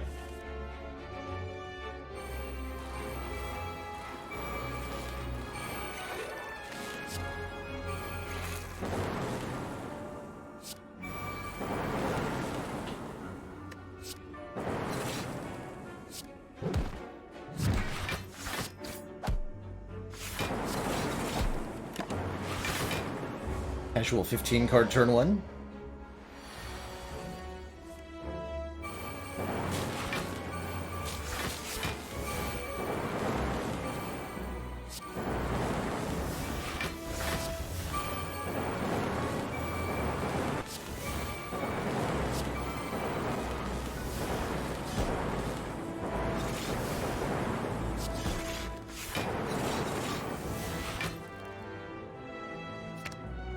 We fight.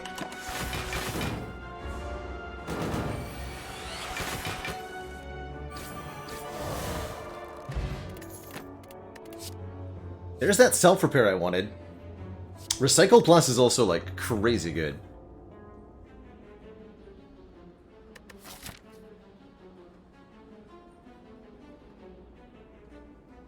I'll go with the Recycle. We have Eternal Feather for healing.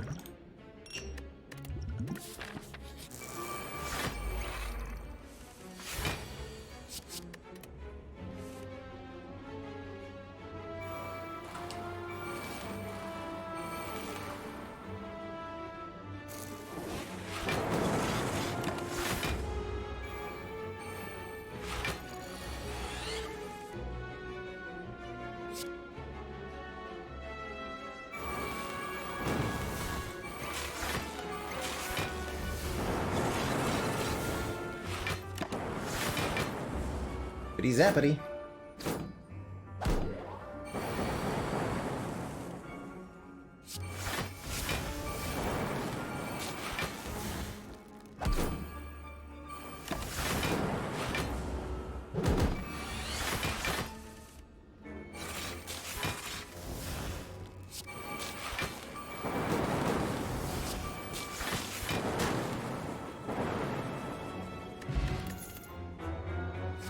This is also a power.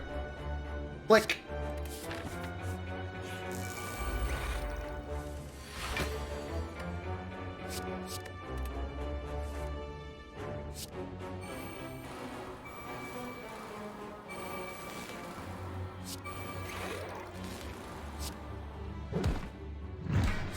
Much energy.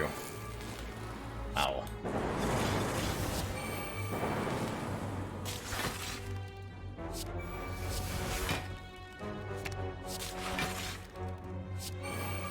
That's good.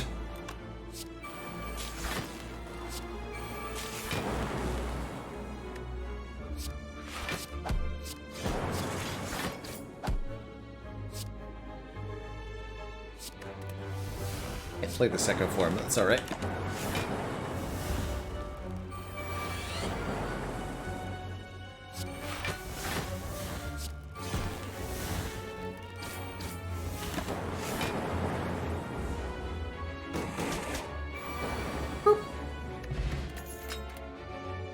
Hourglass is acceptable damage. It contributes a little bit.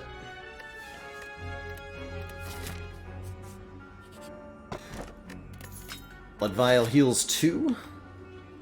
Part of each combat. I'm going to avoid the extra fire here. We want to upgrade the defrag. That's actually about it. I'd rather look at another card ward, try to find yet another power. Actually, a great turn 1 here.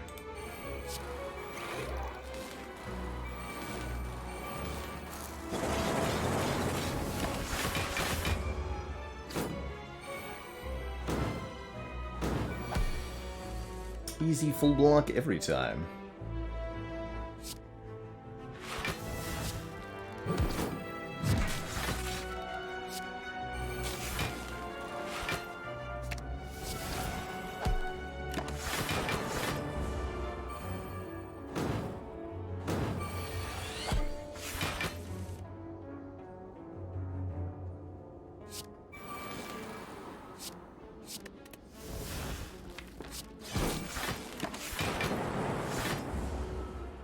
Apologies for the buffering and any stuttering you might experience. There is a little bit of chaos going on my end here. Is what I'll call it. Chaos.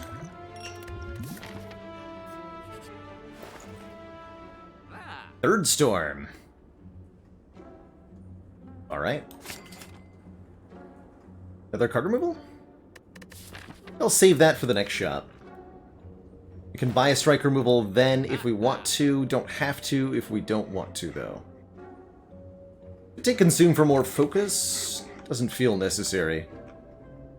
We're rapidly approaching the part of the game where we're going to kill everything on turn 1.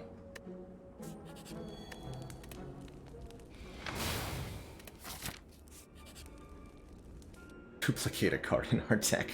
Alright, I'll dupe. I think the bias cog is the best. Actually, no, excuse me. There's only one card in here that I would ever want to think about duping. It's Heatsinks. More Heatsinks, please.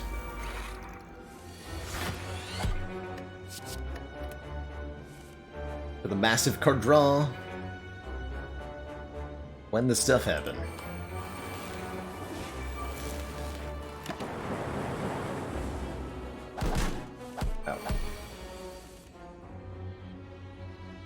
No Echo Form in play yet. Recycle the Sundar.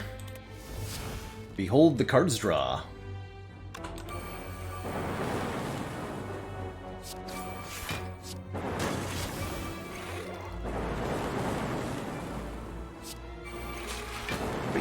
Oh.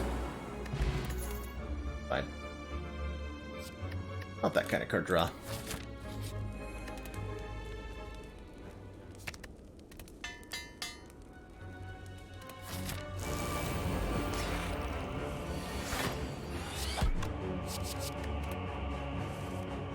Perfect. Alright. Good luck to you, Awakened One. Enjoy your 1 point of strength every time I play a power. I hope it works for you. Really hope it does.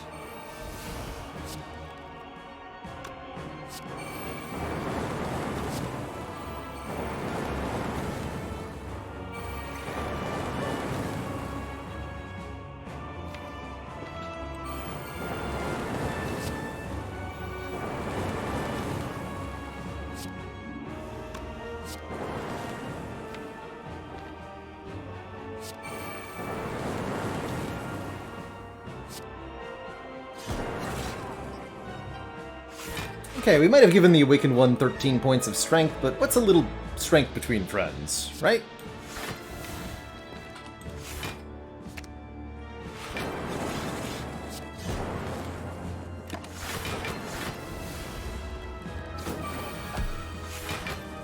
What's a little strength between friends?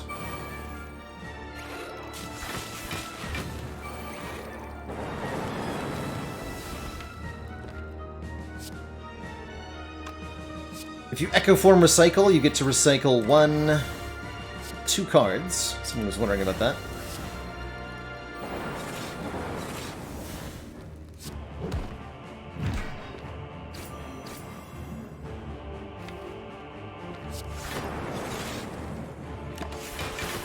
Dead. Of course, now I'm out of powers, unfortunately, so I have to, like, do this the old-fashioned way. How barbaric.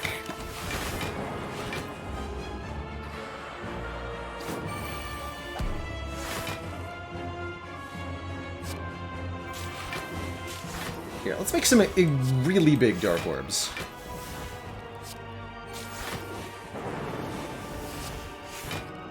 Behold! 120 for a Dark Orb I just summoned. The power. The power. GG. Do thump, a deep pulsing dread can be felt throughout the room. Is this the heart of the spire, the source of this two thumping? Wait a minute.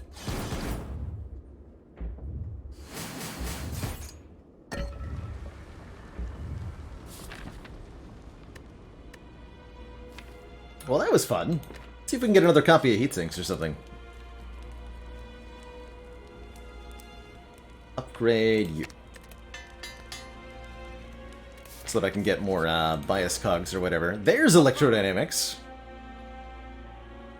There's also an orange pellets. Whenever you play a power attack and skill in the same turn, remove all of your debuffs.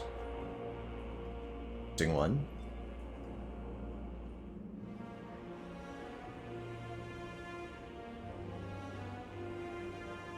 Electro doesn't help me that much. Neither does pellets, actually. I would take orange pellets if I didn't have an upgraded panacea. So I think this is like card removal and block potion, actually. Or maybe master strategy, but I really want to get rid of a strike here. It's block pot. There's definitely some other stuff we could have done, you know, pellets, electro, even the meteor strike. Tempest would have been decent as well. But I suspect that all is well.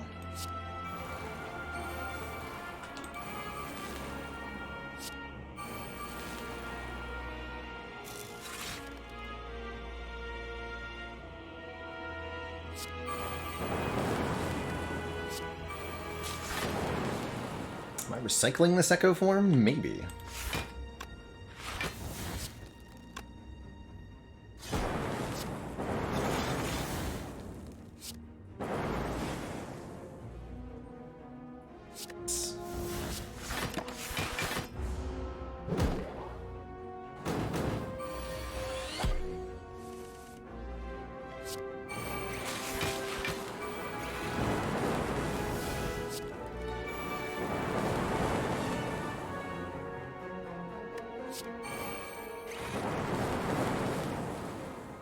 Commence is happening. Nib doubles the damage of every 10th attack, and there's our 4th copy of Echo 4. Get in the deck. Yes! Collector bonus Echo form. 3 storms, 2 heat sinks, and a bunch of other powers. Wild. Totally wild.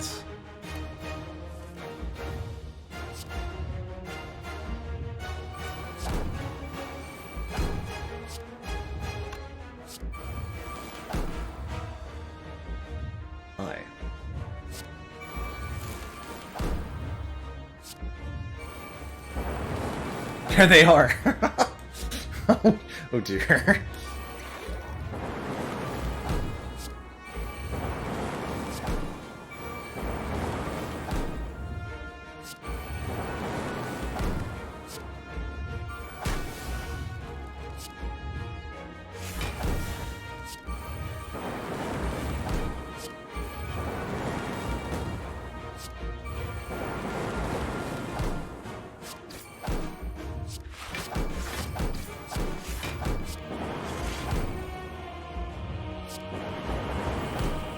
Almost damage cap on turn 1. 22 cards played, 4 stacks of Echo form. There's only a couple powers left to duplicate, even. Incredible.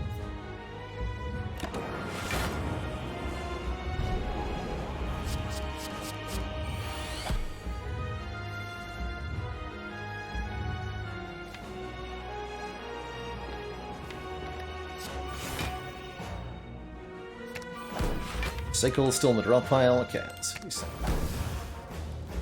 do bloop.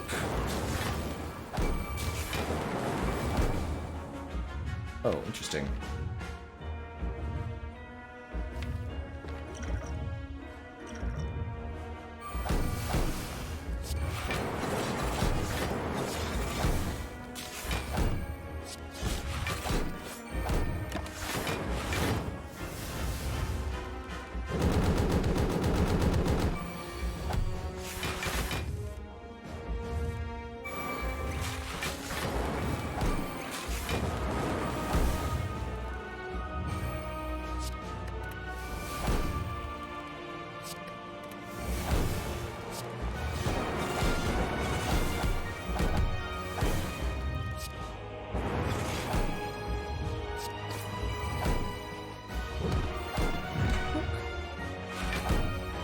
Get destroyed, Mr. Hart.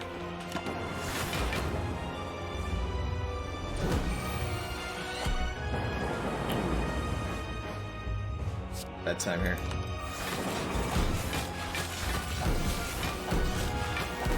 GG. GG, everyone.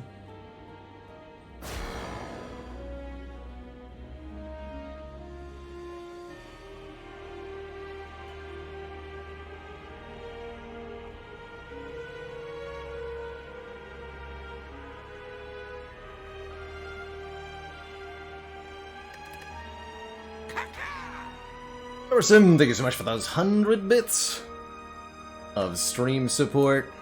GG!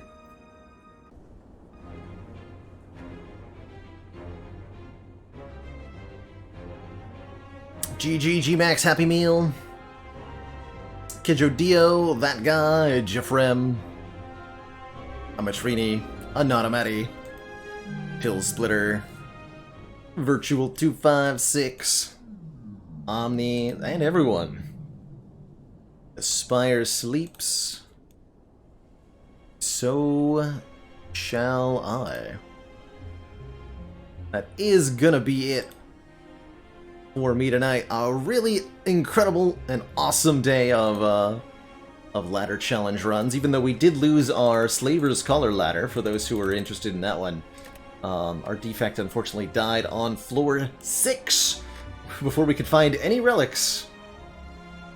We just got brutalized by our combats. But the Dome Ladder's off to a great start, up to Ascension 4. We're going to be back tomorrow, not later than noon Eastern Standard Time. I predict we're going to play 2 games tomorrow, Spire and something else. But not sure what.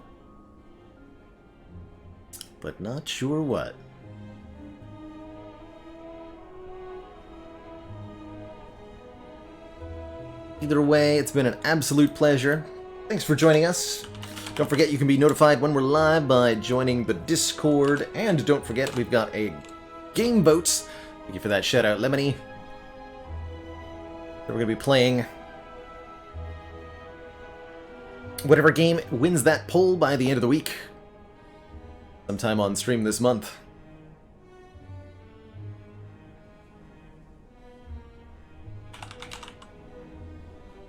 And Tudsy, thank you so much for that Prime sub.